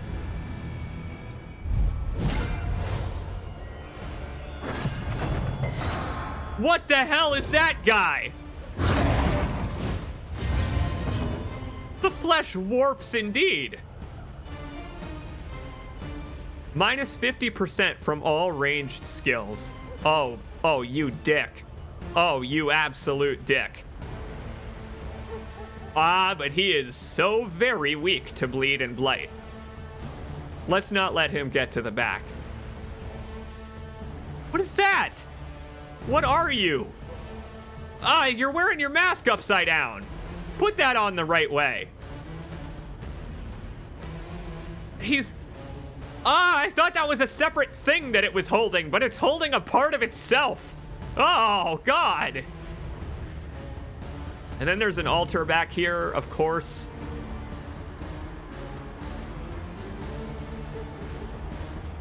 Well, the altar is gonna start healing everything, so I need to get rid of the altar first. Let's just not even bother fighting anything else for now. Take out that altar before anything else happens. Go for it, Doc. Apply your medicine. Thank you, Dr. Beak. Oh, yes. Bafflement and vexation.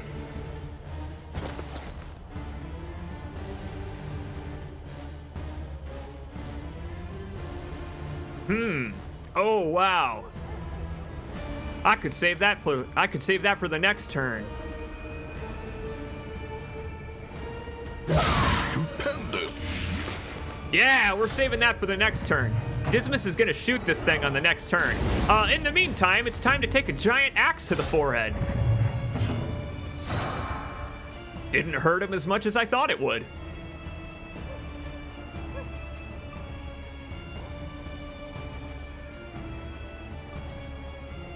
Now I've thought of something. This fella is too big. He's two squares large. So I could move him backwards, and whatever the hell this thing is can come to the front.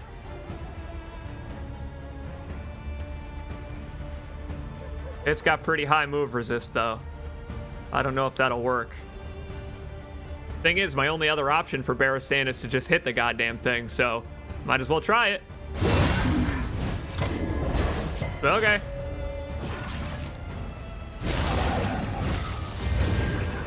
Oh, denial is what you're just so good at.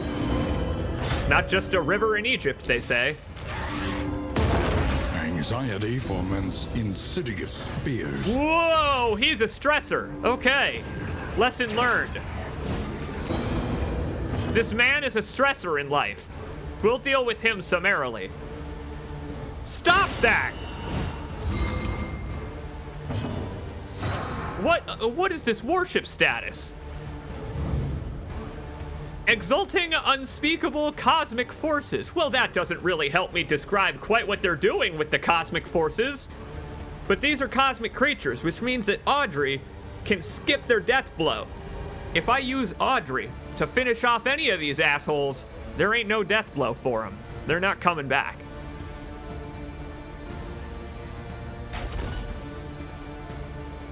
Okay. All right, so obviously this guy's trying to stress out my whole party. What a jerk. Absolute jerk.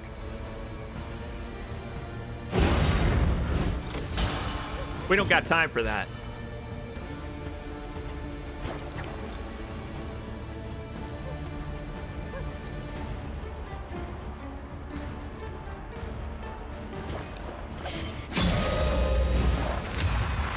Buffing my range. This whole clarion call thing is so lovely. Being stressed out. Oh. Name of the game, ain't it? Beat on him all you like. We're inseparable. But we won't be for long. That's the problem. If his stress reaches 10, his relationships are gonna go way, way down with everybody, and it might break his bond with Dismas. So we need to be very careful not to let him get to 10. Ah! Die! Or don't. Audrey's gotta blight this thing. Look at them all.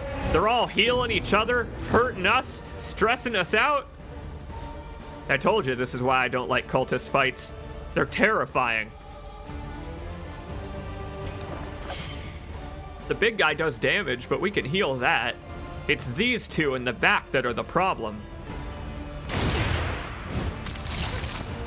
Nice. All right, Queen of Blight, let's see what you can do. Well done. Not quite enough, but close. Very, very close. Shit.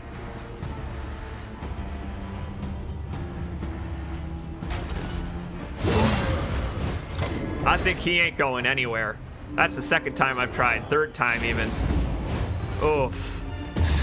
Ah, Baristan. That's a shame. The progress he had made.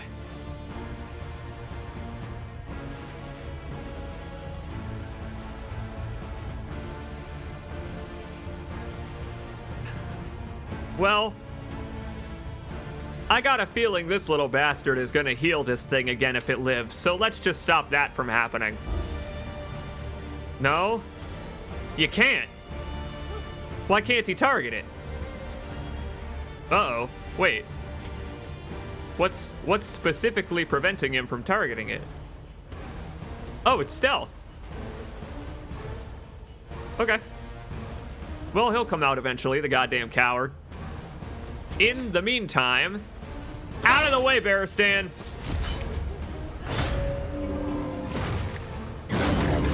We have a more important player to be in first place right now. Goddamn, the sheer amount of moves that this altar gets. Most important member of their team, this altar.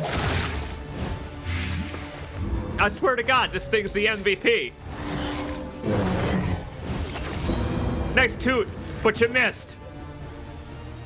Not a fan of your type of music.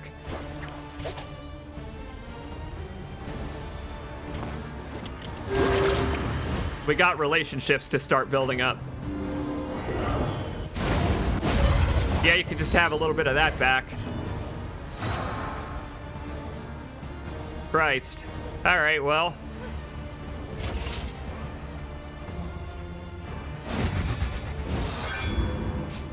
It had one hell of a dodge.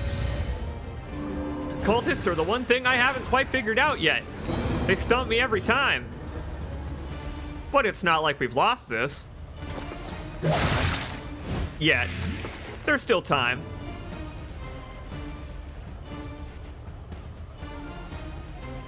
Neither of these two have death blow resist. This guy's out of here on the next turn. Good.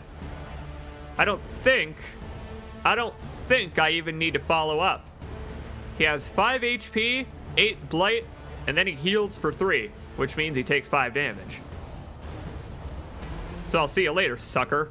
And you. Where do you get off, huh? It's turn 2? Good. A miscalculation, perhaps. Hey, or maybe his robes are just really, really thick. There's just, you know, the needles can't pierce through. Status effects it is then. Powerful as ever.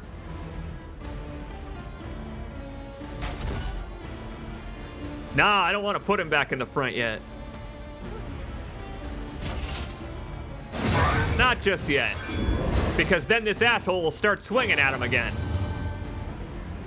You know what? At least these two are still in love. Some bonds cannot be broken.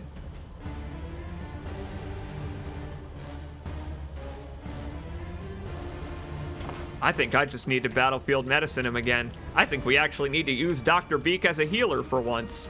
A calculated generosity, but a welcome one nonetheless. It's okay. Stab him right back.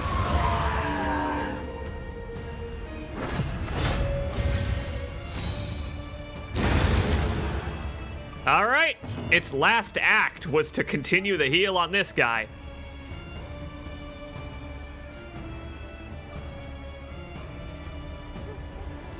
All right, then. Dr. Beak is back to being a buff machine. Now, if Baristan gets a crit here, it'll make him feel better.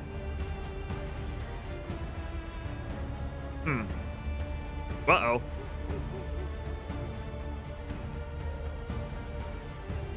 Okay. I'll just move back so that he can crush it. Go for it, my friend. Check it out. If the target has a combo set up, Baristan's basic attack, even without any boosts with mastery, will heal him. Right, he's stealthed. Of course he's stealthed on this specific turn, but we'll get it on the next turn. Fine.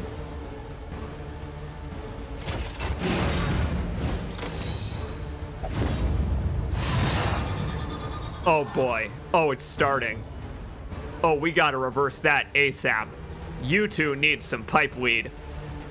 You don't want that blue bar to get started. I mean, he's stealth. There ain't nothing I can do. What a jerk. And he's gonna be able to take another swing, too. Have some absinthe, Audrey. There's always something you can do.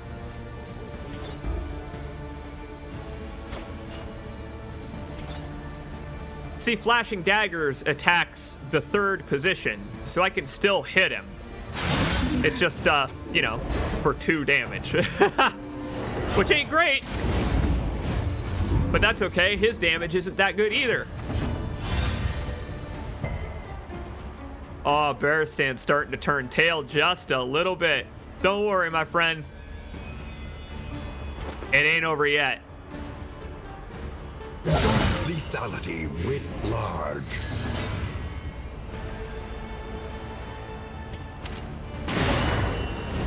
Wow, a combo for 2 whole damage, but it was worth it for the stun.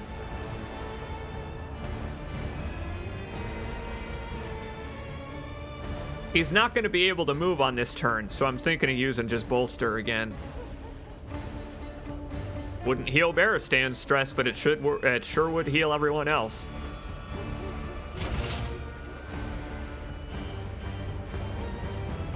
Yeah, why not?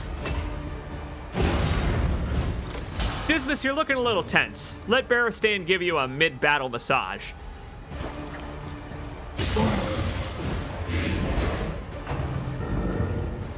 $12 damage a turn, huh? Hopefully that's enough.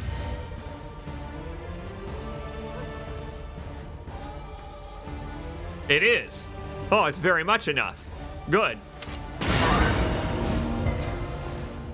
Now we can just wail on him. There you go. That's how you do it. Slowly building our relationship back up here. Would you please just die? Oh, you son of a bitch. I was not gonna let the same thing happen that happened to me on my test run. Oh, that's gone. Oh, goddamn. It's amazing how tense it can be, even when you have the situation in hand. That is one thing that I love so much about this game is I could handle that. But I really felt like I was on the edge of losing it the entire time. What do you know? We got a cultist trinket. 75% max HP, minus 50% damage. What's funny is that would probably go great on Audrey, because I'm mostly using her poison dagger from the back row now. I'm basically not using her standard damage to deal damage anymore.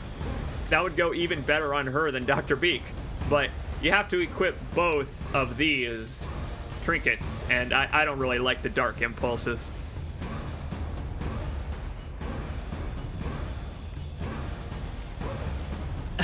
Yeah, it is funny how it's kind of reminiscent of Hellboy that way. The stark shadows and all of that.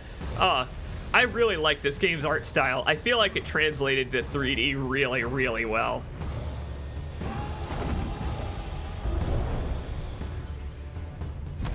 The loathing abates. You're damn right it does. In and out. A perfect job, says Dismas at 1/3 of his maximum HP. The loathing, 0. We did it.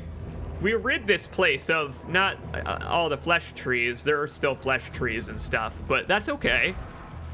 They'll go away now, presumably, over time. You know, it's just nice. It's just nice to drive the cult back. Dismas, you're going to be feasting on slime mold again. I hope you enjoy.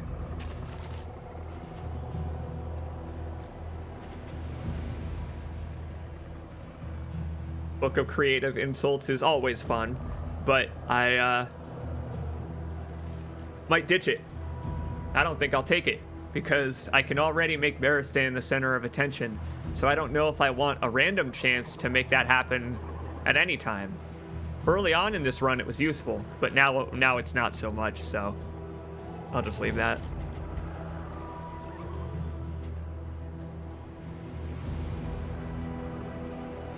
This one is so interesting.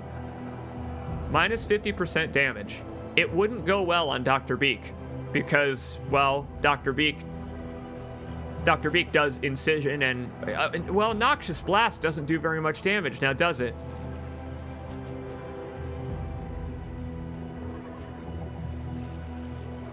Man. But then again, automatic poison. Is that really what that implies? Automatic poison with a 50% chance for it not to happen? That's really brutal.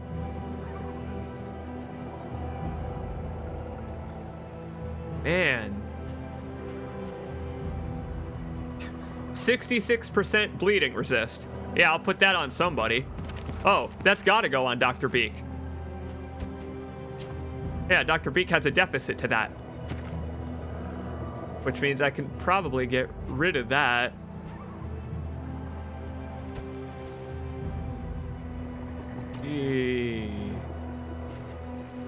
Right.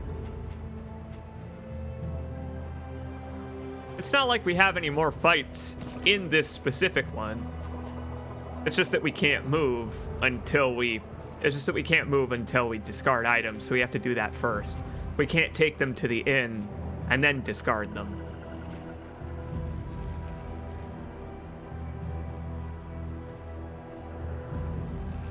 You're right. I was reading that backwards. That's correct. My the Alias has it correct. I was reading it backwards. If you are poisoned, you gain stress. Whoa. That's a different trade-off entirely. That also sucks. Because that's at the start of the turn before any characters get a chance to go. And you have to clear that poison right away or it'll keep stacking.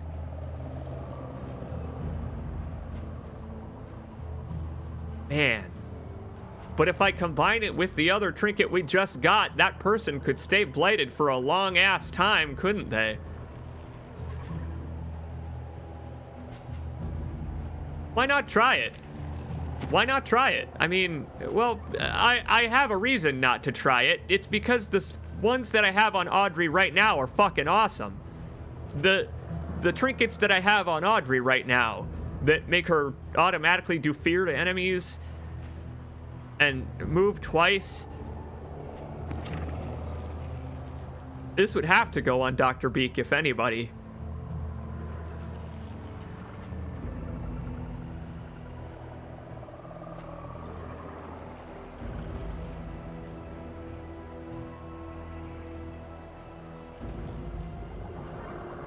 Screw it. Dr. Beak is the one who needed the poison resistance. Let's try it. Why not try it? That's kind of one thing I think is pretty great about this game is why not try it? Here, we can oh boy. Oh, but I like that death blow resistance itself. I do like to keep Dismas alive. Nah, this one's a lot better. The chance to dodge when you are on death's door is much better.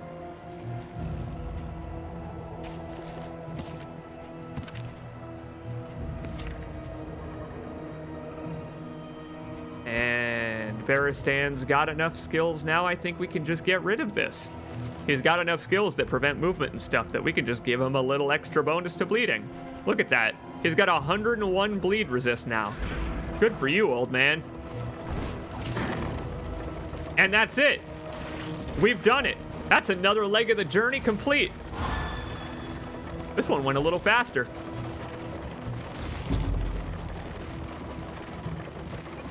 Here comes the second inn.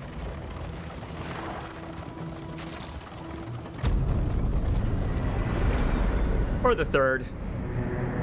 Who's keeping track, other than that big-ass obstacle in our way? Rest tonight, under the mountain's unblinking gaze. It does kind of feel like it's staring at me, doesn't it? The River's Song. That's a hell of a name. That's a lovely name.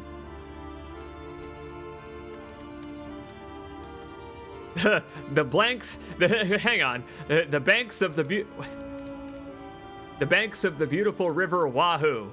Yeah, that's probably what Dr. Beak and Audrey are going to be getting up to tonight. Barristan and Dismas have a little bit of friendship building to do, though. Maybe I'll give them the pipeweed.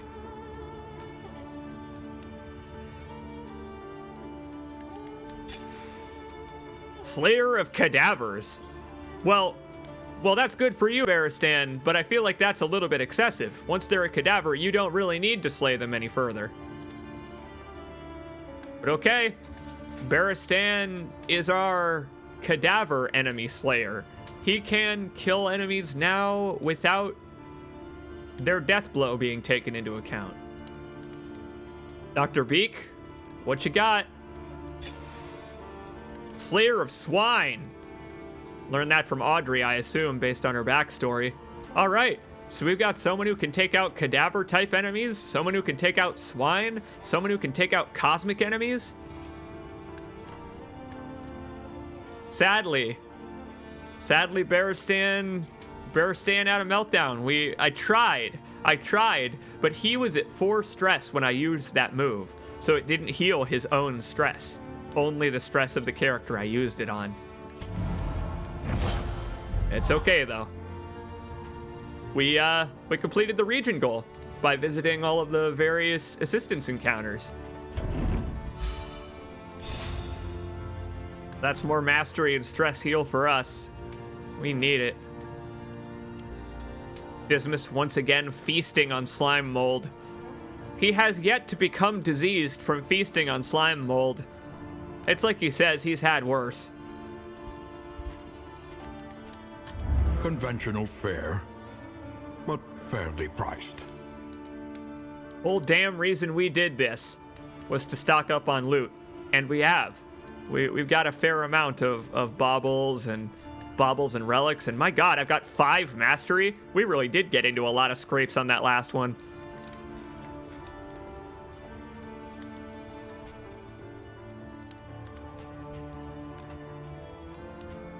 Damn. Can't give him bleed resist. Because Barristan and Dismas are both squeamish, which is hilarious. Can't stand the sight of blood, huh? Let's see. Here we are.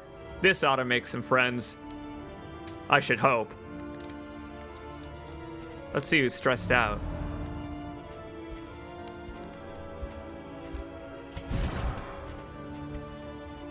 Yes. Dr. Beak and Barristan, my friends, please.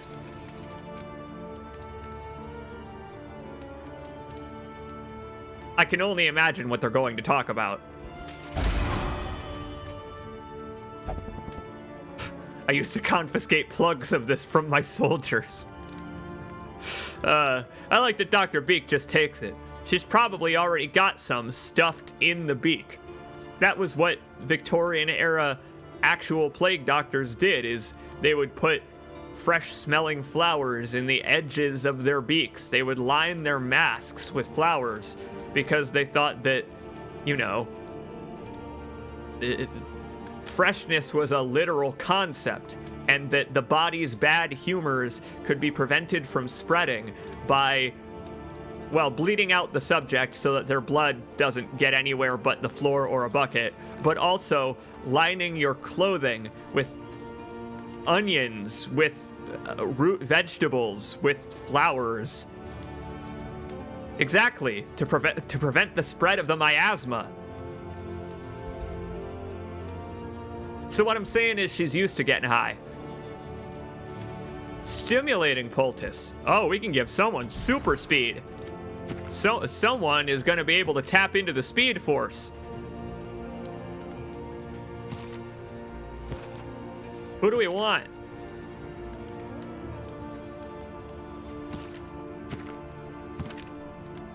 We could give it to someone who's already fast to ensure that they go first.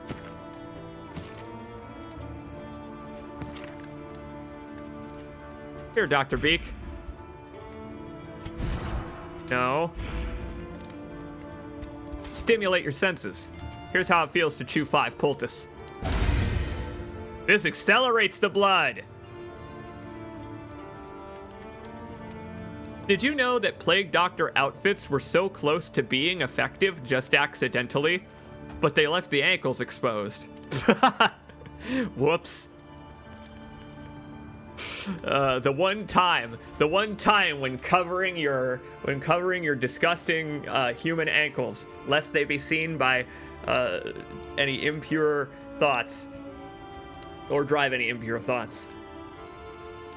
The one time you should have covered your ankles up. So who needs bleed resist? Who even has shitty bleed resist at this point? I guess I took that trinket off Dr. Beak, so she's back to having it. All right. Again, more poultices for Dr. Beak. Dr. Beak is just stuffing flowers in her mask today. Just mortar, pestle, rip them right out of the flower pot. To arrest unnecessary exsanguination. You, my friend, better be glad that the flagellant is not here today. Because if the flagellant was here, you would be singing a different tune. It would be all about exsanguination.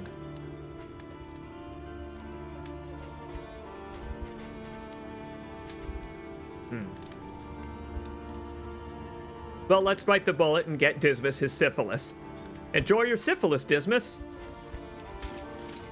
He doesn't want the stitching kit because he's squeamish. Slime mold it is. You'd think that someone squeamish also wouldn't like slime mold. But he's no stranger.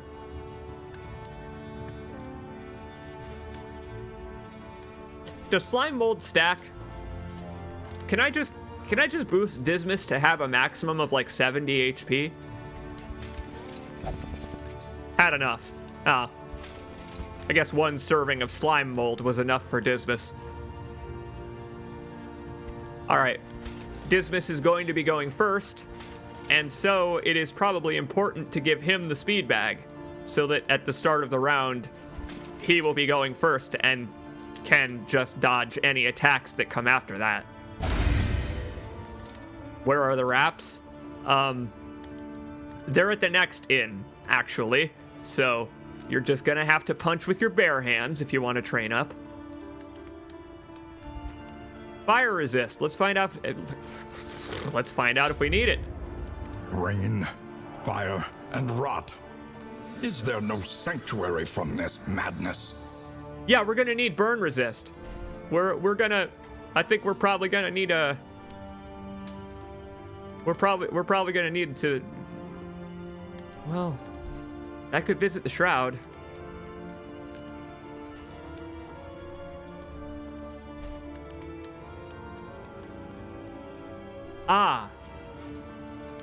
But I shouldn't.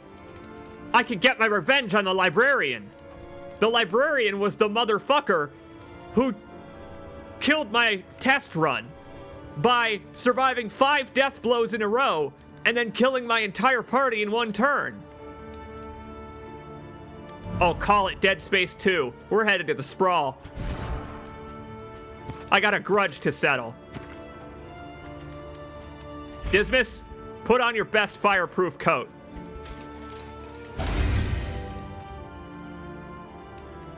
Let's see.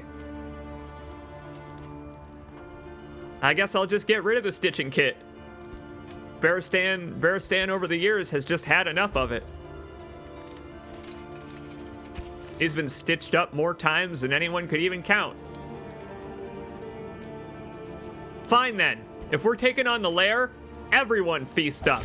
Have some slime mold. 10% HP for all of ya. Sup on it.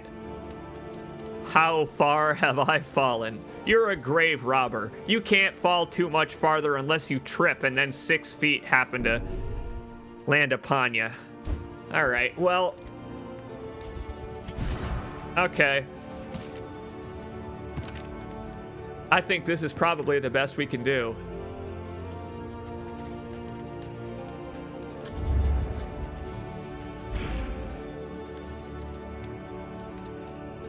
Got anything from a stagecoach? Yes, but it's all expensive. What a shame.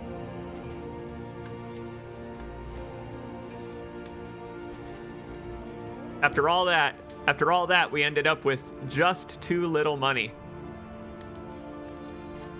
to purchase the stagecoach equipment.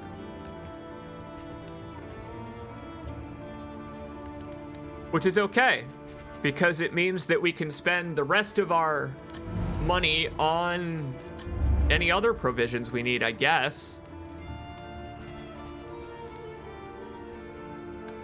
This grenade was crazy useful against the cultists.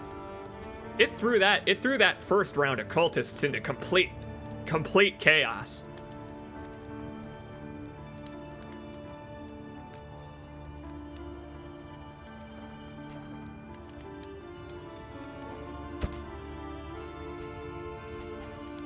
You know what? We're gonna need burn salves if we're headed towards the sprawl. We are absolutely gonna need burn salves. Okay.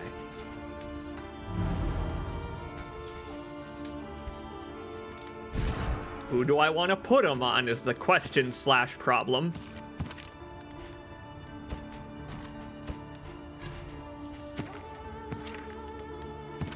All right. Trinkets.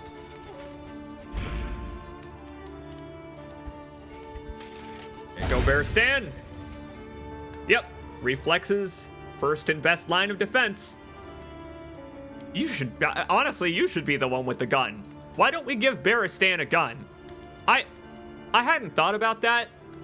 Everyone in the game uses melee weapons or spell casting. Grenades. Why not just give everybody a gun? But Barristan, you probably could handle a Gatling minigun that could wipe away the horrible Gribblies that attack me. You know, those like fleshy caterpillars that were the size of a man from earlier that had 2 mouths and tried to eat your head. Those ones, you could have prevented that. The means of mastery. God help us. I don't know what to do. Oh boy. I have 5 mastery points. I don't know what to master. I can master nearly every one of someone's skills.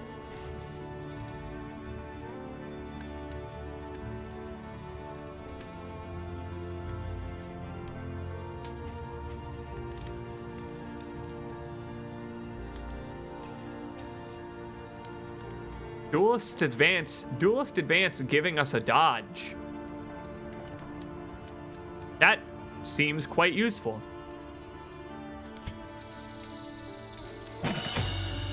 I use that and then, you know, use Barristan to move him backwards quite a bit, or just leave him in the front and do Wicked Slice.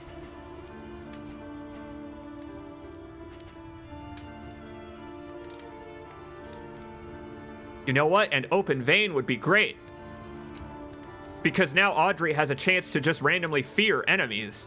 And with Audrey's poison dagger, I can hit people in the front and hit them with the combo. All right, Dismas.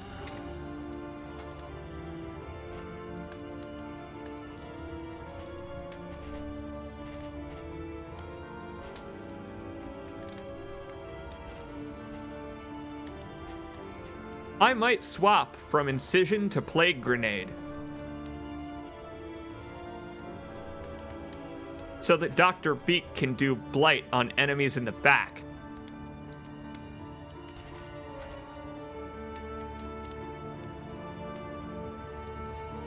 See, remember, Dr. Beak, I put the trinket on that makes her not do very much damage.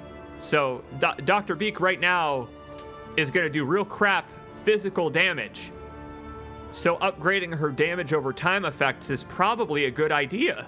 Probably, maybe. I might be learning how to play this game. I might be. I'll have to remember to equip the skill on her.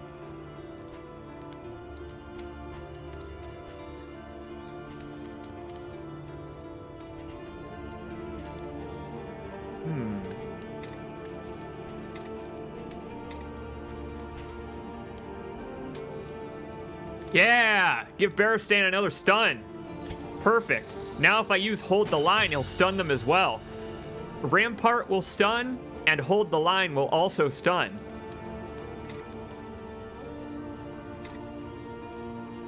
Hot damn. Alright. I can make emboldening vapors give a speed boost.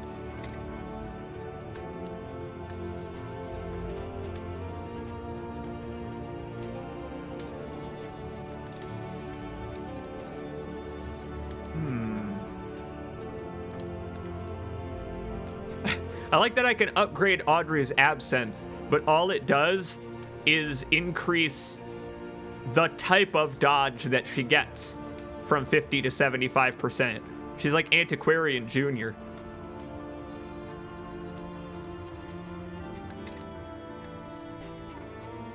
Ah, screw it. I mean, why not, right? Now I can just beat the hell out of stuff and heal to do it. Again, this is one way this game is so awesome. At the beginning of this run, I mentioned that I didn't want to upgrade Battlefield Medicine first. That was a design goal of the folks who made this game. They talked about how they didn't want you to spend your mastery points right away on healing skills for healing classes, like Occultist and whatever class Dr. Beak is, Plague Doctor. They didn't want you to do that. And so the healing skills themselves don't upgrade too much because, for example, Barristan has a natural way to heal. He can bolster other people to remove their stress and all of that. They were very thoughtful about that, about how the returning moves could be tweaked just a little bit to apply to the new system. It's really well done. And here we are. Back to the stagecoach. Planning and mindfulness, as vital to survival as sharpened steel.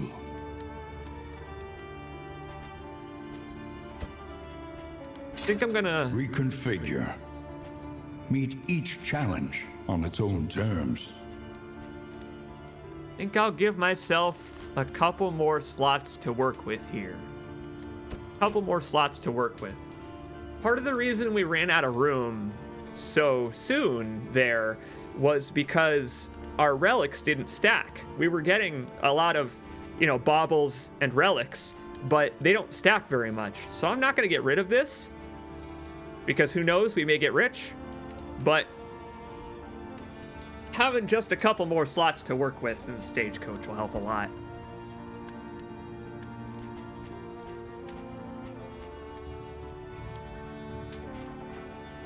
Only one more region left to the mountain now. So screw it.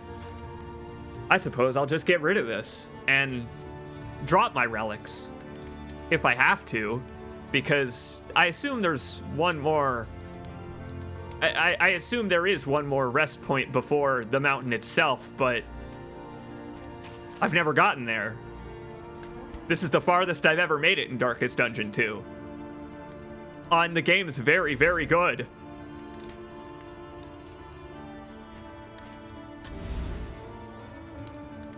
Let's head to the sprawl. Our goal is to clear out the lair. And yes, it sure as hell is. My god, and a chance of candles from all of these different places. The assistance encounters, the academic study. Another nameless city. Another inferno of mutilation and madness. It doesn't sound like the candles there are going to be very hopeful. Not at all. Ismus is entering with half health, a dismal amount, but the man himself wouldn't take the suture kit, so we'll wait for Dr. Beak.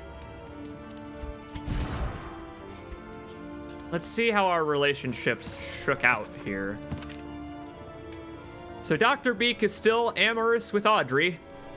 Thank goodness, honestly. I'm glad that their relationship has survived this journey. But sadly, it looks like Baristan's breakdown. Wow, Baristan's breakdown actually didn't break his bond with Dismas. That's incredible. We had made enough progress with Baristan that when he stressed out at 10 stress, it kept them as inseparable. It just reduced everybody else back down to neutral. All right, this game's kind of this game's kind of awesome in how nuanced systems like that are. Let's do it. To the sprawl we go. No, hang on. Now hang on. One more thing. I have a bunch of baubles here. Is there anything that I can spend them on? Not really.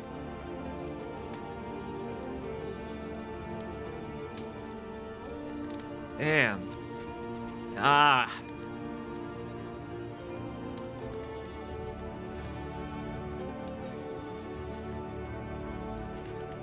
It's alright. We'll make our way.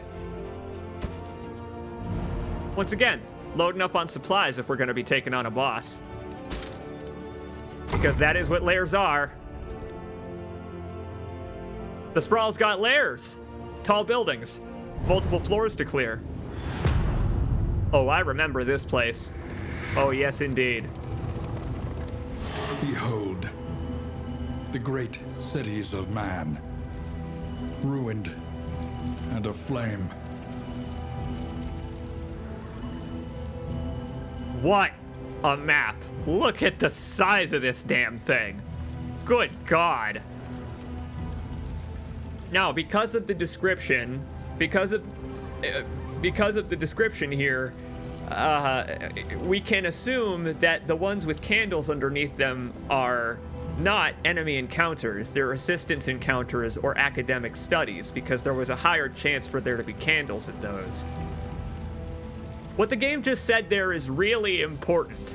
It's quite important.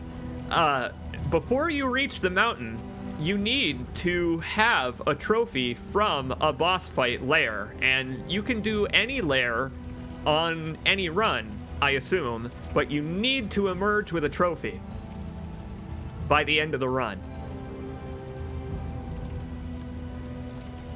Planning my route here. I guess we'll go right. We'll duck this first.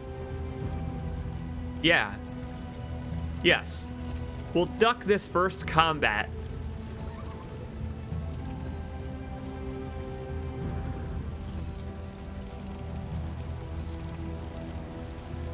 Ah, man, but that's cultists, ain't it? That's oh, boy. That right there is a hole to Oblivion's ingress. We don't want to do that before the boss fight. Never mind, we're going left. Screw that. We ain't fighting cultists before we fight 3 waves of enemies and then a boss. Perhaps you are finding your courage at last. Oh, there's no need to be sarcastic with me. You were sarcastic for the whole last game. That's kind of what I like about this game's tone a lot, is look at the state of the world. So twisted by despair. Look at the state of the world. Whether we're partly responsible for this or not, I don't know yet. But the point is, it's been turned into this by the cultists and madness and all of that. Ugh. But it leads to this wonderful change in tone where the narration feels like it's not being sarcastic when it talks about hope, light, the promise of safety. The same lines from the first game play in very specific scenarios here. But they have a totally new context, in addition to all of the new lines. It's rad. Burning pile, my God. We have a chance to run from this one. I could give up my relics.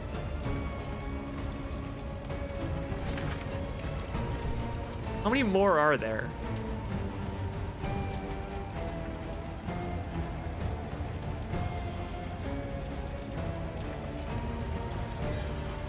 Damn. No matter how I do this, Barristan and Dismas are gonna disagree.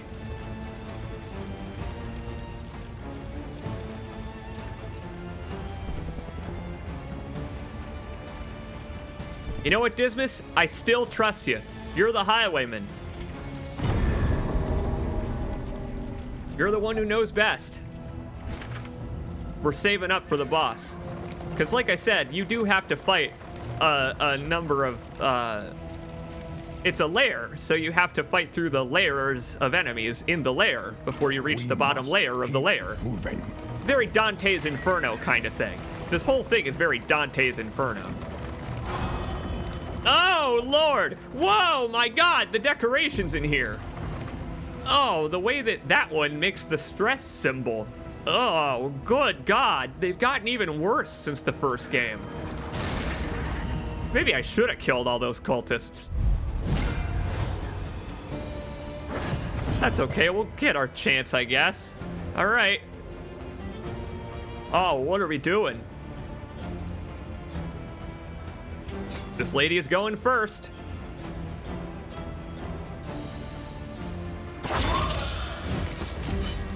Keep that stress low, everybody.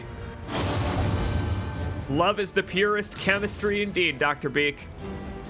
Ah, crap. You know what I just realized? Forgot to put that skill on Dr. Beak. We'll do it in the next fight. We'll make do for now. I upgraded Dr. Beak's Blight, but I forgot to equip it on her. What's nice about this game versus, say, Darkest Dungeon 1 is you can just swap out your skills between battles at the stagecoach instead of it being set at the hamlet before you even embark. 30 Blight resist. What are you thinking, Audrey?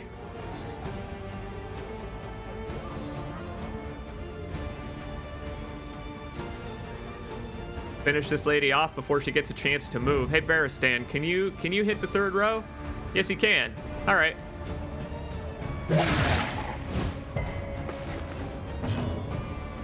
Audrey gets to go twice a course. Eventually, this big fella's gonna do protect the child on one of these two, and I want to make sure it's not this lady for the same reason as last time. Recall last time. I explain why. Bazinga, as they say. Ah, nuts. That's okay, I can still hit her with flashing daggers.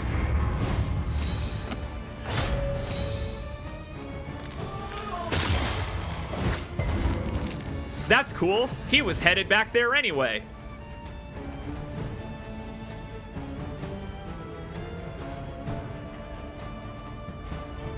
Why, he's stealthed. Man's smarter than I am.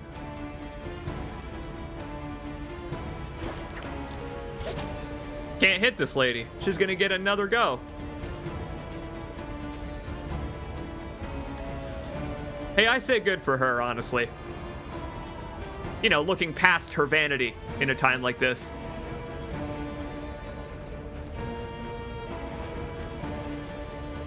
Well, this guy's done for on the next turn, so I don't need to buff Dismas either. I can just kind of do my thing. Excellent. Never mind. She looked into her vanity. She didn't actually look past her vanity. She looked directly at her vanity. Lady, you haven't learned a thing. Why do you think you look like this? You're supposed to know peace in death, not unrest. All right. Well, fine then. I'll just shoot her.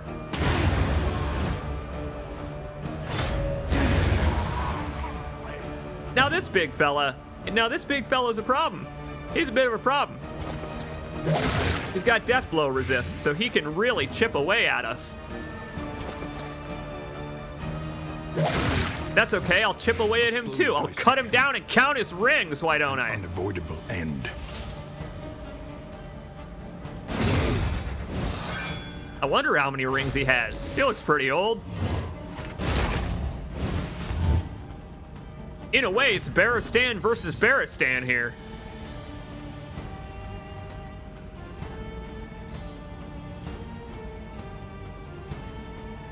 Wondering whether to attack him myself. Or to just kind of keep stacking blight on him. Well, that's just rude. 20 blight every turn. I mean, I would deign to say he didn't deserve a death that's that painful. Here, let's make it a little faster.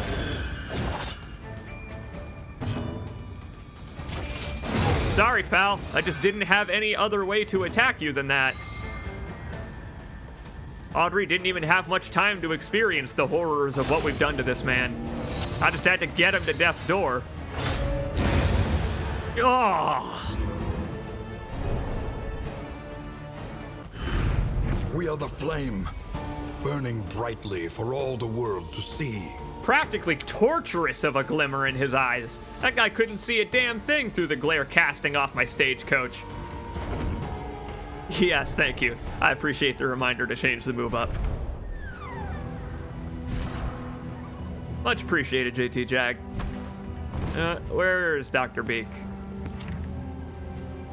All right, Dr. Beak, Incision actually served us pretty well. I will say, Incision has done quite a bit here versus enemies weak to blade. So, your knife, I gotta say, you sharpened it well before we set out today. Oh, but it's time to go back to the science you know and love, Doc. All right. Once again, this trinket is the reason I'm doing that. We don't need to use Incision anymore if we're going to be stacking blight on enemies. Because we don't need to use Dr. Beak anymore to do physical damage. Alright, so we need to go either left or right, doesn't matter. They both lead to the lair from here. Hey, bud. One more visit, huh? Got any good deals? Because I just gave up all of my money. He doesn't. Sadly, he doesn't. I essentially can't afford anything he has, and you still can't sell things in this game, so well, we'll pass it up. But nice to have a break on the journey. Yeah, it's the groundskeeper from the first game. A couple of characters from the first game appear in this game. Some of them better, some of them worse for wear. Let's say the Hoarder, for example, is way better off. Look at him. Apparently the estate no longer exists after it was destroyed by Cthulhu's in the ultimate final battle versus the Heart of Darkness. Fine. I'm okay with that. He's found a new line of work. Good for him. Good for him. Let's put those burn salves on someone else. Oh, we don't actually gotta. We already got enough burn salves. Nice meeting you, my friend. Sorry I never finished a run of Darkest Dungeon 1. Just the game got a little tedious. Today's oversight is tomorrow's regret. You're damn right it is. Everybody wants to go for combat. They all do. But I don't think it's worth it, folks. I'm sorry. You'll have to eat the stress on that one. It's like I said, we're saving up. Getting into as few scrambles as we can on the way to the main scramble. Look at that. See, she even healed the stress. Infectious enemies. Oh, great. Oh, that ain't too bad. Minus 25% resistances to everything. We prepared for just this scenario, actually.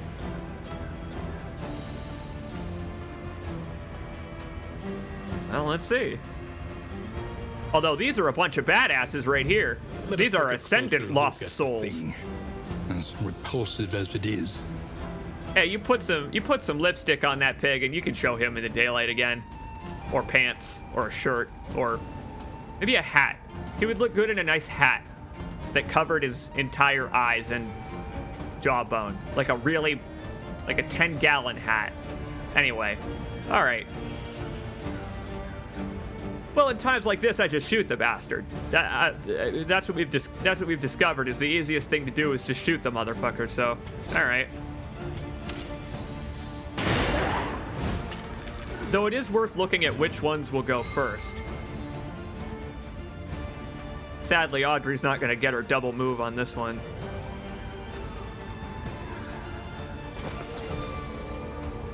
Not a problem. We'll let him go. A slow dissection. They can blight me right back. An unavoidable end. And actually, if they happen to stress out Barristan one more, we could use his own stress heal.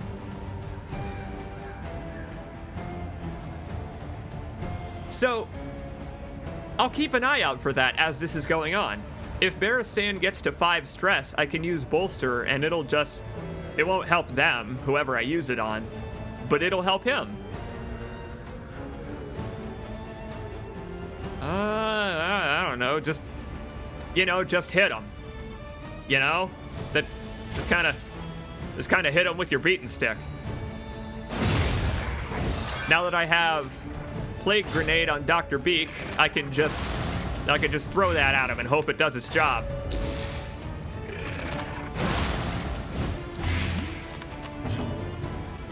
Actually, it would be a waste of a turn to do that now. He's gonna die on the next turn anyway. Okay. Thanks for rearranging yourselves for me, gentlemen.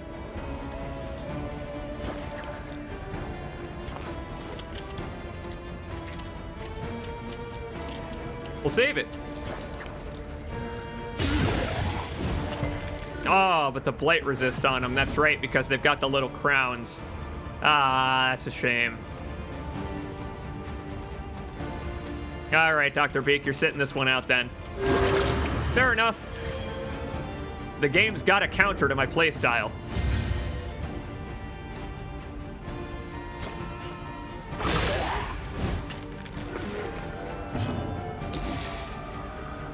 What a shame. What a shame when the enemy survives with 1 HP. Essentially means now I gotta waste a turn. Look what you done. On to the next. That's okay. You'll get yours.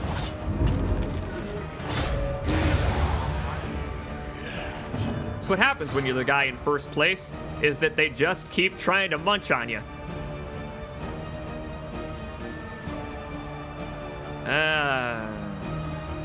Yeah! There's no weight beyond my hiya. These are some pretty pathetic zombies. They're basically cadavers already, they just don't know it yet.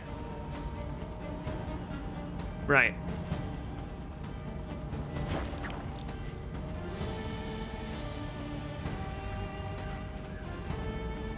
Ah, great, that one's gonna go first, great.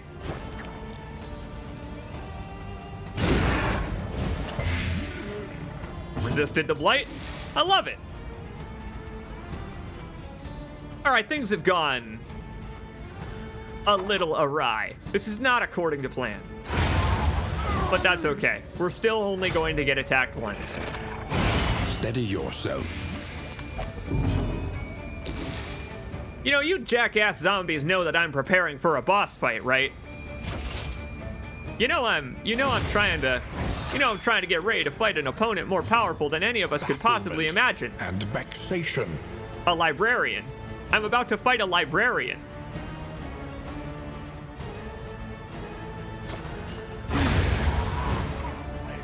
A simple variable. Easily resolved. Easily, he says. Okay. Let's keep going to the actual combat. Barristan hit 5 stress, so I'll make sure to use his heal. I gotta say, the horses are the real heroes here. Traveling streets like this that are, I don't know, horse knee deep, not even human knee deep, in skulls. and human sewage of other varying types. Uneven cobblestone and... Oh, we don't got no choice this time. Oh, yeah. Oh, yeah, there's blood to spill indeed. Okay, it's cultists, but a different type of cultists. What the hell are you? This is no time to falter. What the hell are you, Her Ladyship? Holy crap! That was that was quite a powerful burn you got there.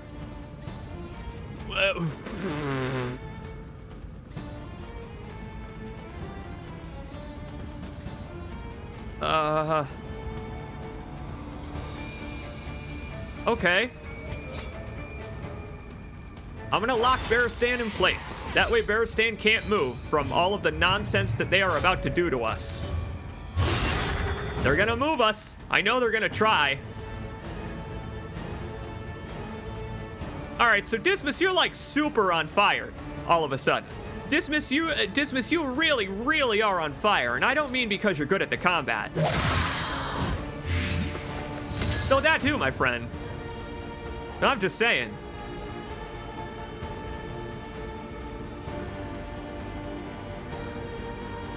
What is this guy? What is this guy's deal? Let us take a closer look at the thing. And so No. repulsive as it is, No, I don't want to. Look at how his flesh is drippy. Oh! Oh my god! The character models in this game are awesome. Ugh. Should I... Yeah, I guess I'll blight him. a slow dissection. We don't need to worry about the block. I really need someone with burn salve, though. Someone with a burn salve would be lovely. There we go. Because Dr. Beak is gonna spend this turn plague grenading these sorry fools. A little help impeccably timed. All right, Bearstan, you're not going anywhere. Not for a while, anyway. Okay, so plague grenade. Would you do me a favor and nail them both? I know you can do it. You actually did it, and it didn't strip the combo from that lady. My God. I'm gonna do it again. No, it's a bad idea. I need to heal Dismas.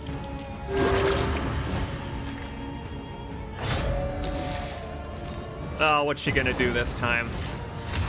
What? Oh no.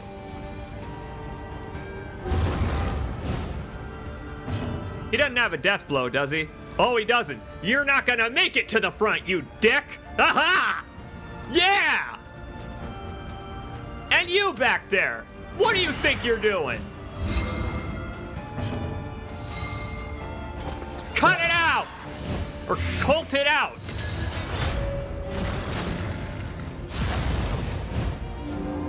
Oh, the fire rises, yada yada. I'm so scared. I'm actually pretty terrified. Hold on. Maybe I shouldn't have attacked Her Ladyship. I think I've upset them. I apologize, Her Ladyship. Observe the subject carefully, and you will discover its weaknesses. I just wanted to take a quick look at Her Ladyship's skirt that is made entirely out of arms. Like, not just hands, entire arms. All the way up to the shoulder. Good lord.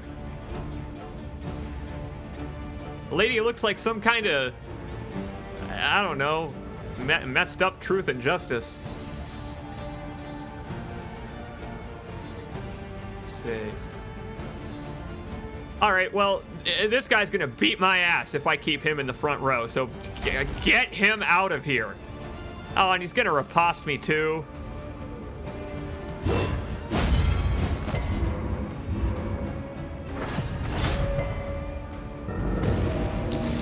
Right. Always forget about Death's Door, but at least she was stunned. Her ladyship back there has a 25% chance to resist any death blow attack, but she's still blighted for a few turns, so we'll let her have it. Everyone is currently on fire, which is a bit of a problem. No, not much fire. Nobody's on very much fire. Only a light amount of fire. Yeah, this guy definitely explodes. Oh boy! I'm certain that this sacrificial man explodes once he reaches the front. So we'll stop him from doing that. Holy cow. Okay, they're stacking the burn now. This is a dick move. Fine, Extinguished at last. I already took the damage. Let's make more friends. Like I said, we've got relationships to repair since Barristan had his breakdown. Relationships to repair. What a thing to say. All right, now.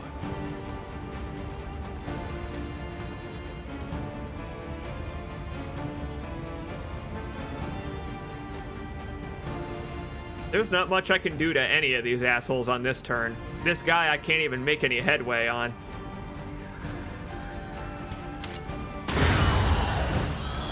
Preventative measures, honestly. That's what that was.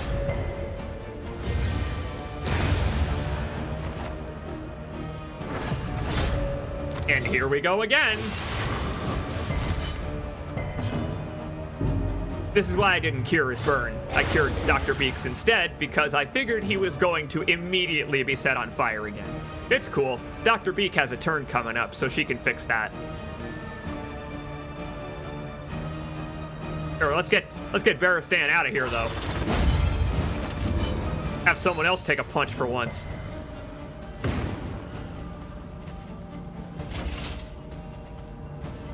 Yeah, he's gonna riposte me again. Attacking him with Barristan is a very bad idea.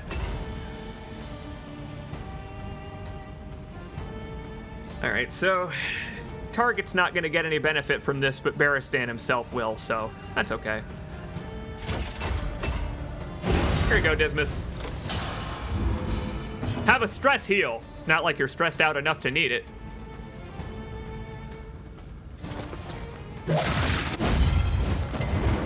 Wow, Audrey finally took a hit.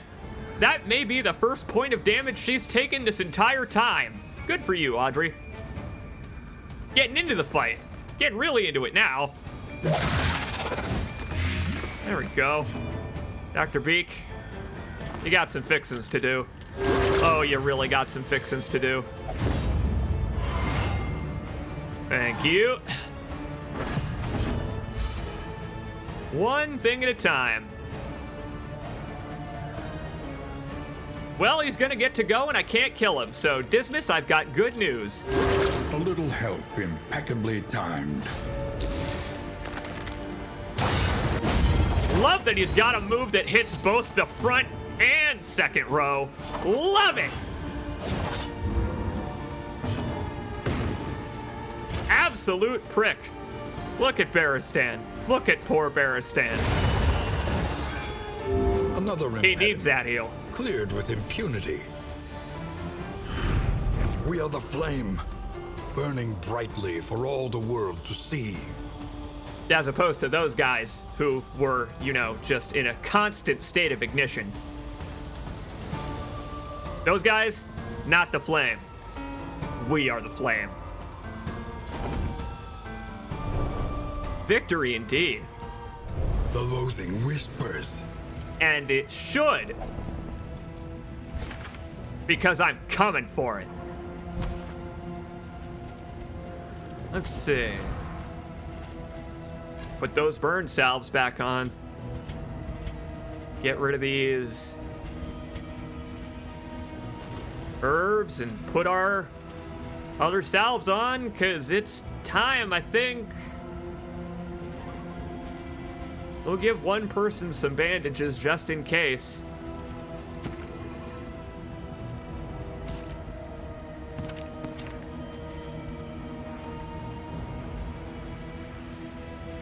Got nothing else to do.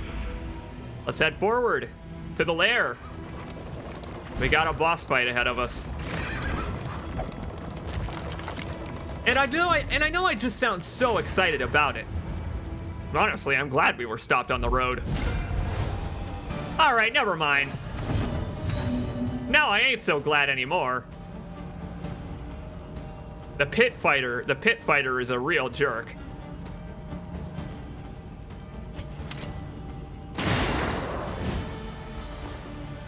Shaman's going first. I don't know what else to say. Shaman's got to go first. Baristan's stressed out again. I got a feeling that this thing is only ever gonna punch him right in the damn face. So I probably could just duke it out mano a mano with this thing. I'm gonna assume.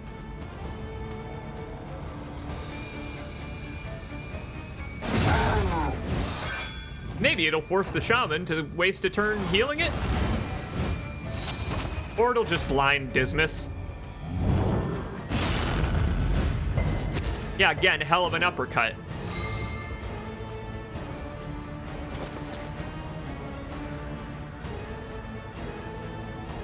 Crap.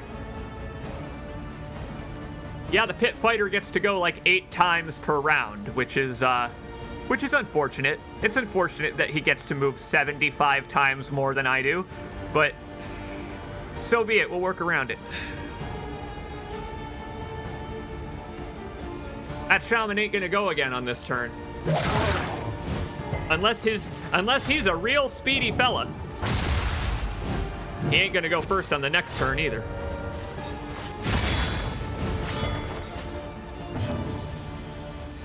Joke's on you, asshole. Now I can use hold the line.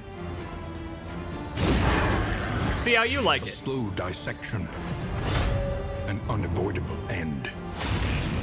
Ooh, boy. Oh boy, it's real good we brought those fire cures indeed. We're gonna need those burn salves. So they're already blighted. This guy's already gonna die. How about we blind this poor fool? Blind him right back. See how he likes it.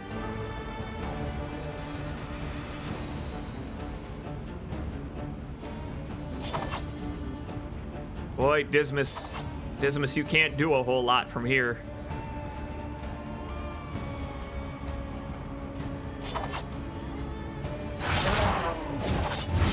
And yet he still manages to.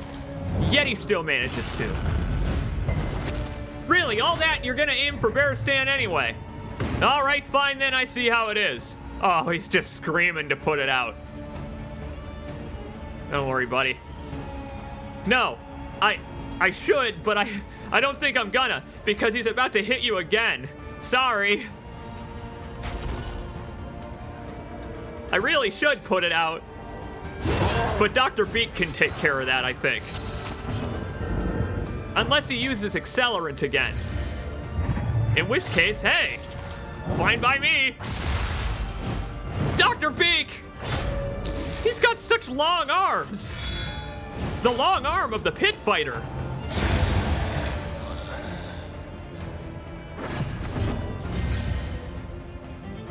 Well, this is good then. Same situation as the last match, actually. Same situation as the last battle. I can use a burn salve on Dr. Beak, and then have Dr. Beak heal Baristan. Perfect. Meanwhile, I could just have Dismas cap a motherfucker. It's what he's good at.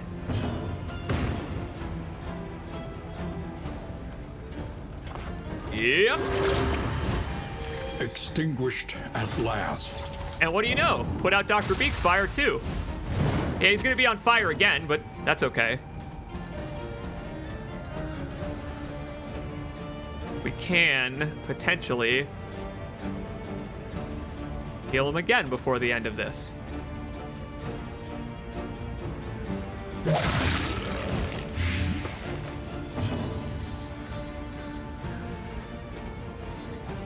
Oh, you got him. Nice job, Audrey. Well done, Audrey. Somehow I can always count on her blight. The most powerful poison in the land. Sorry, Dr. Beak. You ought to take some notes from her. Crush and heal.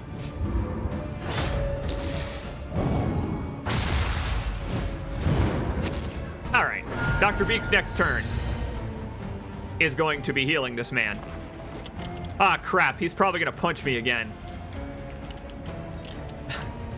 Punch someone other than Baristan. Pick on someone that's not your own size. A calculated generosity, but a welcome one nonetheless.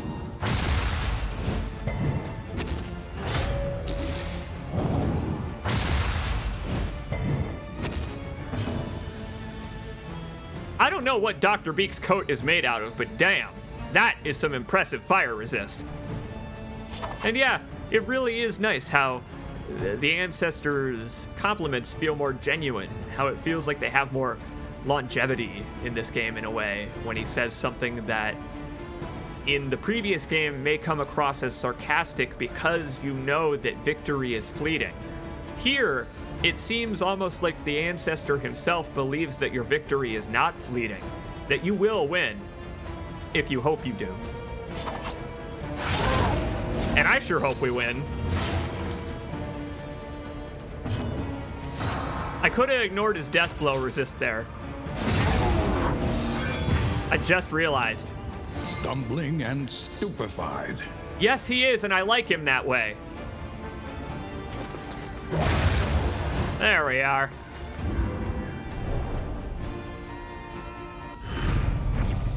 An inkling of potency still lingers in some of these well-worn relics. Not too shabby, but the lair is gonna be a challenge.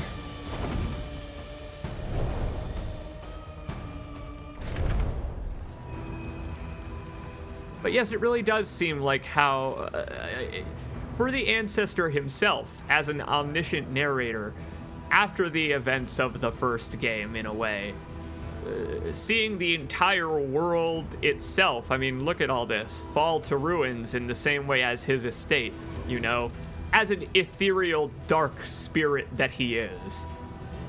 Just watching all this happen, I can see why he would have a change of heart. Or why at least he would believe in our ability to reset the clock a little bit more. Versus the first game where he saw it as a fool's errand. Oh, hell. Here it is. Here it is, my friends, the Great Library. Let's see. Let's see if we're ready.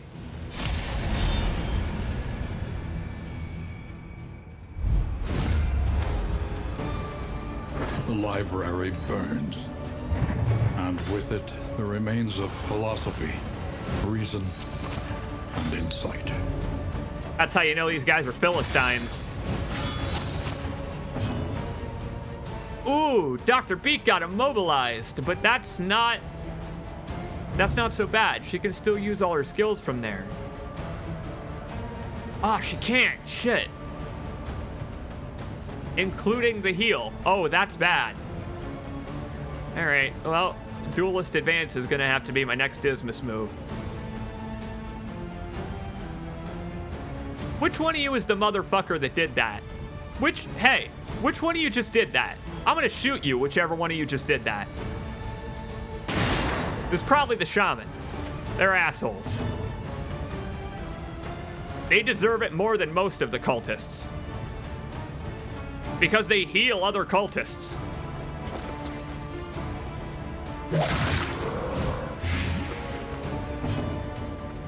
Oh, he's so close. Flash them daggers.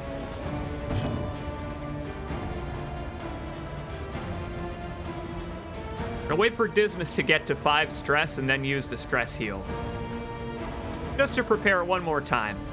We are in the lair now, which means that, well, actually you can see it up in the top left. We have to get through 2 battles and then the boss fight and survive all that. With all of our cooldowns and with all of our limited uses of certain skills per battle, it gets a little brutal. Get that guy back there. Yeah.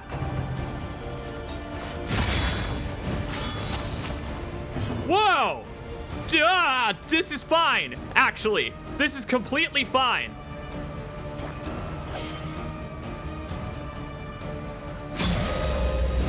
Because if I use Baristan's skill to get back to the front, everybody will be back in position.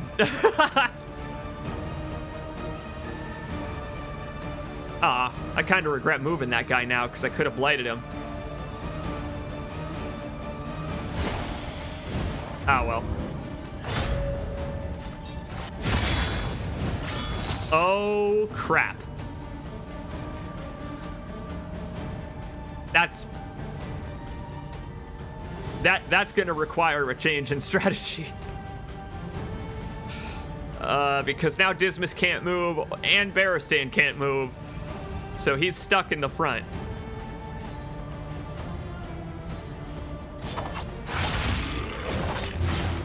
It's cool. What's that Darkest Dungeon told us at the very, very beginning? Bafflement and vexation. It was about making the best of a bad situation, something like that. Oh, Baristan, you got a free heal coming, buddy. Good news. Oh, yeah. Thanks, Audrey.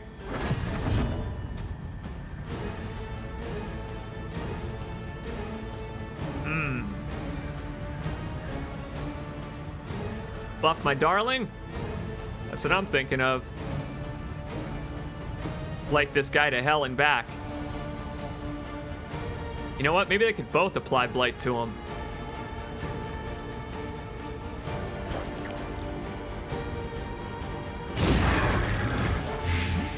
I'm waiting for Dr. Beak to be on fire, by the way, before I heal her. Dr. Beak doesn't need to use her heal on herself.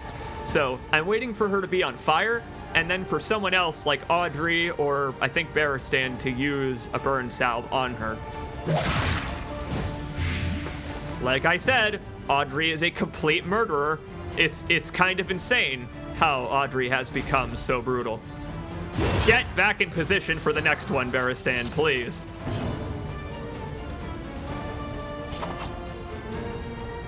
Now this guy's got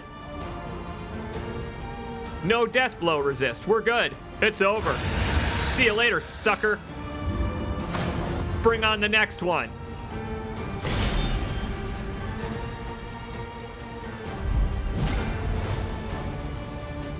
So here's something that is kind of cool about these. Oh, his face! Man, it's been burned so many times by now that he didn't even get set on fire by that.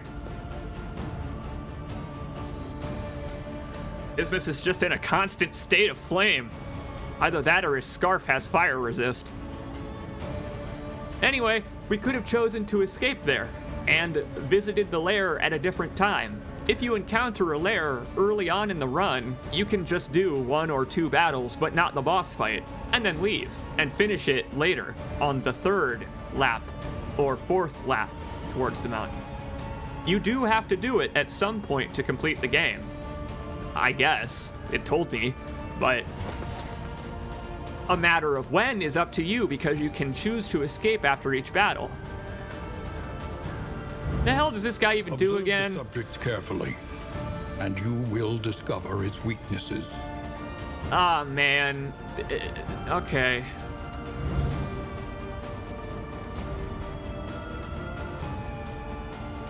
Immolatist is a hell of a name. Immolatist. Immolatist, I guess, is how you would pronounce it. Like, that, this dude was born for the occupation. Good for him. He'll die for it, too. He's the one that has a heal. I don't know if the shaman has one. Oh, shaman's got stress, though. We do not have time to stress heal. Oh, this stinks. Oh, boy. We really don't have time.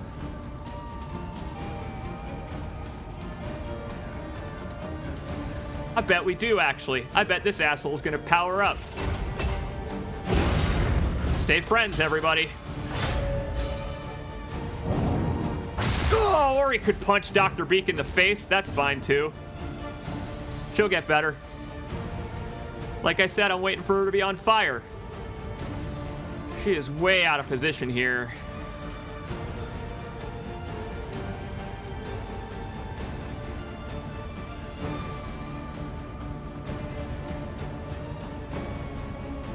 Yeah, Dismas just got all of his blood punched out, and Dr. Beak can't actually heal him because she's out of position.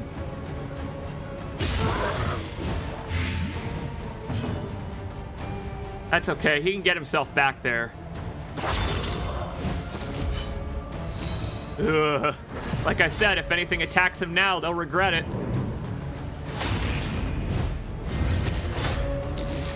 Immolitist doing its thing. The fire rises. Yeah! Thanks, Audrey. So, it turns out that, love prevails overall in the end.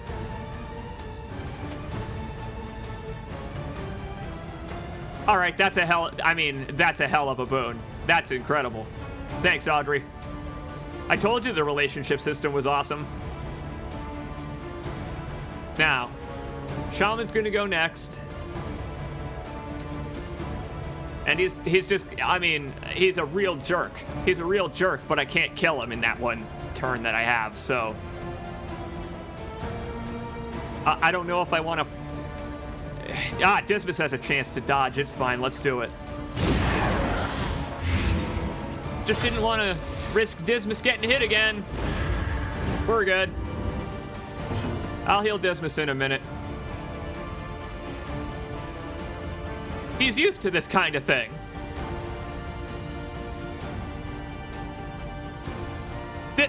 This motherfucker has death blow resist. Oh, you son of a bitch.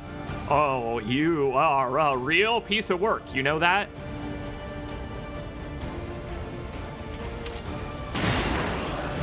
Get the shaman out of here, I guess. Since it doesn't. And now. Ah, Christ. Test of all. You got this, buddy. Stay strong. Death's door is just a part of business. The good thing is he resisted the fire. He's not on fire. So, unless the pit fighter punches him, he'll be okay. Ah, screw that. Not a chance. No way. There. That is what gets you points in the relationship system. I had an opportunity there to protect Dismas above anything else, and I did, and the game noticed. And that's why this game is awesome. This game is really awesome for paying attention to that kind of thing.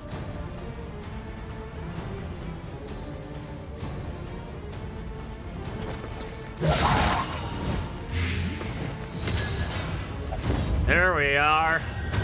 Yeah! Tried and tested. A bond to be counted on. I knew throwing all those daggers was gonna make them friends after a while. I've been throwing so many daggers. We're ranged partners. Speaking of throwing daggers, I don't want to get rid of his combo. I would rather Dismas shoot him, but that's okay. Excellent work. A critical is fine too. Look at love blooming on the battlefield. Love is blooming everywhere.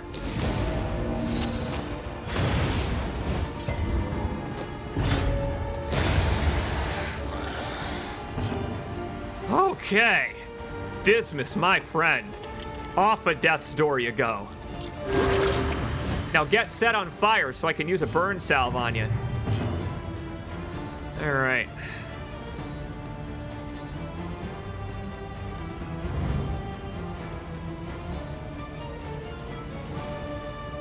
It's weak. It's weak. I'm just gonna focus on the pit fighter. I mean, not to be underestimated. The guy's got that for a job for a reason, I guess. He's got 33 death blow resist, which means he's probably gonna survive this. That's frustrating. All right.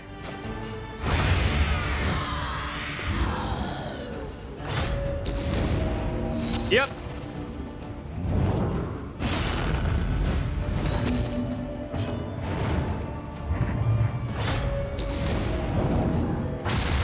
There we go. Happening again, huh? Yeah. All right. This is about how things went last time I invaded the library trying to pick up a trophy. But my first playthrough of the game before I did this stream, you know, just to relearn the mechanics and stuff since I last played the beta, it ended here in the library versus the boss. So, in a way, I feel like a form of redemption arc is going to have to take place here.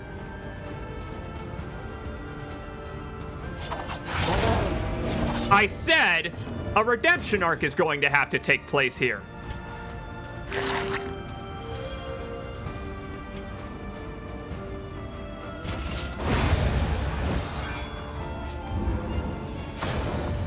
All right.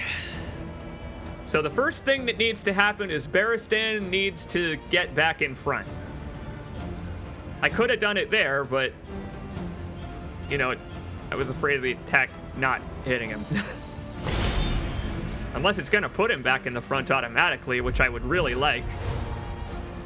He teeters madly upon his ladder, reveling in the fiery destruction of human accomplishment. In fact, it did. And in fact, his goal is a terrible one. What a terrible one to, what a terrible thing to, I mean, they're literally, it's literally the burning of Alexandria. On purpose. I mean,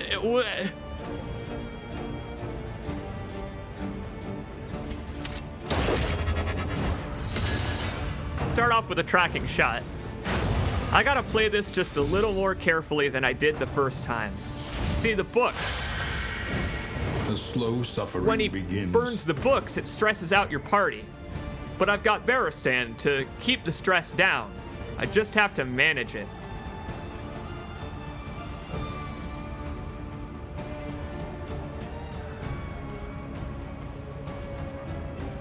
You don't have the best blight resist.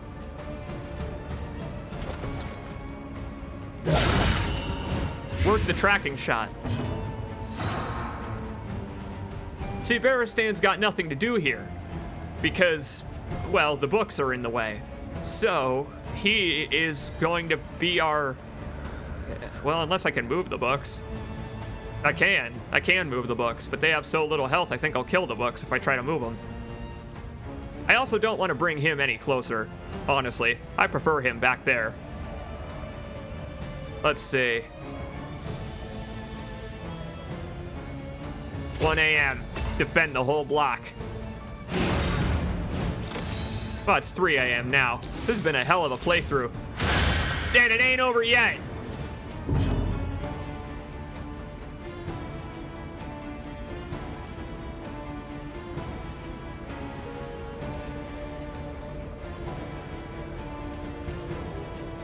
That's gonna be for 3 turns. That ain't too bad on him though. If Audrey takes more fire, I'll put that out. But I gotta focus on damage while I can, while he's back there. I have to focus on keeping him from igniting the books and getting closer.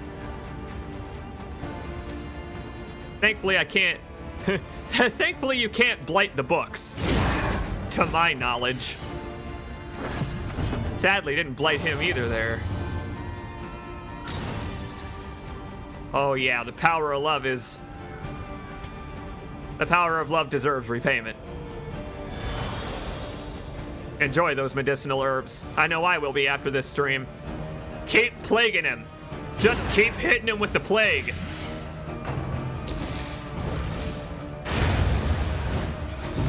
Death blow on the books. Oh!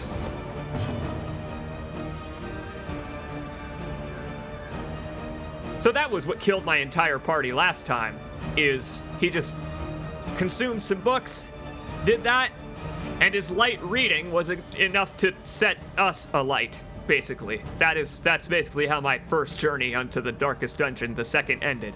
No more. Not this time. Barristan can hit him now. I can't. He can't. Hold the line is for 3. Positions 1 and 2. It can't hit 3. Okay. Duelist advance will wait then. An opportunity. Squandered. I mean, on that ladder, he's just so agile. Here we go. Okay. Now, I can bolster. There is comfort in company. Problem solved. I said problem solved. Or salved, excuse me.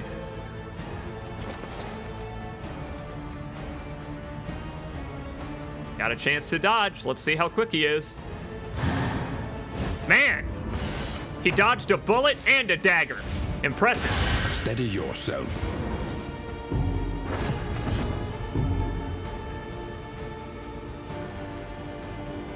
Jesus God! 9 burn for 5 turns. Get that off of him right now. Extinguished at last. I don't even want it to be his turn before that happens. My God. Thank goodness for speed. And Dismas doesn't have the burn salves either. Thank God I noticed that. They still got 76 HP. He's got so much left.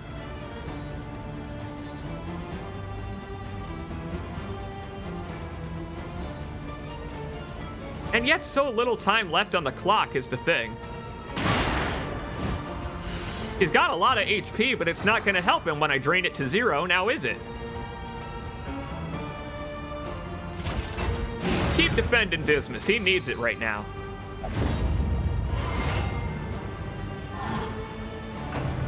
Seems like stacking absurd amounts of poison is the way to go. Sure does, don't it?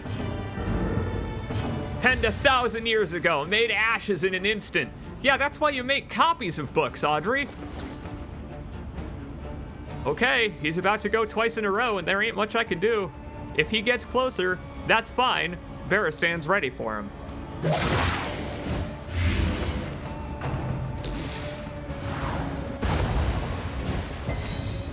Oh, you go, Audrey.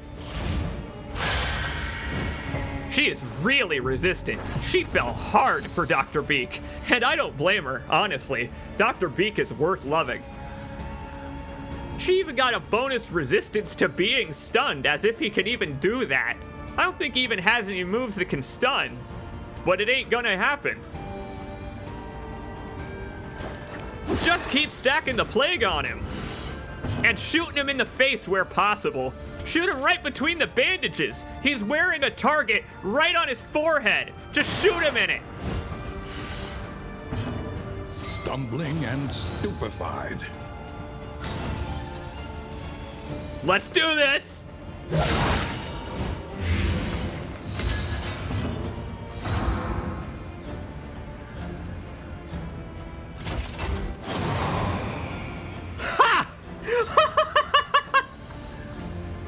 No way!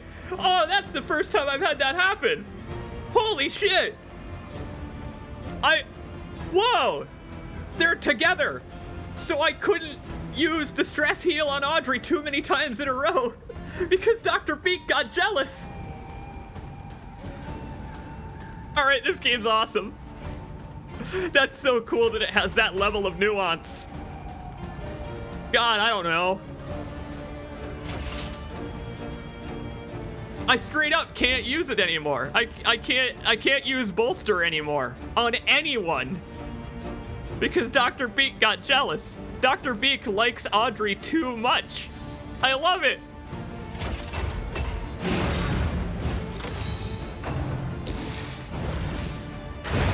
Dr. Beak made it awkward. Here we go.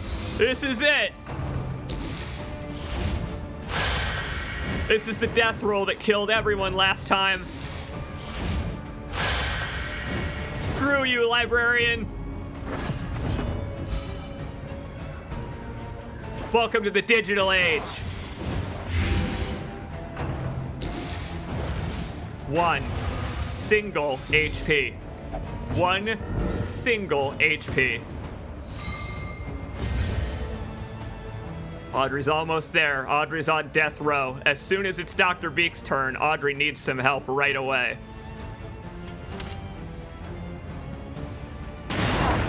Ah! You are a real son of a bitch, you know that? Same as last time. Same as it ever was. A calculated generosity.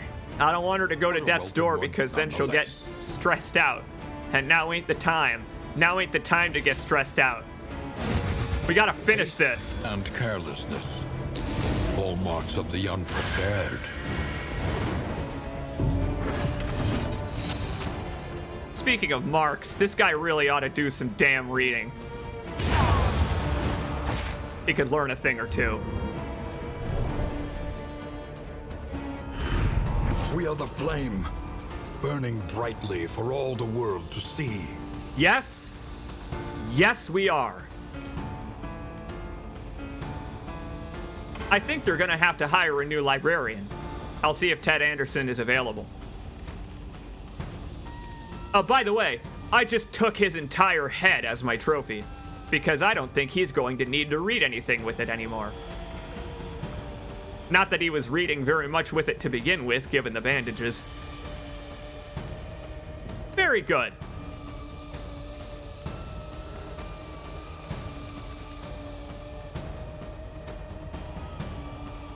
Wow, you lose stress when you resist fire. Excuse me.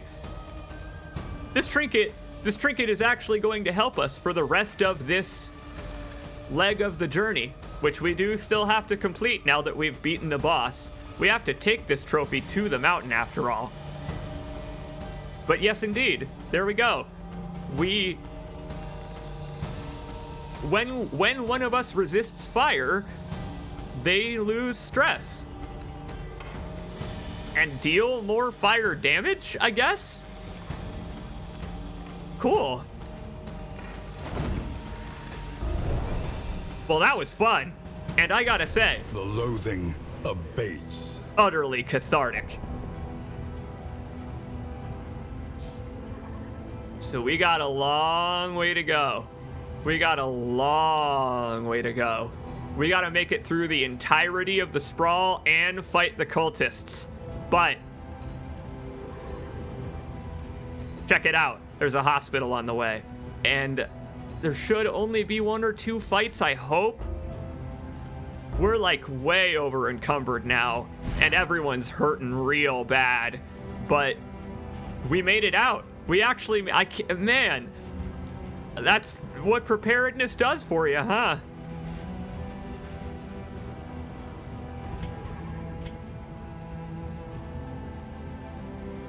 No shame in turning back now. Yeah, like you can do that in this game.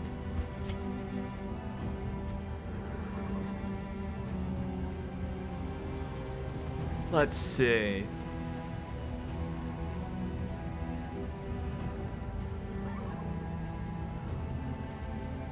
I don't got any more burn salves, do I?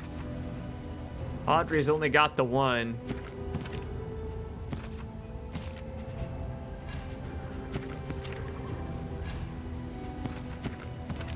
There doesn't seem to be a lot of poison going around here. You know what, Dr. Beak? Here, you carry the torch for us.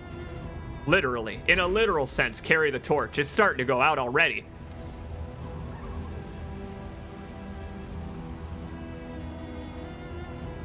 And you know someone ought to have bandages. Dismas has bandages, good. Okay?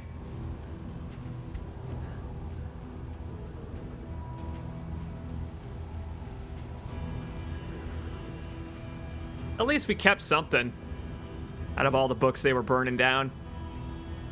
I mean, it's charred, but presumably still readable. Putting this on right now wouldn't do anything, really, because we don't have anybody who deals fire damage.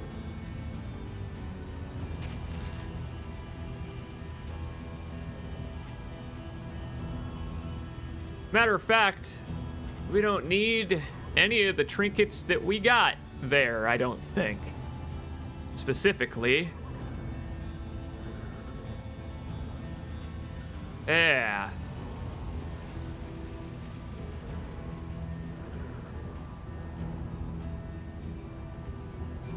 Yeah, I think we're good.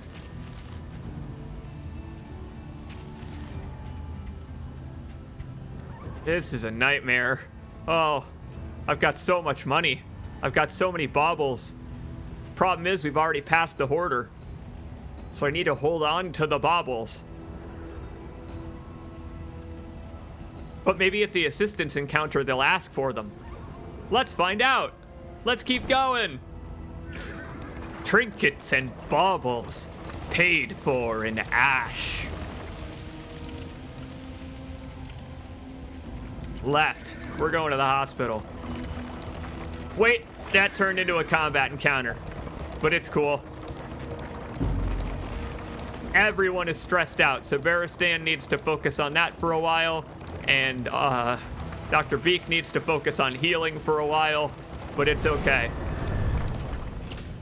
We've got a chance here to do that.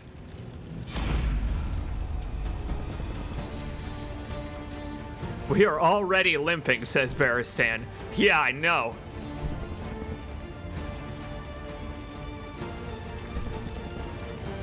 Ooh. Oh, this is a relationship tester. Hang on. Let's take a look, because this is kind of important.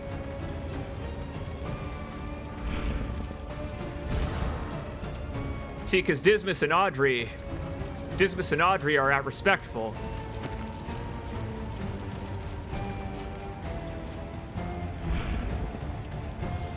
Audrey would rather leave. Dismas would rather kick ass. Dismas, I don't know if we... Now, Dismas, so far, I've listened to your advice. And we're gonna run into the Hoarder again a little later, but I kinda agree with Baristan on this one, honestly. Like, I don't really want to fight another pit fighter right now. Not with everybody so goddamn stressed out.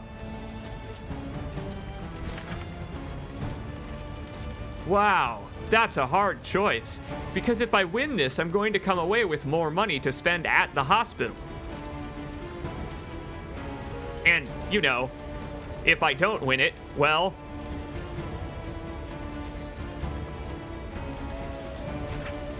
I'm thinking hard about this one. Audrey can drink her own absinthe to heal her own damn self, so...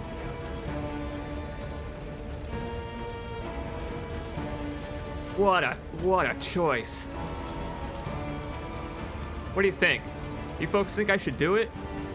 Do you think I should fight these enemies on the hopes that it will help me recoup the stress that they're currently sitting at?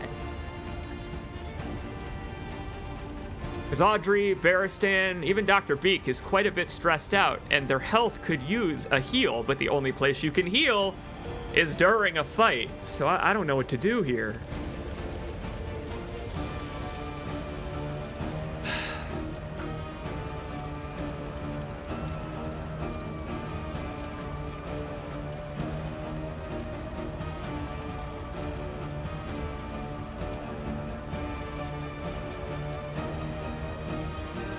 You know,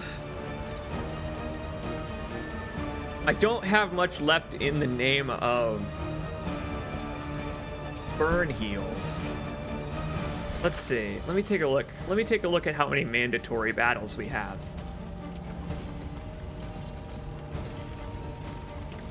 If we take a specific path, none.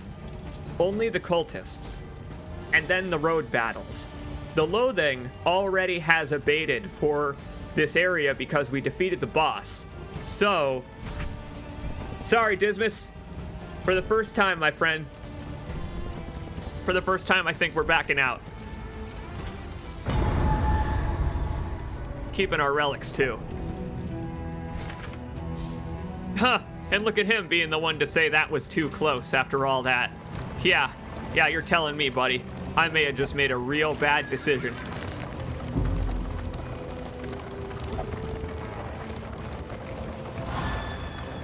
Uh-oh. Dr. Beak and Audrey just lost a relationship point. Oh yeah. Dr. Beak is starting to get a little bit jealous. She's starting to lose her hope just a little bit. Joints ache and muscles burn. The body requires attention. Let's see if this helps. I don't remember if you can heal your stress here. Can you?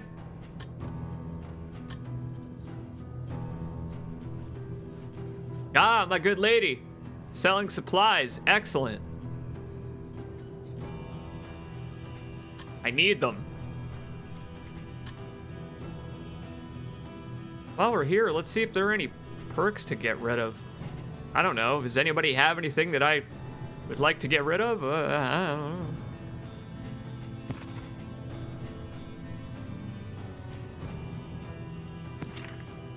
Squeamish. Squeamish would be a good one to get rid of.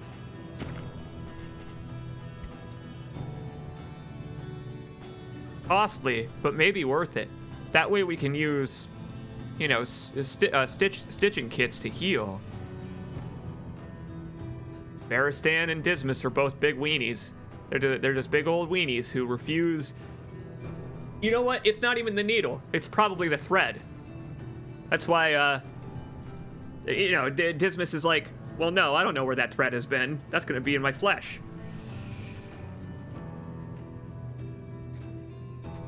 And it's like, well, you should worry about the needle more. And it's like, yeah, but the thread has to stay. This is a real discussion I've had with a real person, by the way. They sterilize all these things. The real world is not like Darkest Dungeon. Medical equipment is sterilized.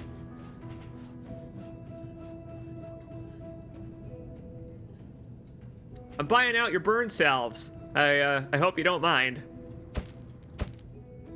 Just gonna take your whole stock.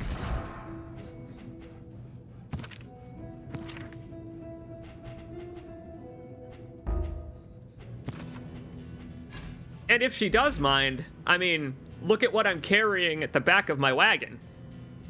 Like, I'm carrying the head of the librarian, the head of the cultists in this region, on the back of my wagon already. All I have to do is get the hell out of here.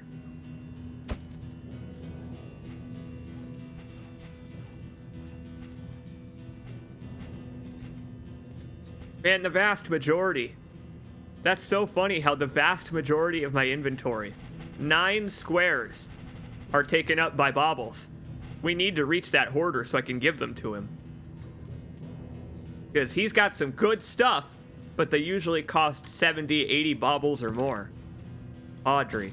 Audrey, would you like a heal? You really could use it.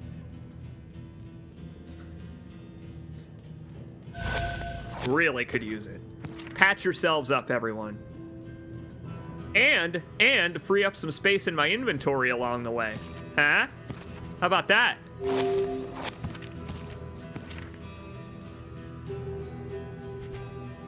Not bad.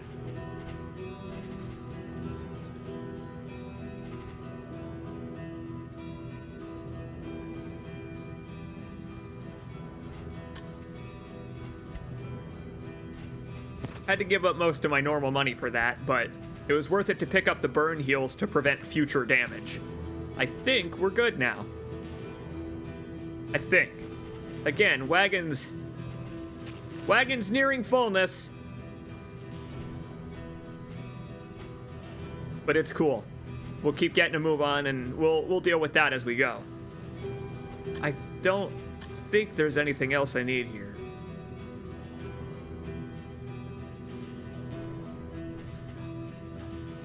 Ah. What the hell is after this? Hey, I hadn't thought of something. I've never... This is the farthest that I've ever made it in the entire game. I've never even made it to the second inn. The first... Like... that last inn that we visited was one inn further than I've ever been in Darkest Dungeon 2. So I don't know if you still need inn items once you reach the mountain. Or if the mountain is its own area. Fuck, let's find out, I guess. We'll find out.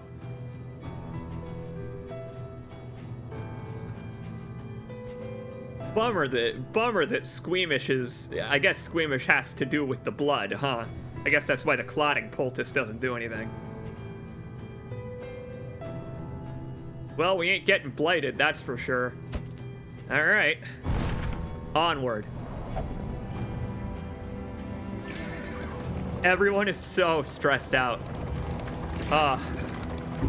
Baristan, don't do it. Look at him. Look at him getting more stressed. Starting to beat on folks. Stay friends, everyone, just a little bit longer. Come on. There we go. This is more what I was hoping for. Look at these losers. Look at this gaggle of losers who's just gonna do nothing but beat on us.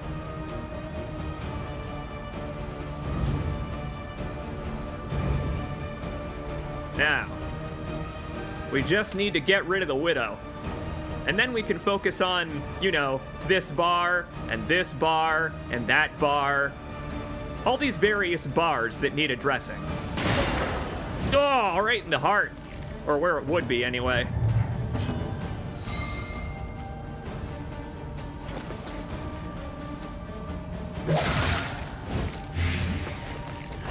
Hooray for uncomplicated violence! Exactly!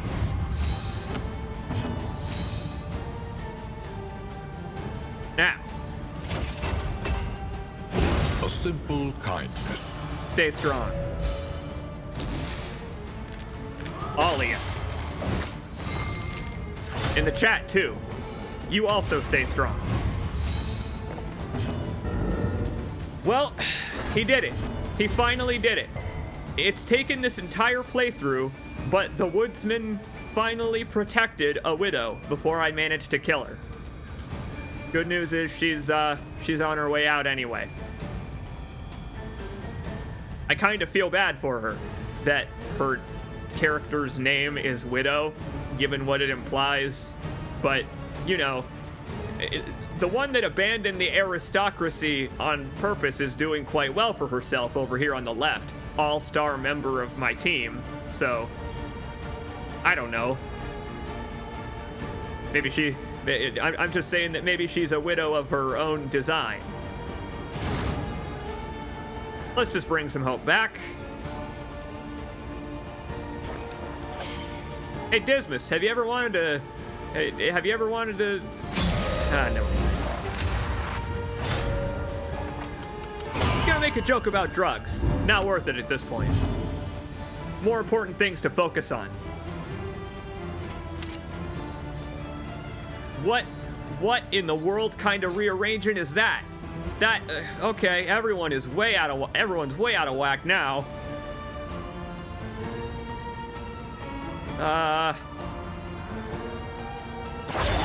All right. Got a strategy. I got a strategy. I'll just get Baristan to protect Dismas. And that's it. That's all I have to do. Then I can focus the rest of this battle on healing everyone's stress. But unless I kill everyone, if I'm too good at the game, that's gonna be a bit of a problem. So I'll try to be a little bit worse at it. Oh, that's right. You can't use bolster multiple times in a row. Bummer. Well, that's okay. Give him a stun. See how he likes it.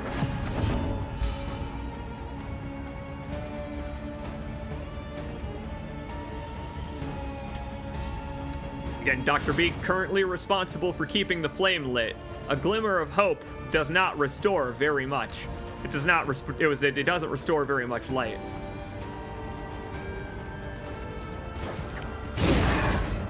Yeah, hit him with both plague grenades. Throw 2 of them straight at him. 1 for each eyeball. Or each of his pecs, given the size. All right, 8, 6. Oh, God, everyone's so stressed, except for Dismas. Cool as a cucumber, that fella.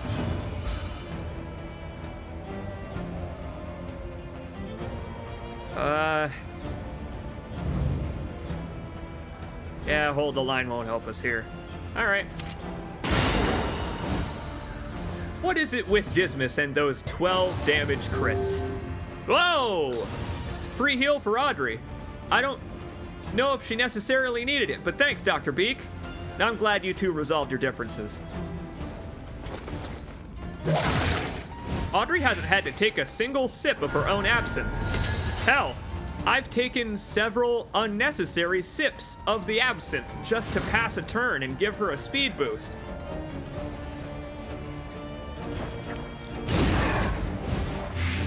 And it looks like this is not gonna remove his combo. It ain't. Yeah! A brilliant conclusion. You're telling me.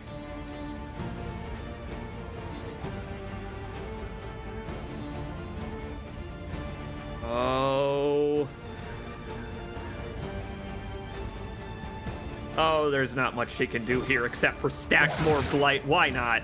Just stack more. You get to move twice.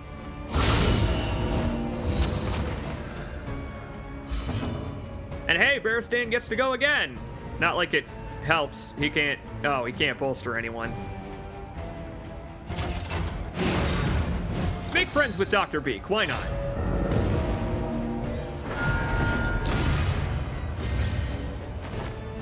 That's a long one. He's really drawing it out. Thinking about it, I could wait until Bearstan's turn, couldn't I?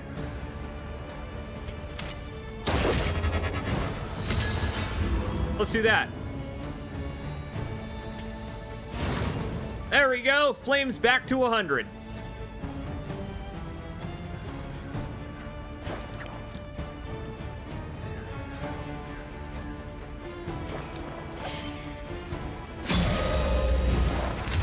Just to make absolutely, positively sure that I kill him. Just to make sure that I kill him. In case the blight doesn't. I love video games. I do so love video games. Audrey, you get to go twice. Hit him in a more critical location. Go for the jugular instead of the dick this time. You can survive a dagger to the dick. Never mind, turns out he couldn't. She aimed for the dick twice. And there we have it. Pretty much everybody is stress-free now. Great work. Great work, everybody. And our chariot is full again. Anybody we can give these burn salves to? Anybody? Yes. There you go, Doc. This is all about burning this place. This place is burning to the damn ground. We are getting out of here now. I mean, realistically, I didn't have to use any of those sconces. I could have just, I could have just lit the stagecoach on anything around us. It's all on fire. Well, you're a unique fella. Hey, I have not seen you before. Huh. Why they both want to give up relics? Okay. Well, a true hero gives when the coffers are low. It's true.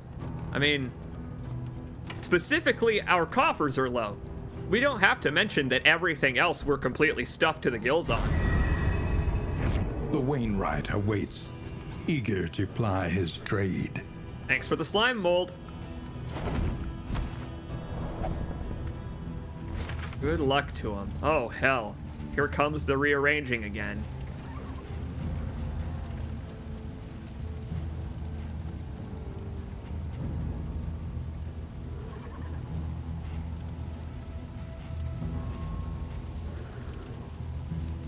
You know what? Can't use those anyway. Get rid of them. And besides, ear candling is weird and you shouldn't do it because it's not like it actually does anything. Maybe in the Darkest Dungeon world it does. Maybe in the Darkest Dungeon world it actually does cure cancer or whatever.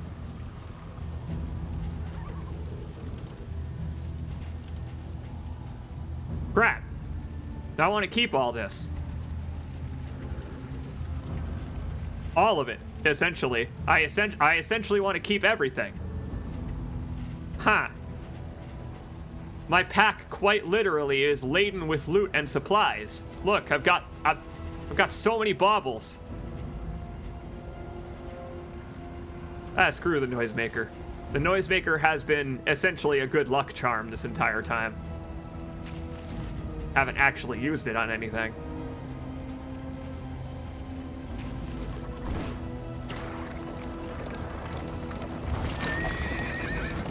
Yeah, the relationship changes are just as important, if not more so, than the actual rewards for helping or not. Piecing out of an encounter, etc. Only 3 of them this time. Wow. The game's taking it easy on me. Or, alternatively, the game doesn't want to give me any more loot. They feel I have enough.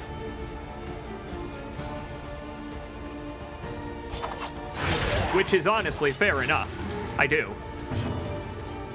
Baristan, do you think you could do a 9 damage crit? What do you think? 9 damage crit? It's okay, he'll bleed out anyway. Early results are encouraging. But yes, I really do love the relationship system. It's so better explained than it was when the game was in true early access, as in like unfinished. The game is feature complete now, but before, when it was still being actively developed in early access, the relationship system was very poorly explained and understood. And they have since added so many lines, so many tutorials, so many different ways to emphasize that it is more important that your group of jerks likes each other the entire time than staying alive. That's what's cool, is you can beat this game with a team of 2. If they like each other. Dr. Beak and Audrey are all we need. But Baristan and Dismas have to drive the carriage, obviously. Someone's got to sit on top. And it can't always be Audrey on top. Sometimes it's got to be Dr. Beak. Ah, that's just crass. That's crass. I can't talk about their love life like that. But I do love that Amorous is one such character relationship that you can have in this game. Amorous is great because if a character dies and the other character was amorous with them, well, that has so many, it just has so many implications for your playthrough, right? Your characters themselves, you can kind of impose some characterization on them from the banter that they added to this game. Kind of like the characters talking in between dungeons in the first game. Making your party feel alive is part of why I think this game is so damn cool. The flame itself kept Dismas alive. Dismas has a 3% chance per round to get a shield, and he did it. Dismas actually believes in this mission now. Good for you, Dismas.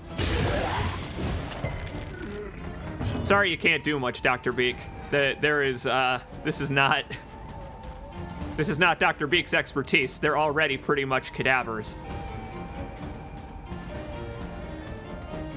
Well, here. Audrey can kill that other one. A petty hindrance. Yeah, sadly, this would be a good fight to patch Dismas up, but I can't. Dr. Beak's heal. The Plague Doctor's heal was changed such that the target needs to be under 50% HP. So, before I can heal Dismas, he needs to take a little bit more damage. Just a little bit, too. One scratch will do. Go for Dismas. Bite his jugular. Bite his jugular so that Dr. Beak can heal it.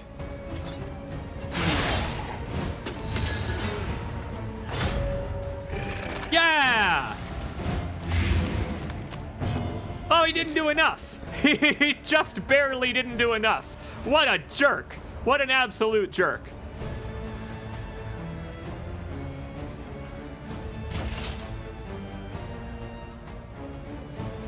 You know what?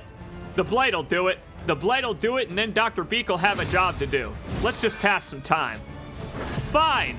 I'll let this zombie have his way. Oh, the game knew what I was trying to do, so they had Dr. Beak go first. Damn you, game. A breakthrough. Over the years, they've just put in so many fun little preventative measures to keep the player from intentionally drawing out matches, rounds, entire battles just to heal their characters or their stress because they basically won it. They have put in so much because they hate that. They just hate it when people do that. There's a whole area in this game where if you start to do that, A flame burning brightly for all the world to see.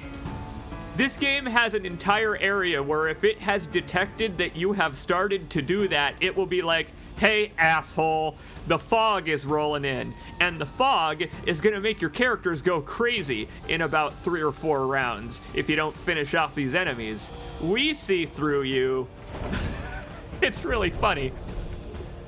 Because it's so blatant, but in a way that's completely fair. It's blatant in a way I totally understand. Get rid of the slime mold. It's not a healing item anyway.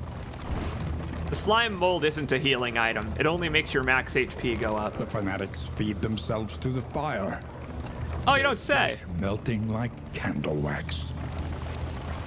God, and that is what they look like too, is melting candles. They themselves have become disgusting red melting candles. What's up, folks? What do you need? Good morale is stronger than any steel. And oh man, wow, Audrey can take a voluntary stress hit. I've never seen that. That's unlike you, Audrey. That's very un-Audrey-like, which I suppose is why she's the one able to do it.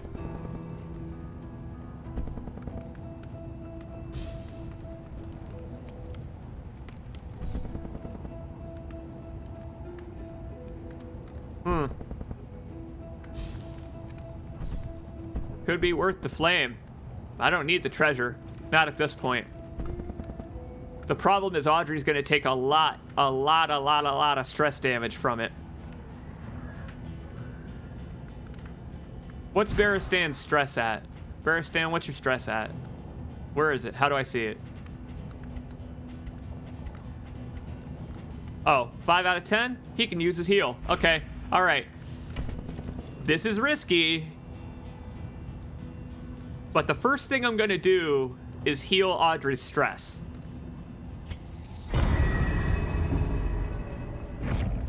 Scavenge what you can, and be off once more. I don't want to sacrifice the flame at this point because it'll start buffing the enemies.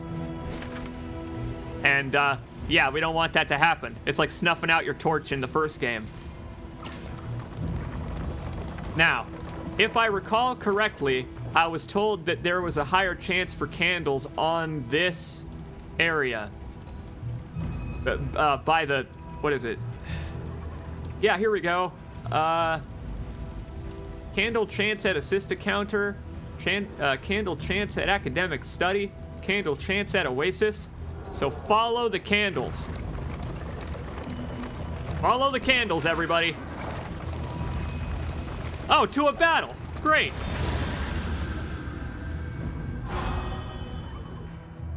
Yeah, we've survived worse, all right. Let's keep going. Let's do this.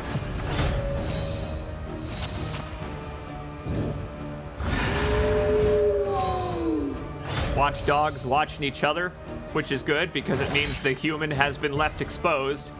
Not very well trained, those dogs. This guy's no Houndmaster. Who knows? Maybe the Houndmaster is here too. Maybe these are his hounds. I hope not. I would hate to have to fight the Houndmaster. I can think of nothing I want to do less, actually. What are we thinking? Hold the line? I think that'll be fine. If we do... Yeah. If we do Duelist's Advance here, the stress heal that I plan to do, and then hold the line on the next turn, Barristan will be locked to the front. And the dogs will just bite on him. They'll just chow down, and I'm okay with that.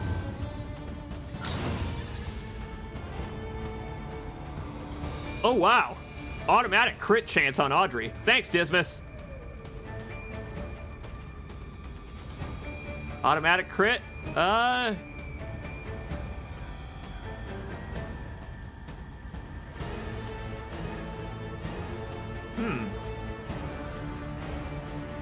Boy, that's interesting. I could either do a really powerful crit here, potentially, or I could poison and do less damage, but still get the crit. All right. I mean, what? That would have been maybe a maximum of 11 otherwise? God, and she can go again, too. I always forget that Audrey somehow manages to go twice. That trinket has been unbelievable as a pick for her. What a pick for Audrey. Underrated member of the team for sure.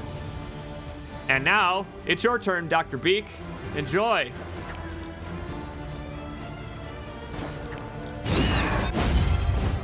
A slow dissection. You see that? Unavoidable. The one that was protecting the other dog took the poison. So Dr. Beak there got to do the more powerful poison on the closer target. Nice! Way to go, Dismas! Oh, Dismas's riposte sets up for a counterattack? I didn't know that. This whole time, I had no idea.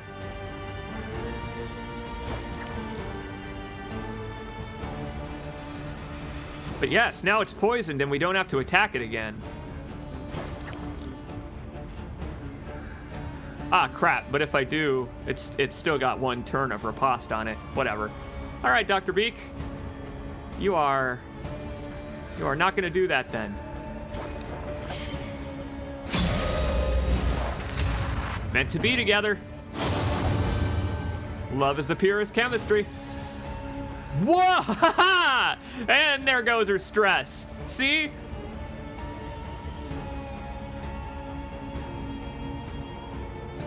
You know what? Audrey can take the riposte. Go for it.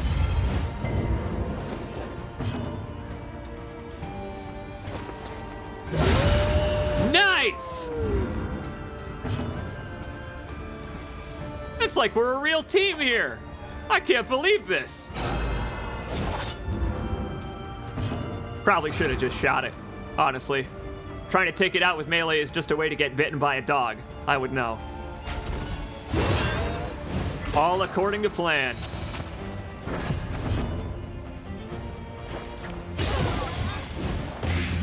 And there you have it. Oh my God, what a howl. Abandoned or forgotten. Sorrowful. It is ours now. And we'll just drop those. We don't need them.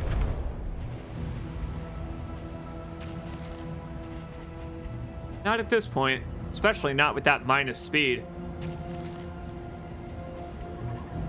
Hacks laden with loot are often low on supplies.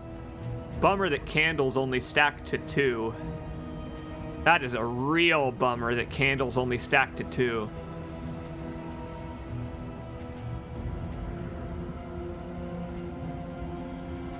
It's almost more important to me that we win this run now, or that we progress as far as we can, I may be willing to drop one candle. If I have to. Take a look at our items.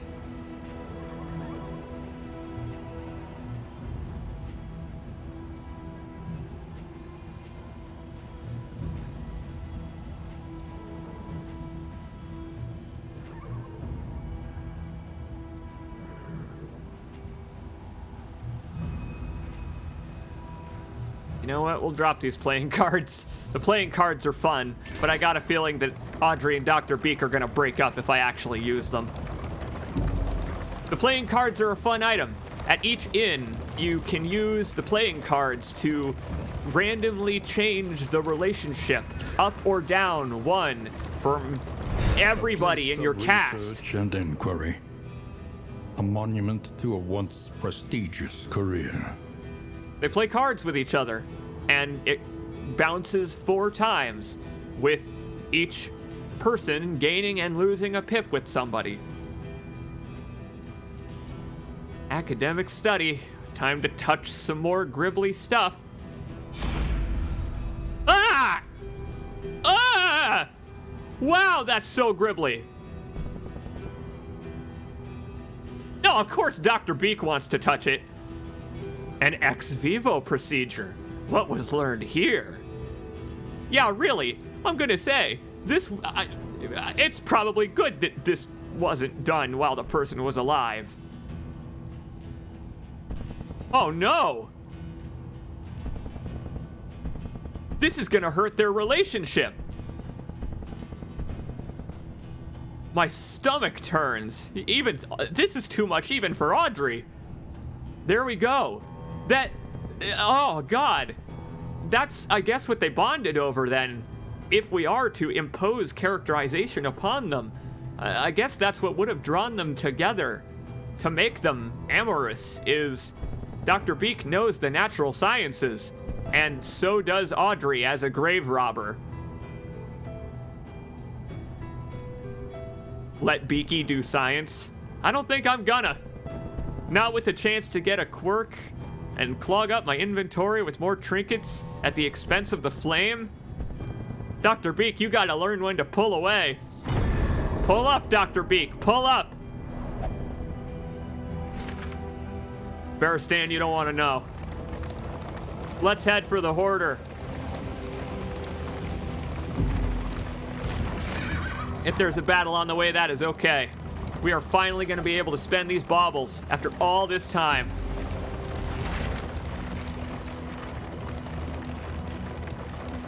I've been saving up these baubles this entire playthrough. Most of them have come from the library there, but still. He chatters incoherently, but his prices remain fixed. We meet again, my friend. What do you got? What do you got for high value? Crap! He's got crap! Wow. We got unlucky. Yeah. Wow.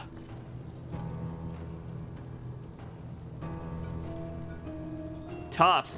See if there are any trinkets I can upgrade here. Trinkets with a different version.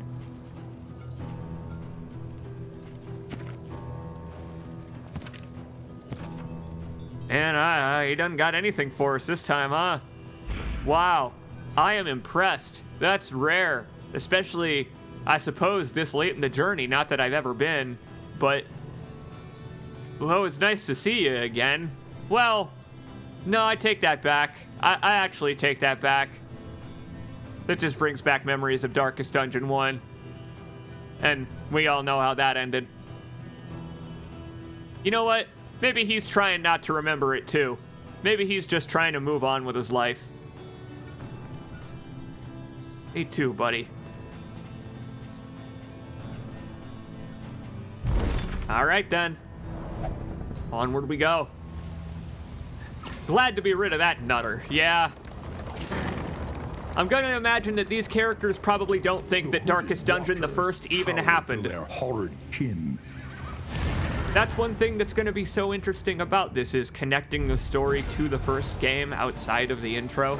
I always like that. games like this that are light on story. Anxiety Ooh. foments insidious fears. You don't say. Hey, I got good news. Her ladyship is back.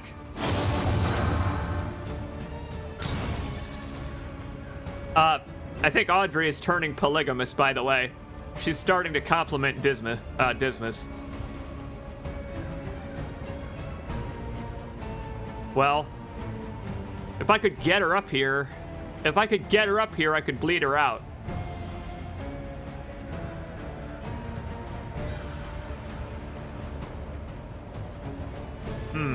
This guy's got quite good move resist. And everything. He's got quite good everything. Barristan just got really stressed out, so I need to use his heal on himself. But otherwise, I don't actually know how to start this. This sucks.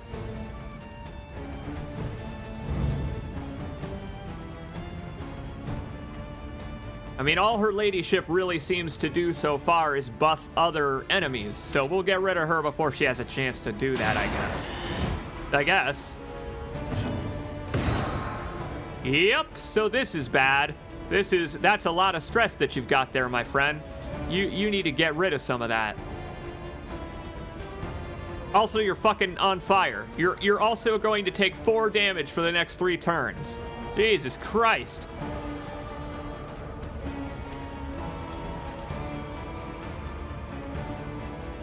Let him burn. Dr. Beat can fix it.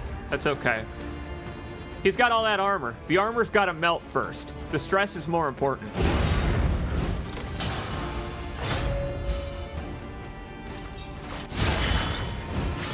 You would attack the one member of my team that's not protected. There you go. Get that burn out of there. I bet that feels good. I bet that feels real good. Given that his flesh was probably starting to look like this.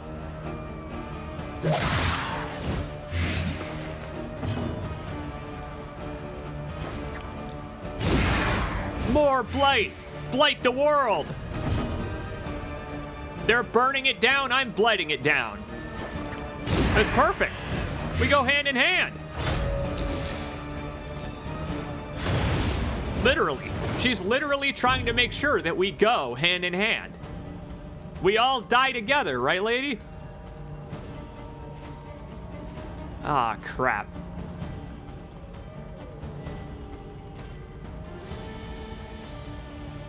Well, whatever. Let's just get his dodge out of the way. Mistimed. Misdirected. Hey, you saw the token he had on. What was I to do about that, huh? Dr. Beak, you're like super on fire right now. You're like way super on fire, Dr. Beak. I don't know if you know that. Again, the cloak may be preventing that. You know, from just getting through.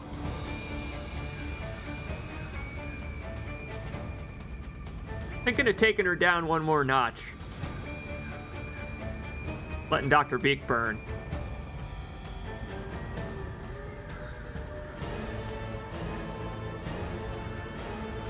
No, I shouldn't do that, because after this, I will need Dr. Beak. I'm gonna need Dr. Beak to inflict blight on these two dudes. These chuckleheads. Although they... You know what? They probably are chuckling, honestly. I'd believe it. I'd believe they have a sense of humor about the lifestyle that they live.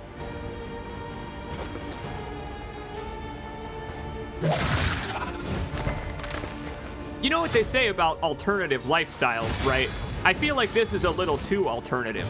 Like, you've seen the punk rock scene, right? You've seen how people will, you know, put metal in their faces in places that aren't piercings so that their face looks all bumpy and stuff. Very, you know, those people tend to be fans of The Offspring. That type of thing. I'm gonna say that these are one step away from being fans of ICP. They just need the Juggalo makeup.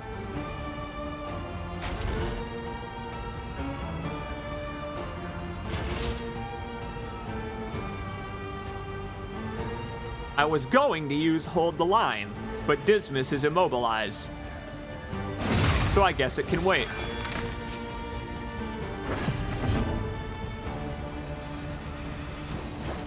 There we are. A slow dissection. An unavoidable end. Yeah! Resist that death blow. He did say it was unavoidable.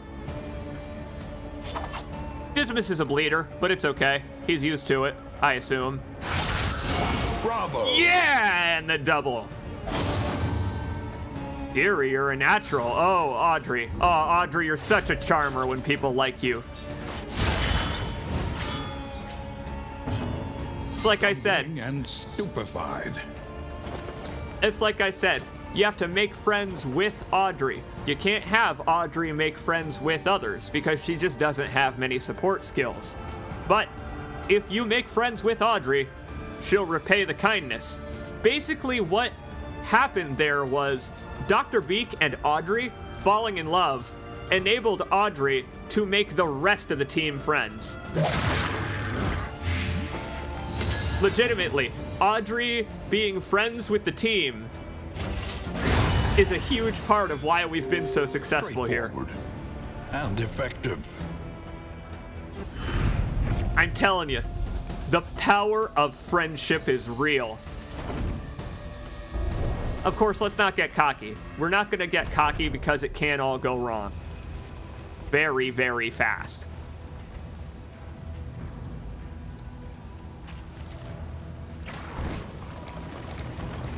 I mean, take a look at the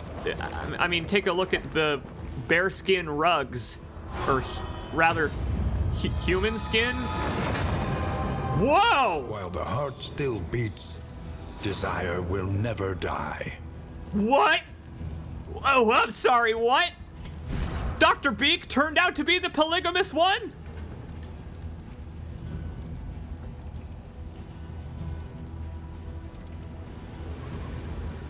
Whoa. Dr. Beak, you're gonna have to heal Dismas a little more before the end of this. You're gonna end up romancing everyone by the end of this journey. Could you do me a favor and put the Beak emote in the chat like 500 times? God damn, Dr. Beak. You're playing doctor with people's hearts now. Good lord. Dr. Beak probably knows how to pick lavender. That's all I'm saying. Academic study. More gribbly grossness to touch upon? Yes, indeed. Oh no, Audrey is curious this time. Barristan, not at all. I ain't touching it. I know better. I played so many dozens of hours of the first game. Anything that looks like this, don't touch it. What cruel mind could conceive this procedure? This looks like something Ruvik made, trying to create the first version of STEM. Maybe that's why the world is all melting, because that guy is the protagonist. We just haven't met him yet.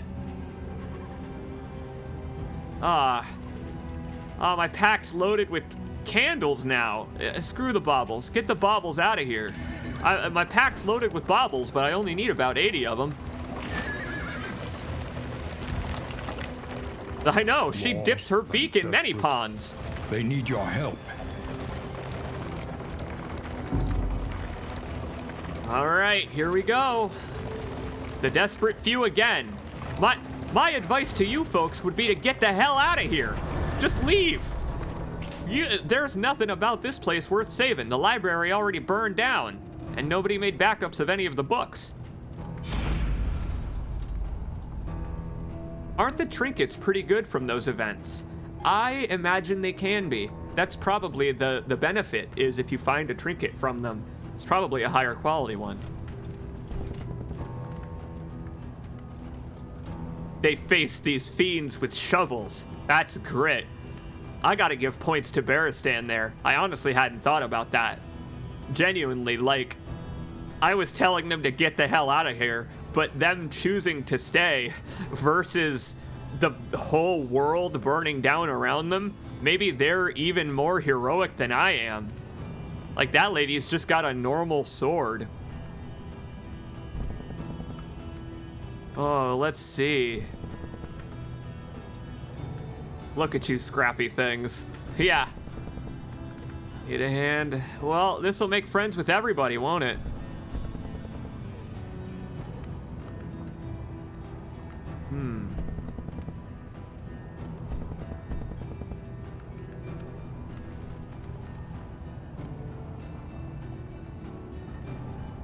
This will help us ready up for whatever the hell is at the end of the next inn.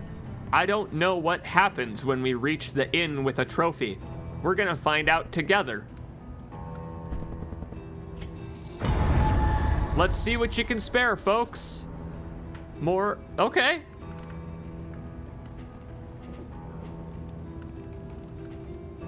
Not too bad. Not too bad.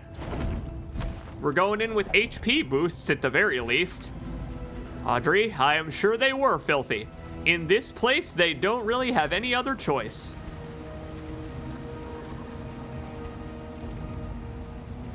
Well, forget the other storage trunk then. Who needs it? It's not like we can strap it to the carriage right now. In case you were wondering, we can't just put the... Oh, huh. Well, I'm not going to use his head as a pet. Pet rock, maybe. It's more like a paperweight nowadays. Ba-dum-ts. Get it? A paperweight. Because he was burning down the library, you see. Oh, but yeah, we're getting, oh boy. It's getting kind of crowded. Dr. Beak can hold a combat item again. Oh, excuse me. I thought I gave her the torch, but I guess I've replaced it since then. There we are.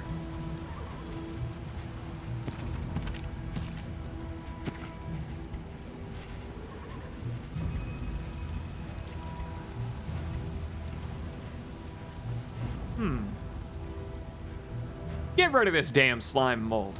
I have more self-respect than that. I'll let the people eat the slime mold. Where does everybody want to go? Anybody got any preferences? Let's see. Baristan wants to go for the academic study because the mysterious just fascinates him now. Still time. Great. All right, fine, Baristan. Enjoy the stress heal.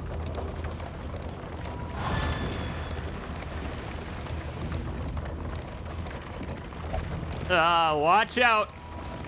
I really love controlling the carriage.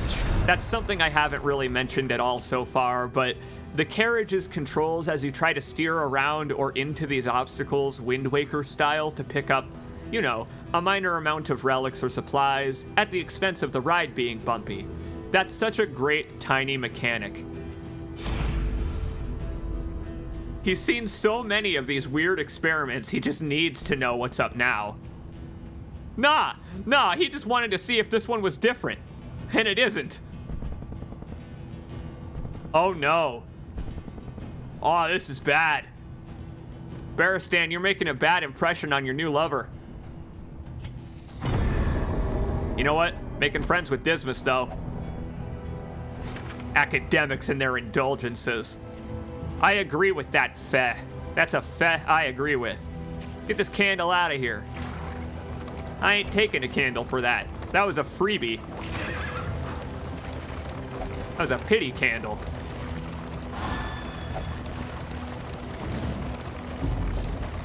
Don't fall apart, everybody. We got this. Dr. Beak is right. Journey's got purpose. We're coming up on it right now.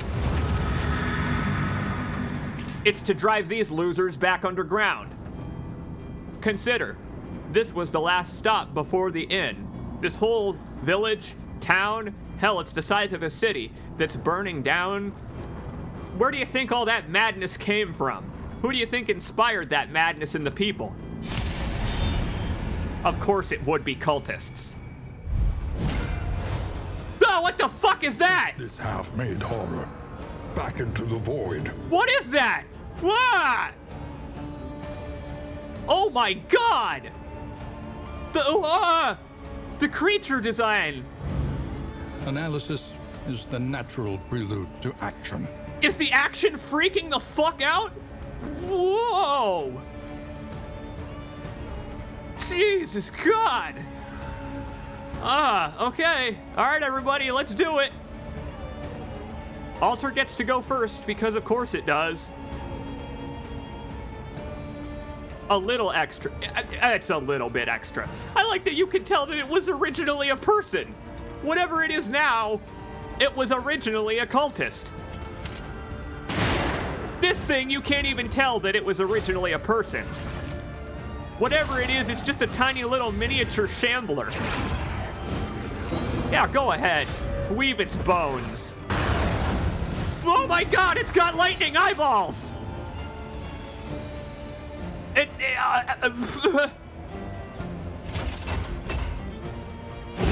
Alright, so it's got lightning eyes. Which is fair because it doesn't have normal eyes. Hell yeah. Even when you fail. Even when you fail, you succeed. What a blight. What a blight. Jeez. And he's set up for a combo too? I mean, this is nuts. Get rid of that thing before it can do that again. Yeah, foreclose on this deal, please. Ugh. My god, and she hit foreclosure notice a second time. Hell yeah!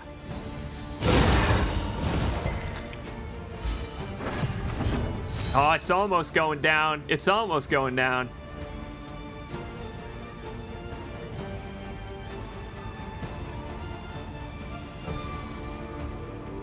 Here's the question, though. Throw another plague grenade or let Dismas shoot it to death? Because if I shoot it with Dismas, it'll definitely die. You know what? Plague grenade, because it might hit whatever the hell this is. It might start the process of removing this abomination from existence. A slow dissection. An unavoidable end. I got it, by the way. Well. Yeah, it's stealth, so I can't target it anyway. Huh. Alright. Works for me. Insult to injury, then. Now, where were we? 141 health exemplar?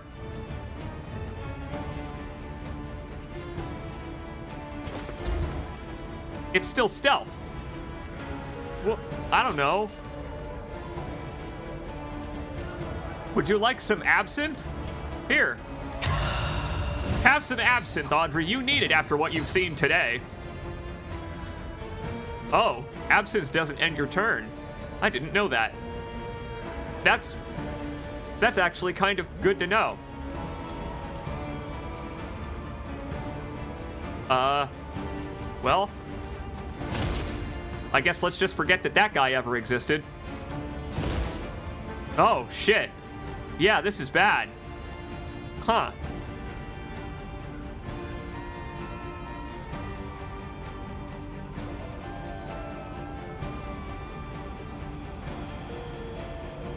Oh, you're right.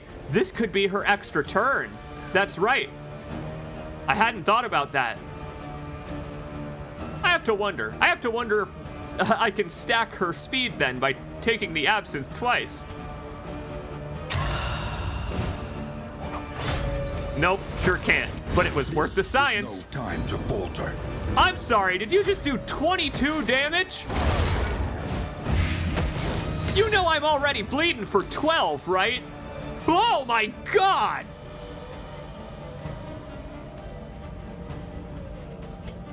Now hang on. Back out of that medicinal herbs. How do I... How do I undo a move here? I want to look at the turn order. Oh, it's the end of the turn. Well, this thing's speed is 6, and I think Dr. Beak's speed is faster. I think Dr. Beak can move faster. Faster than Barristan, anyway. I'm just saying, I might not need to use this on Barristan because it won't heal him any. Screw it.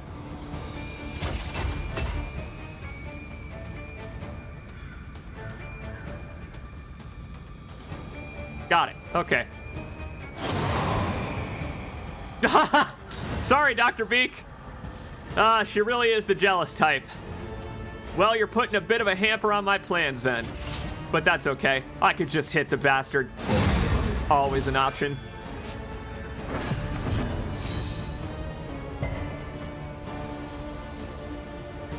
Good.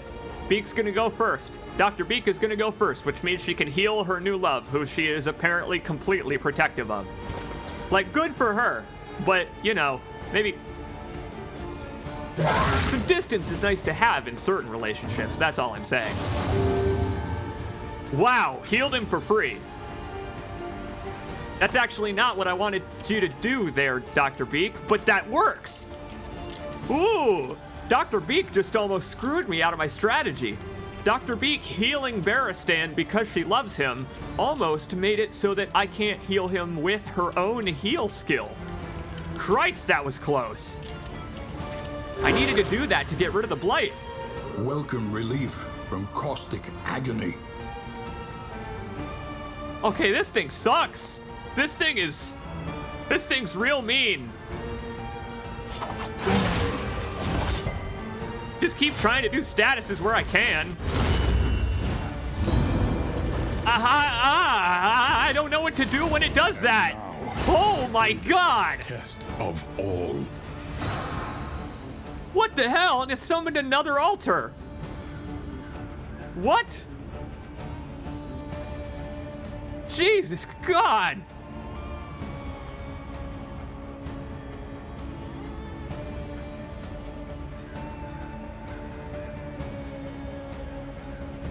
Exemplars are really hard. Oh, you don't mean, I mean, you don't say. I gotta think carefully.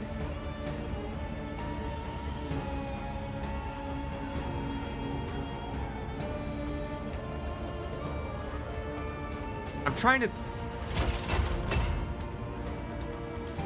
You know what? I'll put defense on her. I'll put defense on her.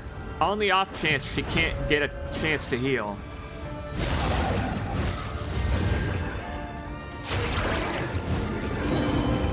Ah! Oh, that little bastard. I'm thinking of just ignoring it. I'm thinking of just ignoring the altar because... Observe the subject carefully, and you will discover its weaknesses. Well, there you go. Other than Azoic End, it doesn't seem like it has a way to hurt me. I don't know what this skill is, but I'm gonna guess it's another buff. I guess I'll just leave the altar then.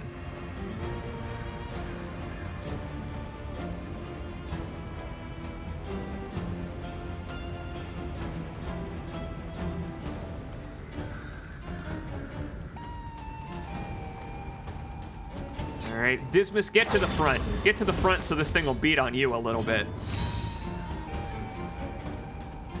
The amount of strategy that this is requiring is fantastic. It got so brutal so quick. Crit heal, I need it. Yeah, whatever.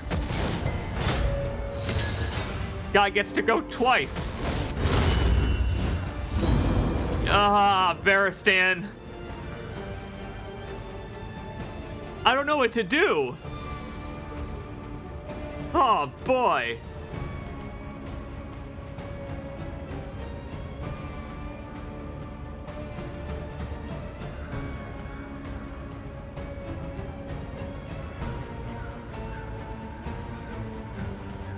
I can set up for... Why the alias in the chat has a good point. If I can set up for a combo.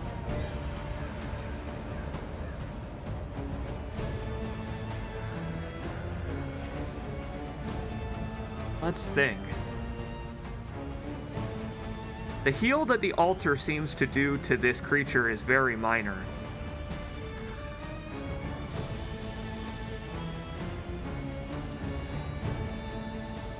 He's already guarding her, but she's about to heal herself. So I could guard someone else.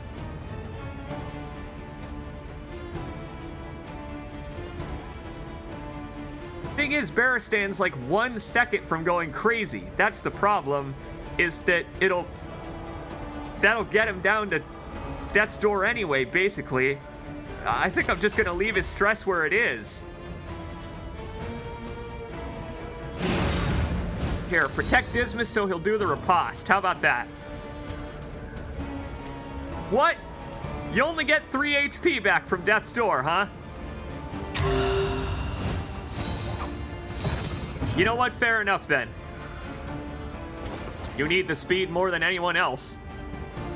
I'm with the chat. She really did pick a good day to start drinking. Well done.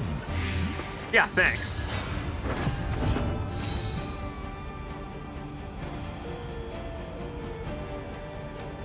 All right, fine. Dr. Beak will heal her next.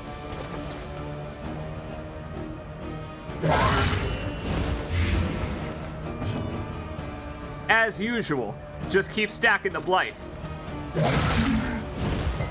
We built ourselves for this. We can outpace his healing.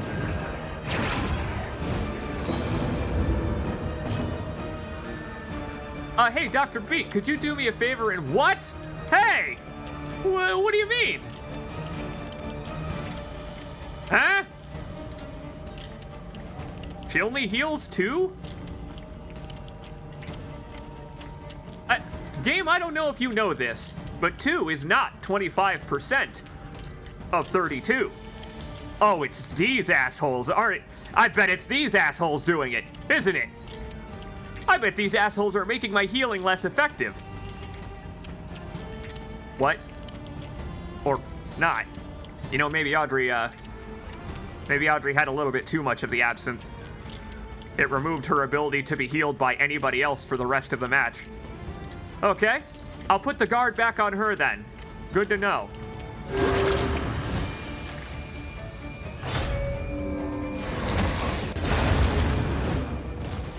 A simple variable. What Easily the hell resolved. did it just do? Oh boy. So it can also sacrifice the altars that it summons? This enemy can do everything.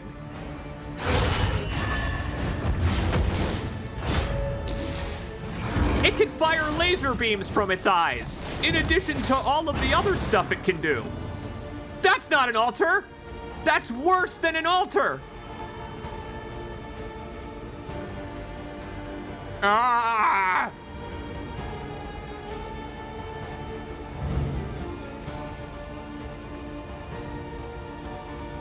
I'm gonna hope it keeps healing the exemplar.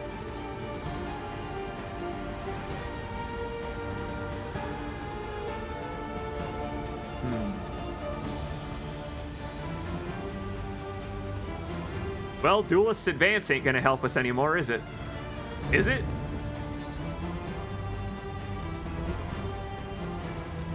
Not for now. That's fine, I'll eat it. All right, Baristan, go nuts. Ah, what a shame. They had just fallen in love, too. What a shame.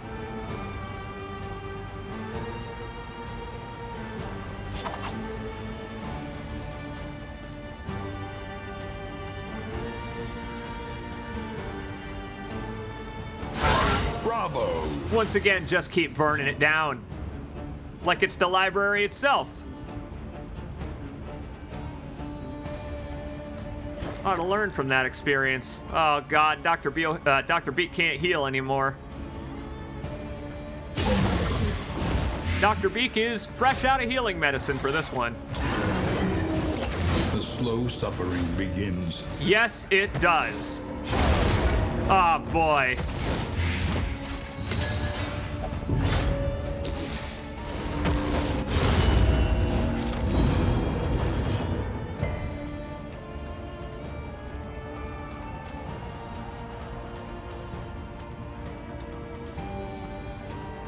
Think. This sucks, but it ain't the end of the world.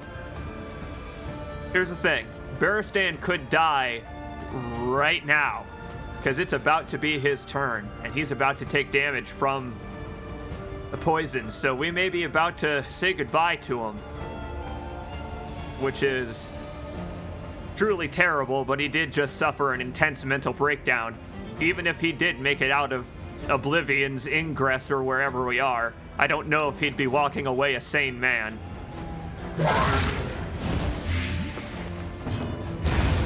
At last, the battlefield has claimed its due. Nice knowing you, Barristan. You were a big help, my friend. The biggest of help.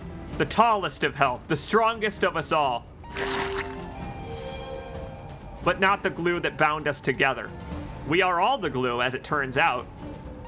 And we've still got 3/4 of the glue left. Hey, motherfucker!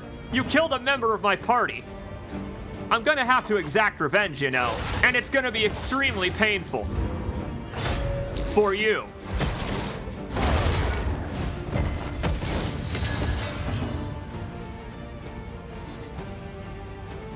Yeah. He's got 75% death blow resist. But I can kill him with Audrey. I can kill him with Audrey. I just need to get him to... Remember, Audrey is our Cosmic Slayer. So, if I can get this guy down...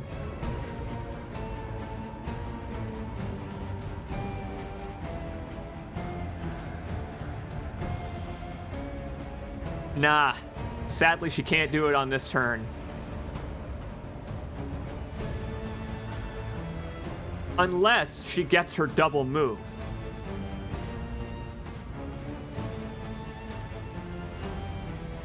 She could do it. Well done. She could do it. Oh, she got her double move. She could do it. Damn, this one would need a crit though. Ah, what a shame. What a shame, Audrey. You are such an all-star. Dismas! You tried, my man!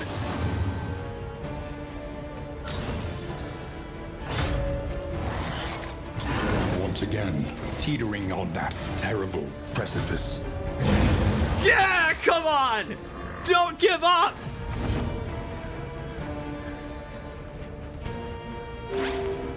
Not today!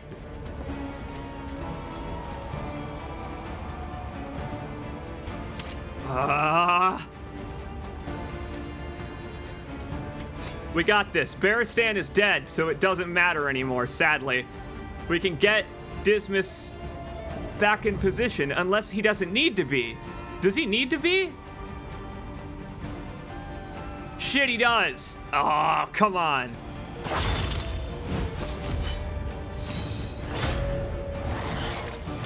Once again, teetering on that Audrey. precipice.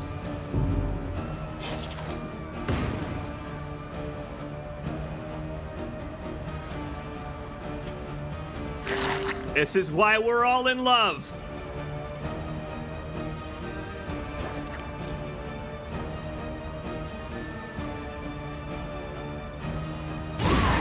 Fuck you and your blight resist. Are you kidding me? Oh, and she's back on it.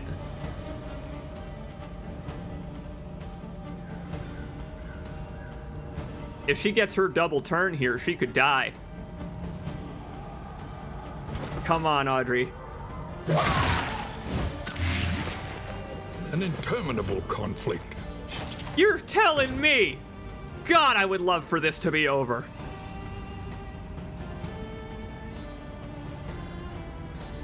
He gets one more move before I murder him.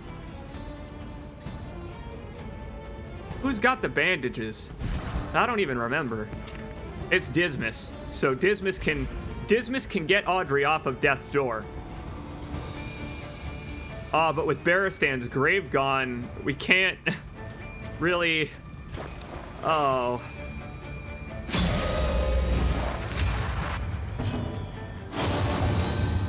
We got this. Come on.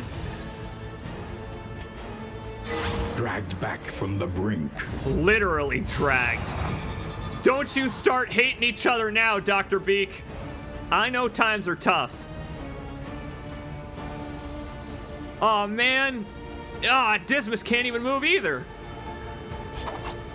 Baristan being in position there was pretty much the cornerstone of this. Dismas can't shoot.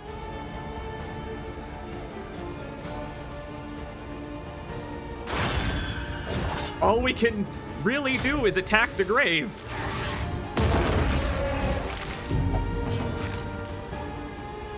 Oh, we'll make it out. One way or another, we will make it out of this. Lethality writ large. Every damn resource.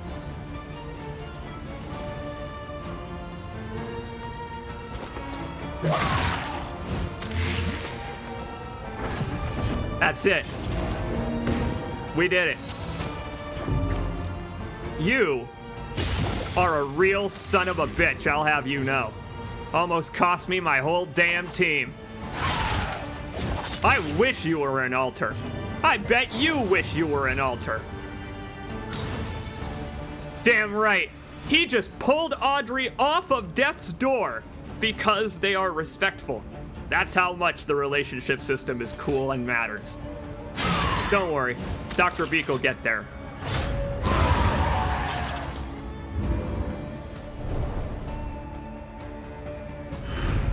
In life or in death, we are all prisoners here. Baristan. My friend, he gave his life for the lovers.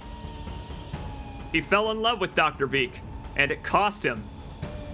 He got too stressed out. Just couldn't handle it. Poor guy. But I think he went out the way he would have wanted to go out. A soldier protecting his army against the forces of darkness. Rest in peace, Baristan. Cornerstone of our team for sure. I can't believe it. We did it.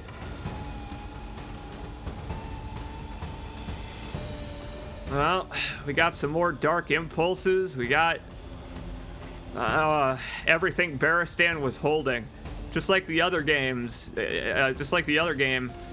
when a character dies, you get all of their trinkets and the items that they were holding, just to add insult to injury. It's nice that they're not lost, but for the emotional punch, it almost hurts more.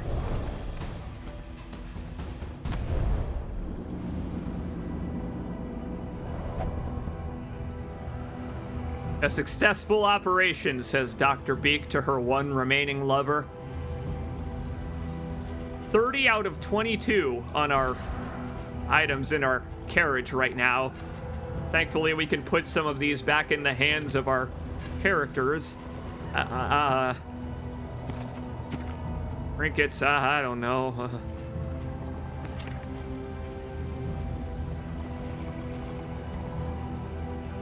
Don't think I need this other dark impulse. Turns into a glass cannon, it seems. And I don't necessarily think I want to do that.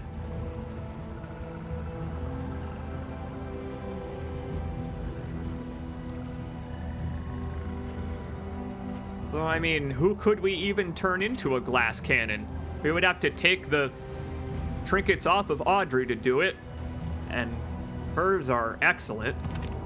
Dr. Beak, I mean, not focused around damage. I feel like it would be wrong of me to just randomly leave a trinket that contains the dark essence of mankind sitting on the floor. Like, I assume that it's going to call out to whomever happens to stumble across it. You know, like tripping on a sidewalk or a manhole cover. But that's okay. We'll leave it behind. And indeed, we'll leave all of this behind, sadly. Yeah, we gotta.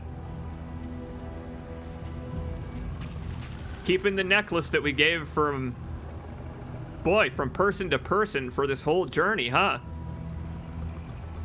Used to belong to Baristan. All right. One more in.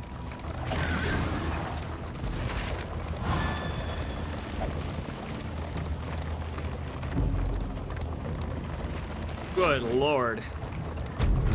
I mean, does this even count as respite? The mountain's right there. Look at it loom.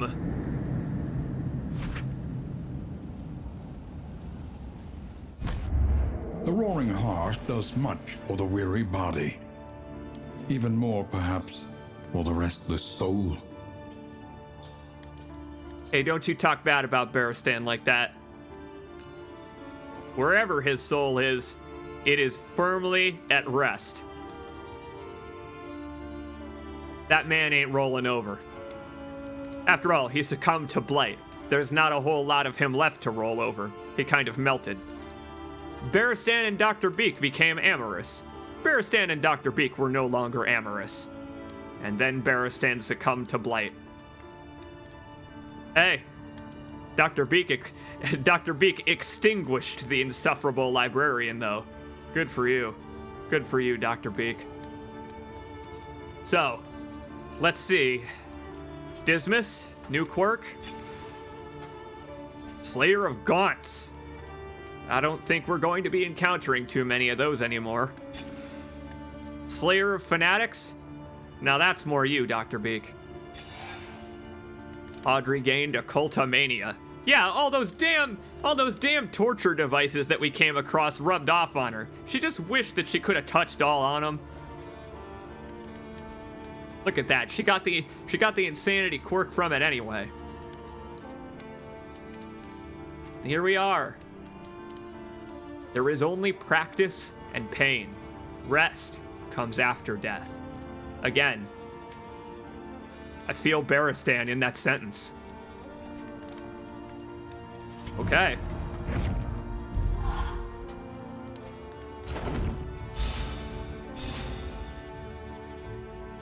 Look at that giant Baristan-sized chair. Cracked and empty. What a shame. It almost looks unbalanced without him slumped over like that in the chair, just kinda asleep like a hibernating bear. We can make something of this. Wainwright first. The next stop is leagues away. Plan accordingly. Let's take a look. So, on crit, we now just automatically set enemies on fire. So, enemies now just kinda set on fire. Let them know us by our reputation. As they should, hopefully. By this point. We are a team of 3, but still.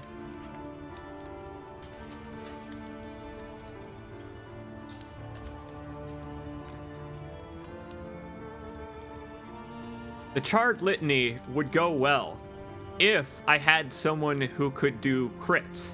See, this claims it does 100% fire damage. So, if we get a crit, it'll do 6, I assume. Or, 4.5? I guess it depends on how the 100% is calculated. If it's additive or multiplicative. If it's one, we'll get 6. If it's the other, we'll get 4.5. I would love to see an enemy with half an HP. That'd be a real dick move. Nah, I don't think there's too much fire in our future. We'll get rid of that. We got nothing else to put on the stagecoach anyway. It's all trinkets. The Mastery. means of mastery. Spend what you can, for wealth no longer has meaning. If indeed it ever did. They've got crap. Ah, wow. That's really brutal. This is a brutal set of trinkets. I needed the supplies a lot more, but no relics, only baubles. Wow. If I run into the hoarder, perhaps, but other than that, we don't have anything to our name really other than what our characters have equipped on them right now. Couple of bandages, a symbol monkey.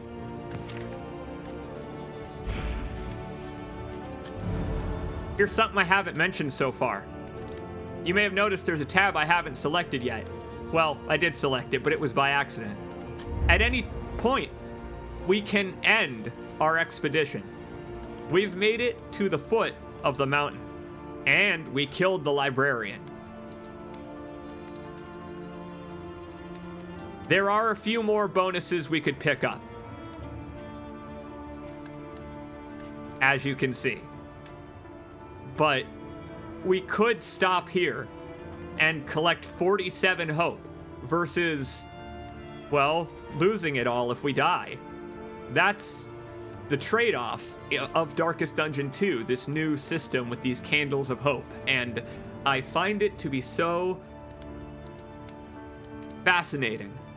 It reminds me of Who Wants to Be a Millionaire in a way.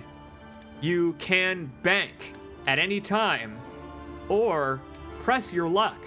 And if you're willing to press your luck, it may pay off. If you've got the skills and supplies.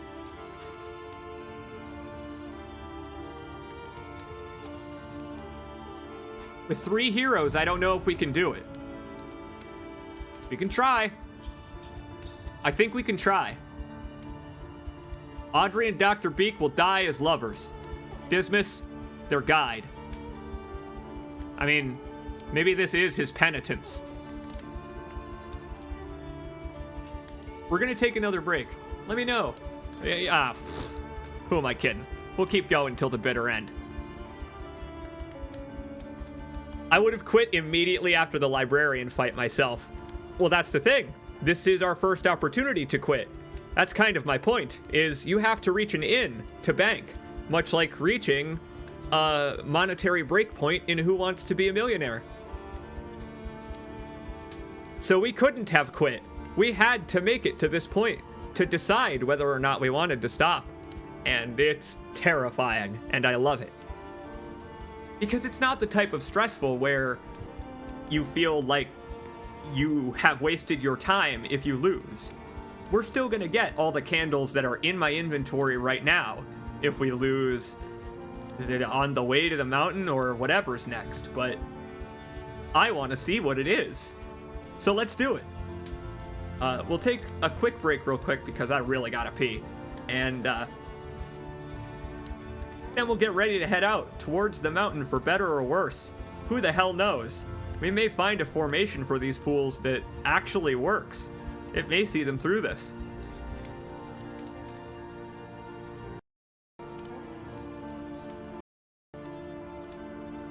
I'll be right back. I mean, right back. For more of Darkest Dungeon 2.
All right, I return.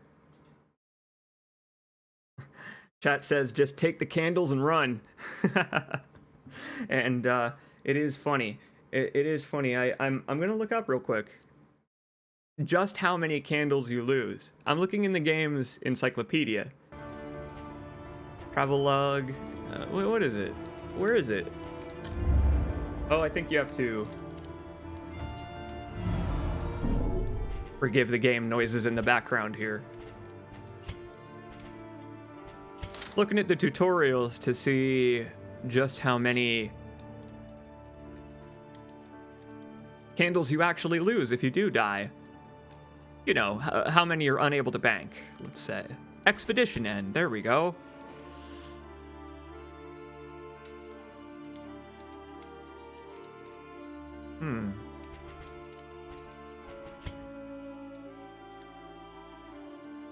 Oh. Wow. I've just learned something thanks to the tutorials. Because we don't have any other character classes unlocked, there was no one to replace Baristan. Otherwise, we would have gotten a fourth, randomly chosen from our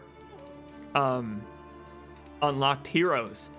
This time around, the characters are not random heroes who have wandered into or been hired to your village, it seems. They are specific people with specific histories and will have their default name when they join your party at an inn if you make it to the next inn with 3 or fewer. Wow. Each unlocked class can only replace once per expedition. Yeah, so if you die as Dr. Beak, you ain't getting another plague doctor. Sadly didn't say a whole lot about the candles of hope here.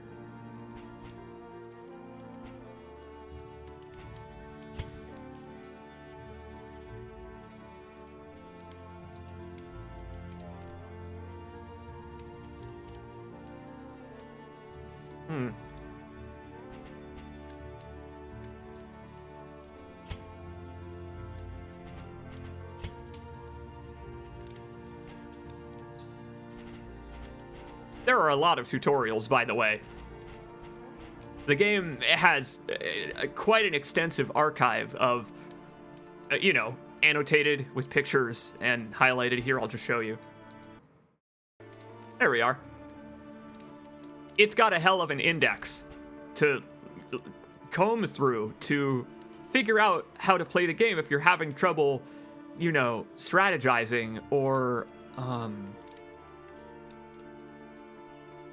figuring out the order that the game intends for you to do things in, for example.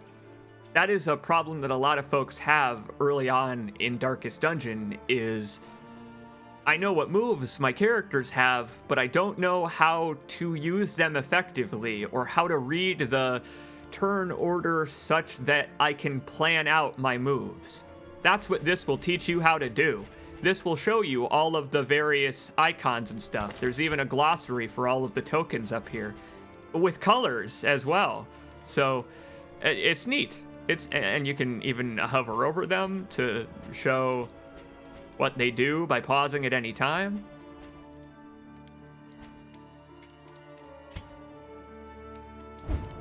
The alias looked it up because the game, it seems, doesn't say anywhere. You keep the candles in your inventory, the candles you got from hero goals, and 33% of the rest. Not bad. I say let's press on then for sure. But yeah, it's a heck of a glossary. It's a cool glossary. Now, where were we? Now, Dismas and Dr. Beak they're cool with Audrey. All my hemming and hawing about how difficult it was to make friends with her, I take it back. Audrey's the best friend this run could have asked for. Dr. Beak and Dismas are on the brink, though. They need some pipe weed. They absolutely need some pipeweed. Not that I can afford any. I just gotta make sure that they're not at each other's throats.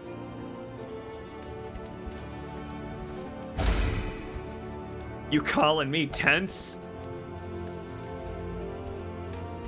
And you know, I'm with you, Dr. Beak. It is strange, the effect that vapors can have on anatomy.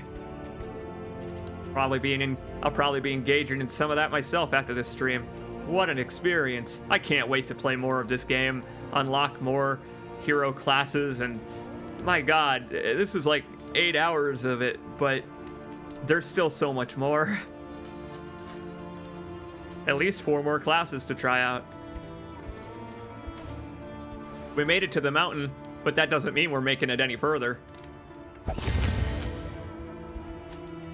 How far have you fallen? And how far have you yet to climb, my lady?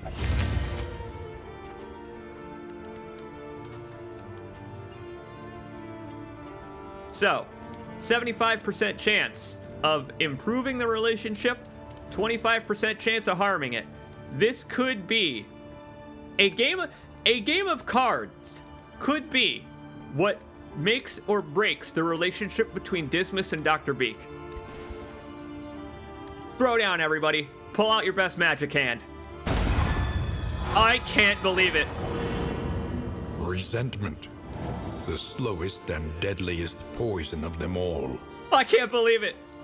Dismas and Dr. Beak hate each other over a game of cards. Wow. That's amazing. That's incredible. That's the most petty thing ever to become resentful over someone for. What, did you lose $5? You lost $5 in the pot? That's pretty funny. Well, do it again. Do it again. Undo what you just did. Play with a different deck. You put away your insta-kill Black Lotus or whatever the fuck.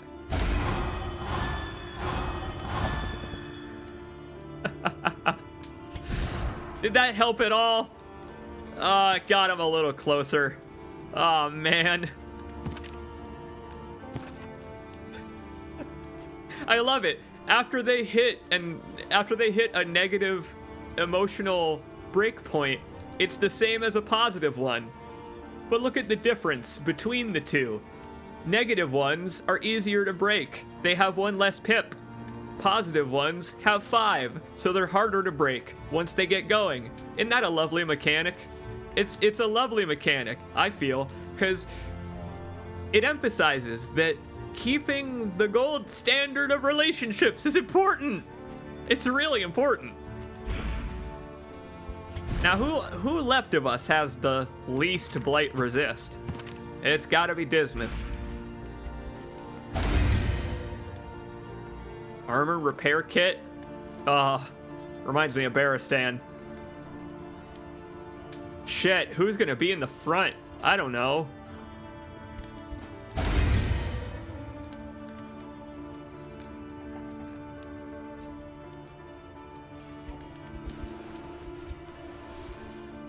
Well, we can't have Dr. Beak. We can't have Dr. Beak move. If Dr. Beak gets shoved at all, Dr. Beak won't be able to heal. And without Barristan to guard and take damage for people, Dr. Beak's healing is a lot more important now. Hell, we'll give her the stun resist too. We'll make sure Dr. Beak can always move. Dismas, better learn to duck and weave real fast. Here, Dismas. Oh no, Dismas wants to get syphilis. Oh no! He's squeamish. He refuses to be inoculated. Dismas, it's good for you. Don't you want to get vaccinated against syphilis? Well, whatever. We'll just give it to Audrey. Yeah, she knows a lot about pestilential catacombs.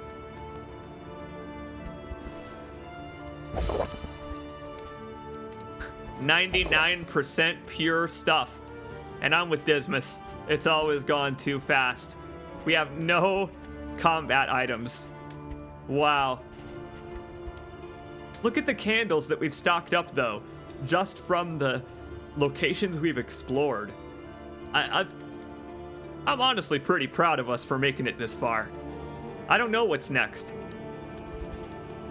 Let's dole out our mastery. Not like there's too many more people to dole out mastery to. We need to rearrange. Right. We gotta rearrange our entire party. Barristan is dead, so we need someone else who can hit always in the front lines. Oh no.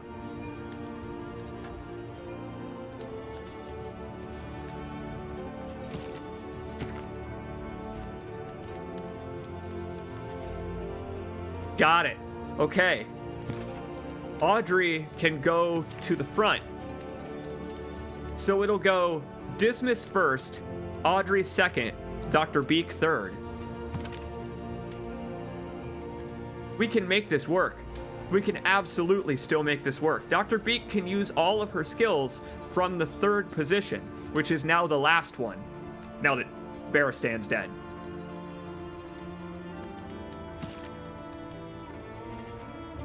Do we need to give Dismas back?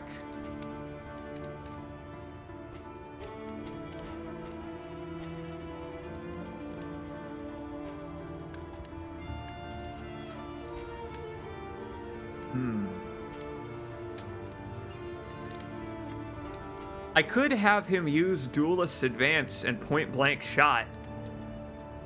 Yeah, we'll try that. Because Audrey has Pick to the Face, which is a pick to the face. The only problem is that she can't use her ranged attacks from the first position. So if I put her there, I have to move her away before she can do anything else. We're gonna have to play kind of a specific way, but I think we can make this work as best as we can.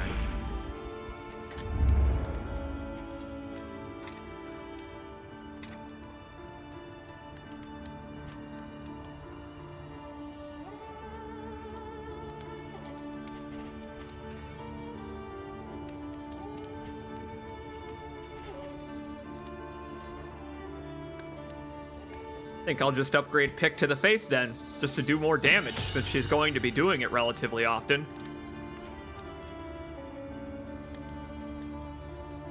Wow, Point Blank Shot gets real good if you upgrade it. I guess because it's just 1-to-1. It's the only way to move him backwards. I should keep that in mind though. It is the only way to make him go back to the second position. Because Audrey doesn't have any moves that move her forward. So if I want to move him back, I need to either use this move, or move him and waste a turn. Or just keep him there. Could just keep him in first place.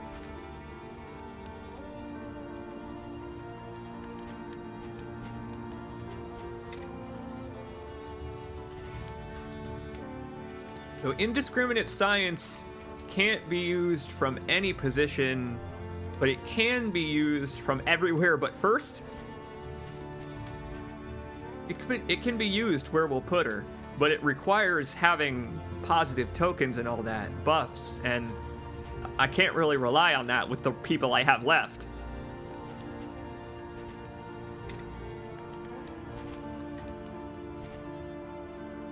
Taking a look at what's even worth upgrading at this point. I have 3 mastery points, and I don't really... Huh.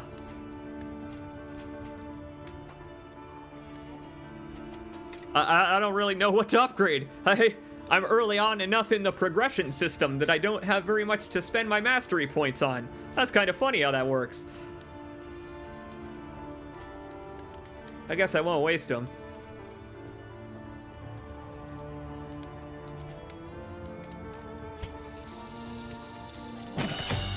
Put them on the skills I have actually equipped here.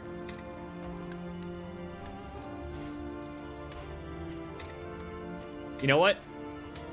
Dr. Beak using Emboldening Vapors on herself to make herself go first on the next round to heal. That is a reason to upgrade that skill.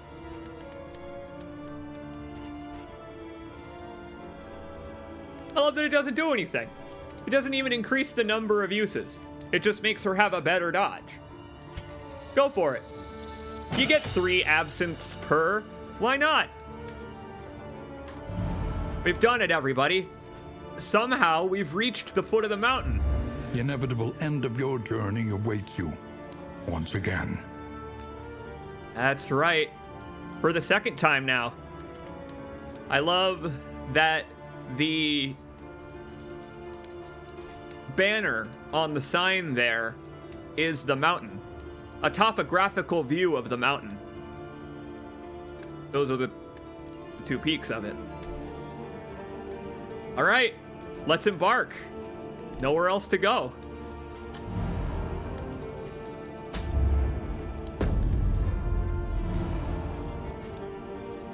Hope you're ready, everybody, because I don't know if I am.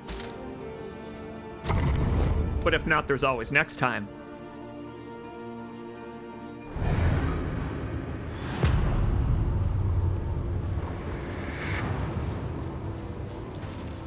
At last, the great ziggurat. Temple of failure and regret. Not even a map. Okay. Here we go. Oh, I love that the trophy is keeping us nice and warm on the back. Very good.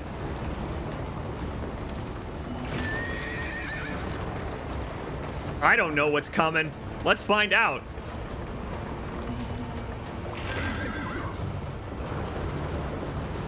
Like we're disappearing back into our mind.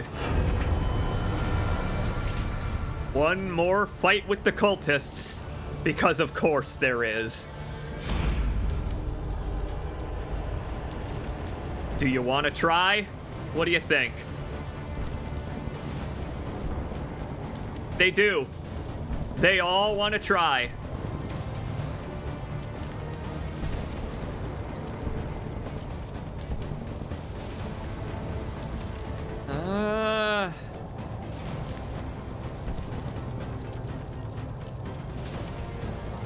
At this point, I'd rather weaken them.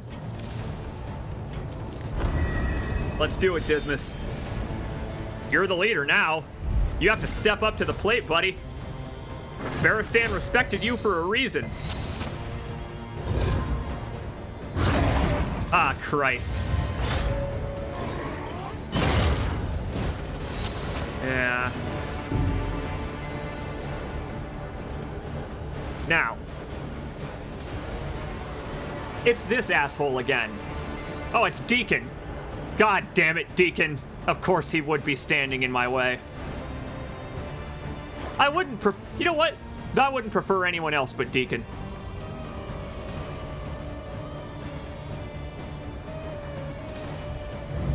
What do the cherubs do? They just hurt. They just hurt you.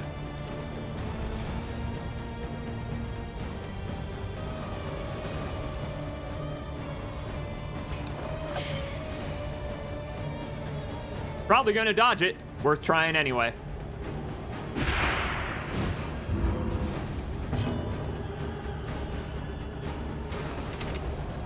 Greetings, my friend. How are you? I hope you're having a fine evening. So am I.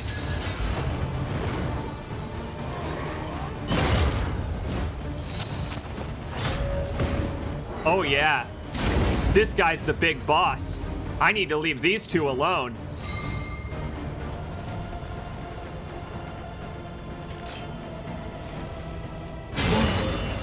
One whole damage.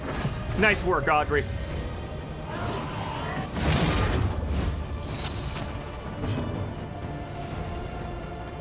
All right, get back up there. Our strategy is limited here, but if they attack him, he's gonna riposte now.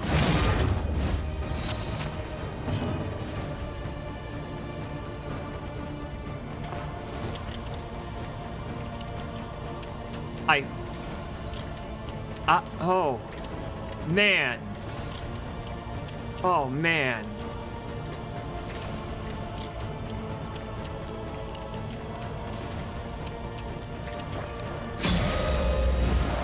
We'll do another point-blank shot. I'll heal him on the next one.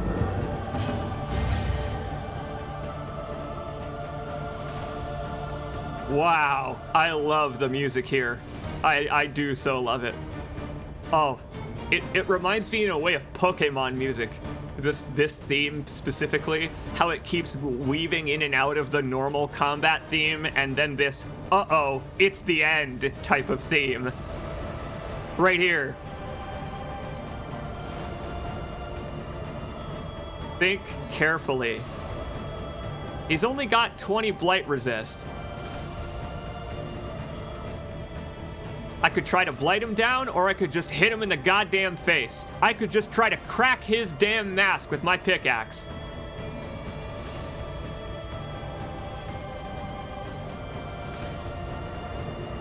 And he's cosmic, so Audrey can just ignore his damn resists. And just kill him. You can do it, Audrey, come on. Whoa, nice job, Dismas. Get him right the fuck back for that. Bam!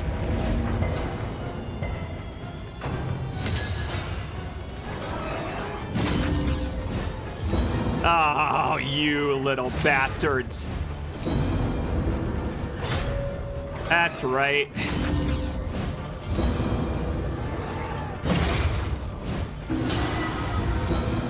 All right, now it all makes sense. Stupefied.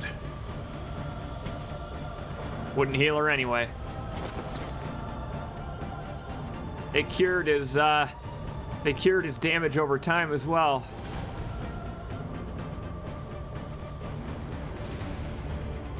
Ah, fuck.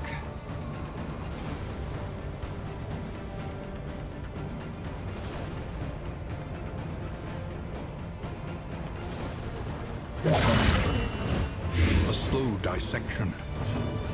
An unavoidable end. Ah, screw you. Heal this. Ah, God. Love that when I go to death's door, they get a boost from it. They love seeing me here.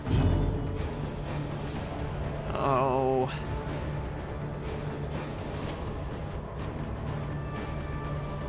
I can use the noisemaker on someone other than the person holding it? Oh, that's kind of funny. Well, fine. Dr. Beak, congratulations, you've been promoted to the new Baristan.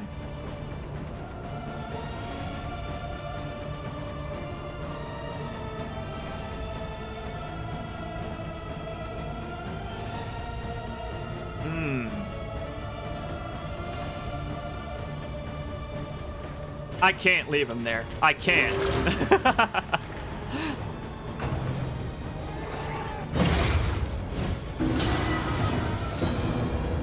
Oh, and without Baristan, we don't have anybody to heal the stress either.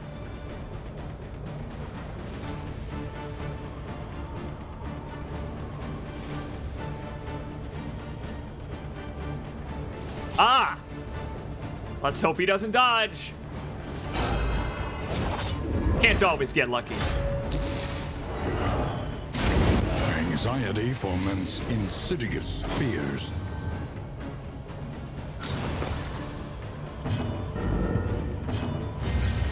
You got this, Audrey. Don't give up. She got her absinthe back. Oh, is that what upgrading absinthe does? Increases its number of uses. I see. Really don't know why her healing is only healing her for like 3. It really should be healing her for more. I don't have anything equipped on her that reduces the amount that she... Oh no! I do! It's the condition of flashing daggers. I have to do flashing daggers or else, basically. She needs to be stealth to receive healing. Wow, that hasn't been relevant at all until this point, because we've had Baristan to protect her from taking any lethal damage. Yikes! Time to rely on that absinthe then.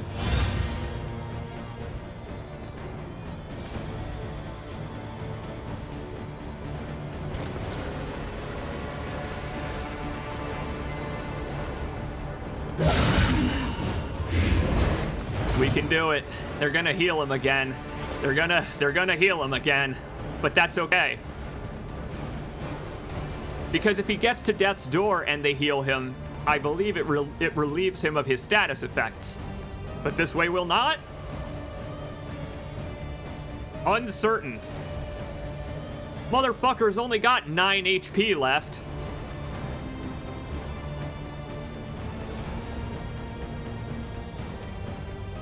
Again, Audrey's our cosmic killer. Get him, please! Or don't. He's really drawing this out, this fella.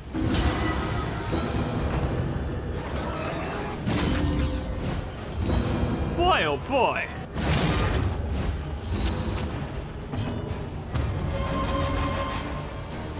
Uh-oh.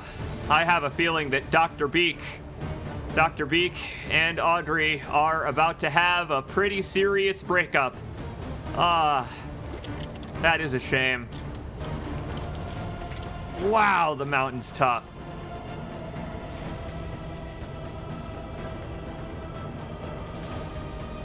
Ain't much I can do. There ain't much I can do but continue to try burning the deacon down because, well, not like I can target the cherubs right now.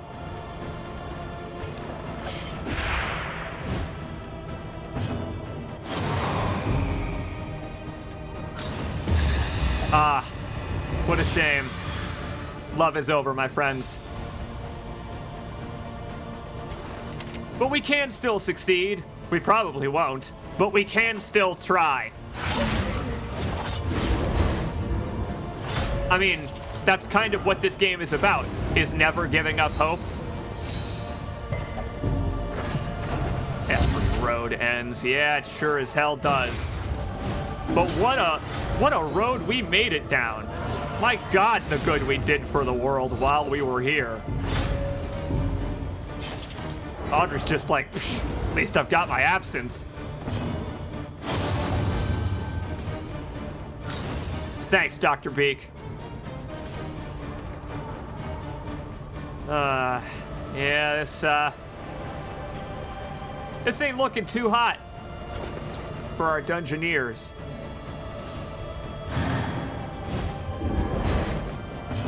At least Audrey's still getting her second move. Well into her last chance at life. Oh God, Dr. Beak. You pretty much have to heal, Dr. Beak. Because if I lose you, then Dismas has no ability to heal himself.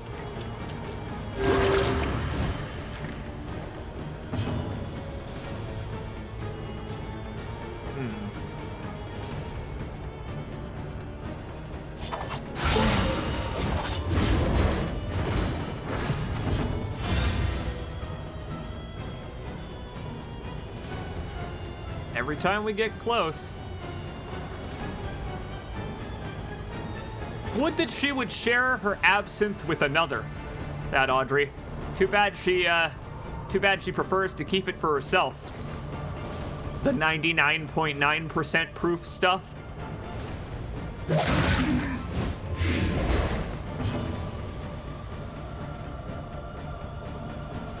Oh, we blighted him all right, but it ain't like it's gonna matter. Watch this. Cherubs are about to heal it all again.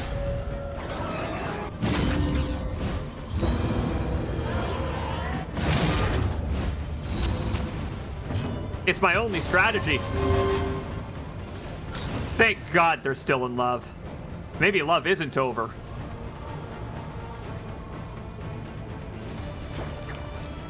My favorite part of this is that after all of this, we will still have to defeat the cherubs in order to accomplish this journey to the mountain. Clearly they want you to take on the cherubs first, but This is no time to falter. yeah, we don't really have a setup that can take care of that right now. Oh, they're all over the map. They're all over the map on their relationships now. It's all falling apart for them. Dismas, back up, please.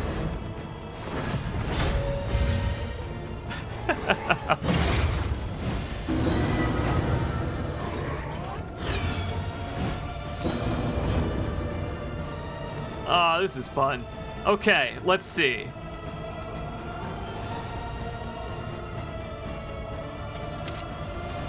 I do have to wonder.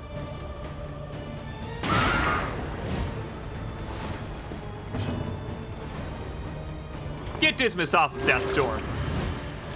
He's in a pretty dismal state right now. Nope. Audrey, deft as can be.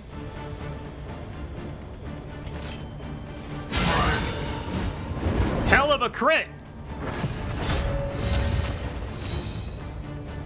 And you know, at least when they focus on healing this douchebag, they don't focus on attacking me. Just funny how they get 2 moves in a row no matter what. An opportunity. Squandered. You don't say. Ah, and there we go. Think they might still be amorous till the end of this harrowing, harrowing battle. But after this, sadly, it might be the end for their love.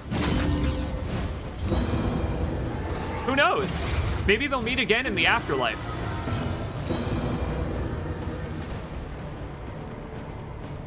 All I know is this has gone catastrophically wrong here. Obviously, the game expects you to have a party of 4, or at the very least, be able to hit every position on a turn, which we no longer can do. We no longer can hit every position of the enemies. Once again, teetering on with that somebody terrible on every turn. precipice. We gotta set up to be able to hit specific positions now. So, we're a little screwed. And this is the part of the game that I find really fascinating. I find this part of the game to be really fascinating because, well, I kinda have no choice now but to just play until I get killed, and you know, it just kind of stinks because, well, Dr. Beak's gonna bite it again. Everyone's standing on death's door except for Audrey. Self-reliance is a rare and wonderful thing.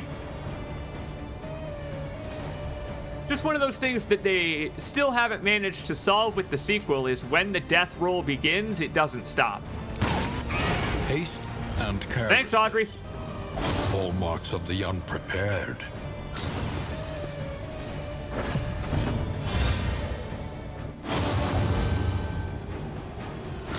That respectfulness is the only thing that's really keeping us alive at this point, I'll have you know.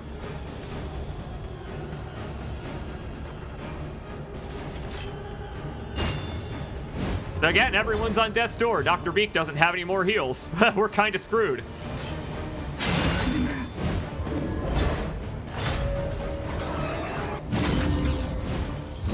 But what's funny is that the game doesn't even try, really, it seems, to conform to your party being less than 4.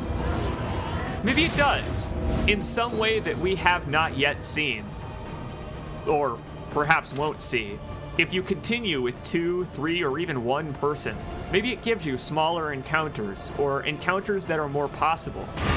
But obviously we're at the end of the game here, so it's going to be giving us the hardest stuff no matter what.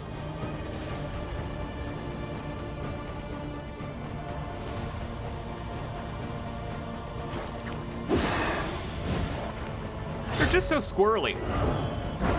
You need someone who can take dodge away from opponents. Dismas has a skill that can do that, I believe, and even prevent them from gaining it back in the future, but I don't have it equipped on him. It's the alternate tracking shot, the one that's not tracking shot. Bravo! And again, if they focus on healing this guy, they're not going to focus on attacking me. So at least there's that. Oh, it is tracking shot, actually. It's just excuse me. It doesn't apply to the super dodge, only the normal dodge.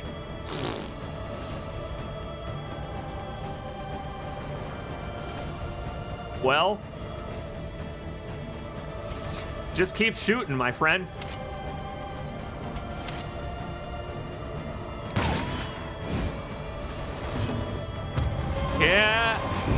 you can pull through with 3 people, but you really do need all your bases covered.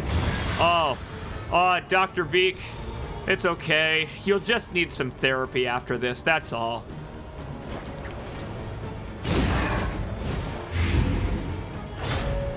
I gotta say, what a demonstration, though, of this game's mechanics. Sweat-soaked brows, unsteady stances. Exhaustion takes hold. You don't goddamn say. You really don't say. The number of times my heroes have survived Death's Door. I mean, Dr. Beak has been on Death's Door for what, 7 rounds? My lord, woman. She will hold on to anything for Audrey at this point. Does she have any blood left in her? It's probably all been exsanguinated at this point.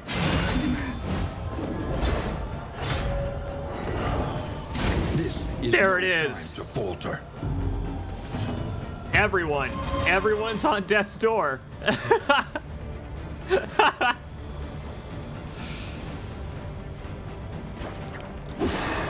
What a mess. What a complete mess.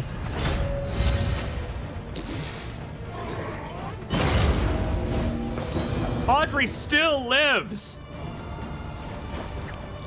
I can't believe this guy. Maybe this deacon doesn't want us to die.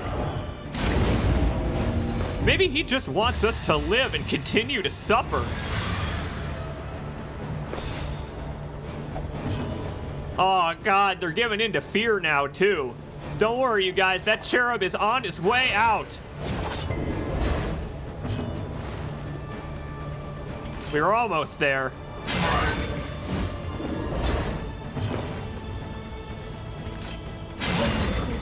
Just keep swinging. It's really all we can do at this point. Now that's a satisfying death rattle if I've ever heard one. Fuck that kid up. I hope it's still screaming when it got to hell. All right, get back there, Audrey. Next turn, we are going to go back to blighting. We can do this. Maybe.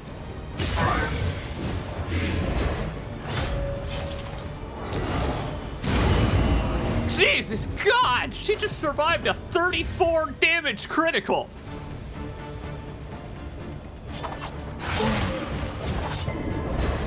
You are such a son of a bitch! Oh! For the rich and poor alike. The lovers died together.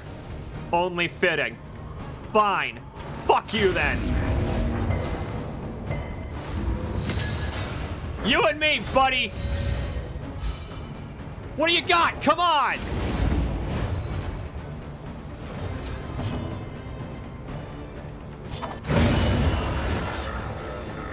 All problems have their solutions, even the big ones. Wow.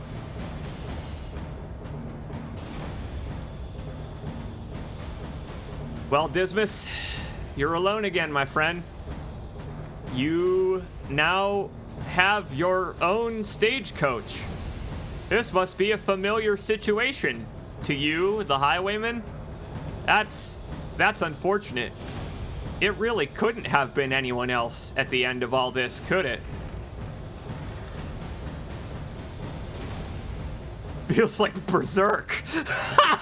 Yeah, really. He's turning. Oh God, it's just Guts versus Griffith now. Just swinging at each other until one of them dies. Jesus Christ, and that's not even all. Is it?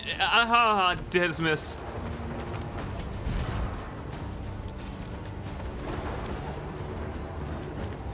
That's how he survived all that Death's Door. I mean, he had a trinket for it. Wow. Rest in peace, Dr. Beak and Audrey. The both of them died at the same time on the same blow. And I wouldn't have it any other way, honestly. They went together. Baristan, he got distracted. It's just a shame. Now let's see how much further we can make it. I don't know. Give him the pocket watch. Maybe he'll have another turn. I mean, he can't even shoot. All he can do is point blank shot and tracking shot. He can't even heal himself. He's got nothing.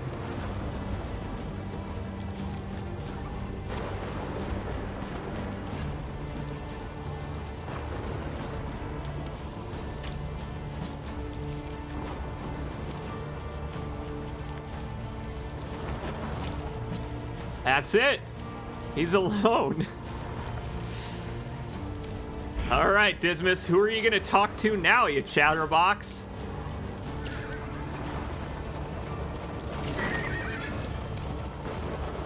Yeah, a little challenge will do him good.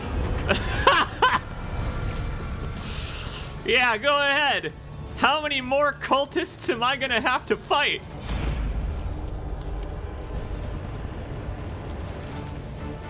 Holy shit, Dismas. I've stared down worse hangmen.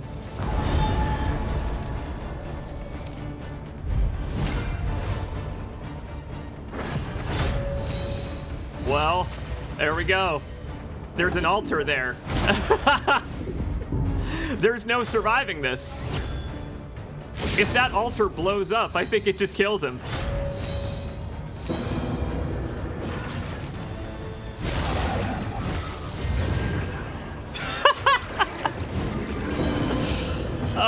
Dismas, I'll see you in the next life, buddy. This one has been a hell of a journey. It's been a hell of a journey. Let's see what we can remove from these assholes. Can I get rid of anything?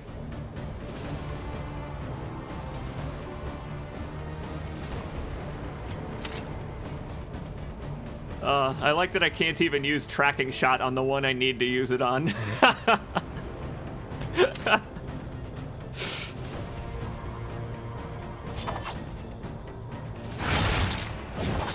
A slow dissection. An unavoidable end. Hey, he got 2 moves.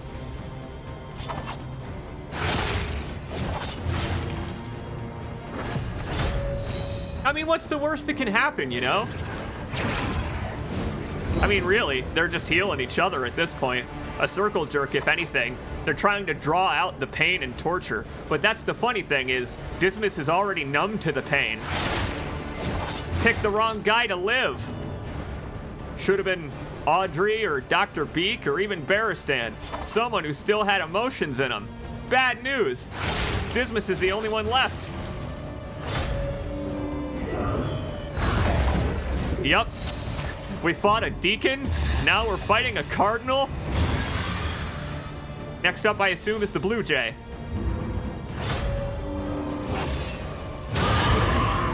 Go for it. What else is there but death at this point? A deliberate and methodical appliance of harm. That's what this game teaches you in a fun way. A fun way, I feel, is that it's totally okay that this is a death roll I can't recover from, because I can still take as many of them out with me as I possibly can. Every road must end. His last words helped me wrap this as he bled out. You know what? Seems like he didn't even know where he was. Try again. You will break through this gloaming murk. It's better that way. And hey, check it out. Because we made it past the very first hurdle of the mountain, we ended up with the same amount of candles as if we had given up the journey before trying to summit. You're welcome, Baristan. That one was for you. Everyone deserved to die a hero on that journey. So there we go. Lost in darkness. But for how long? That's what I say. For how long? Not long at all.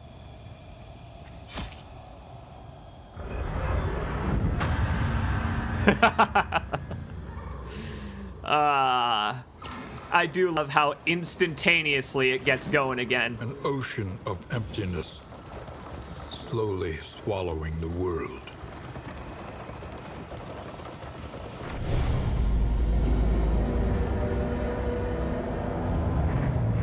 Indistinct and ill-lighted. No comfort awaits you here. Yes, indeed, my friends. We were unable to free ourselves today of the shackles of denial, but it's kind of unbelievable to me how close we got, given that we have 0 items, 0 character skills, 0 extra classes unlocked. We did great things today with the tools that we had, my friends. And next time, we are going to spend all that hope that we just got on more tools of the trade to hopefully help us make it a little further and figure out what the hell is going on here, how the cultists broke through the barrier between worlds, and why madness reigns supreme and all of that stuff. We didn't really figure any of that out along the way.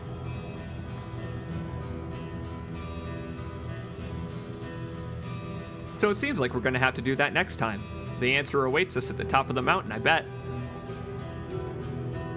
And that, my friends, is going to do it for Darkest Dungeon 2 for today. The next streams in the near future will be on twitch.television, because it turned out that YouTube just wasn't a very viable platform for live streaming, sadly, for notifying people that I was live and all of that stuff. Twitch already exists, and so we will utilize it as the tool that it is. And have a whole hell of a lot of fun doing it too along the way. This was a whole hell of a lot of fun. This is incredible. Thank you all very, very much for joining me all night for Darkest Dungeon 2. I will see you all next time for more of this wonderful game and whatever else we decide to stream here on Twitch. Starting fresh, my friends. We're starting fresh.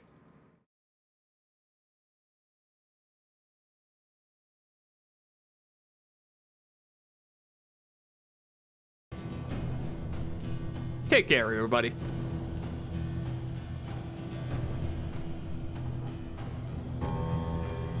And hey, you're very welcome, Geofalazure. Got me through a sleepless night, too. Have a good night, my friends.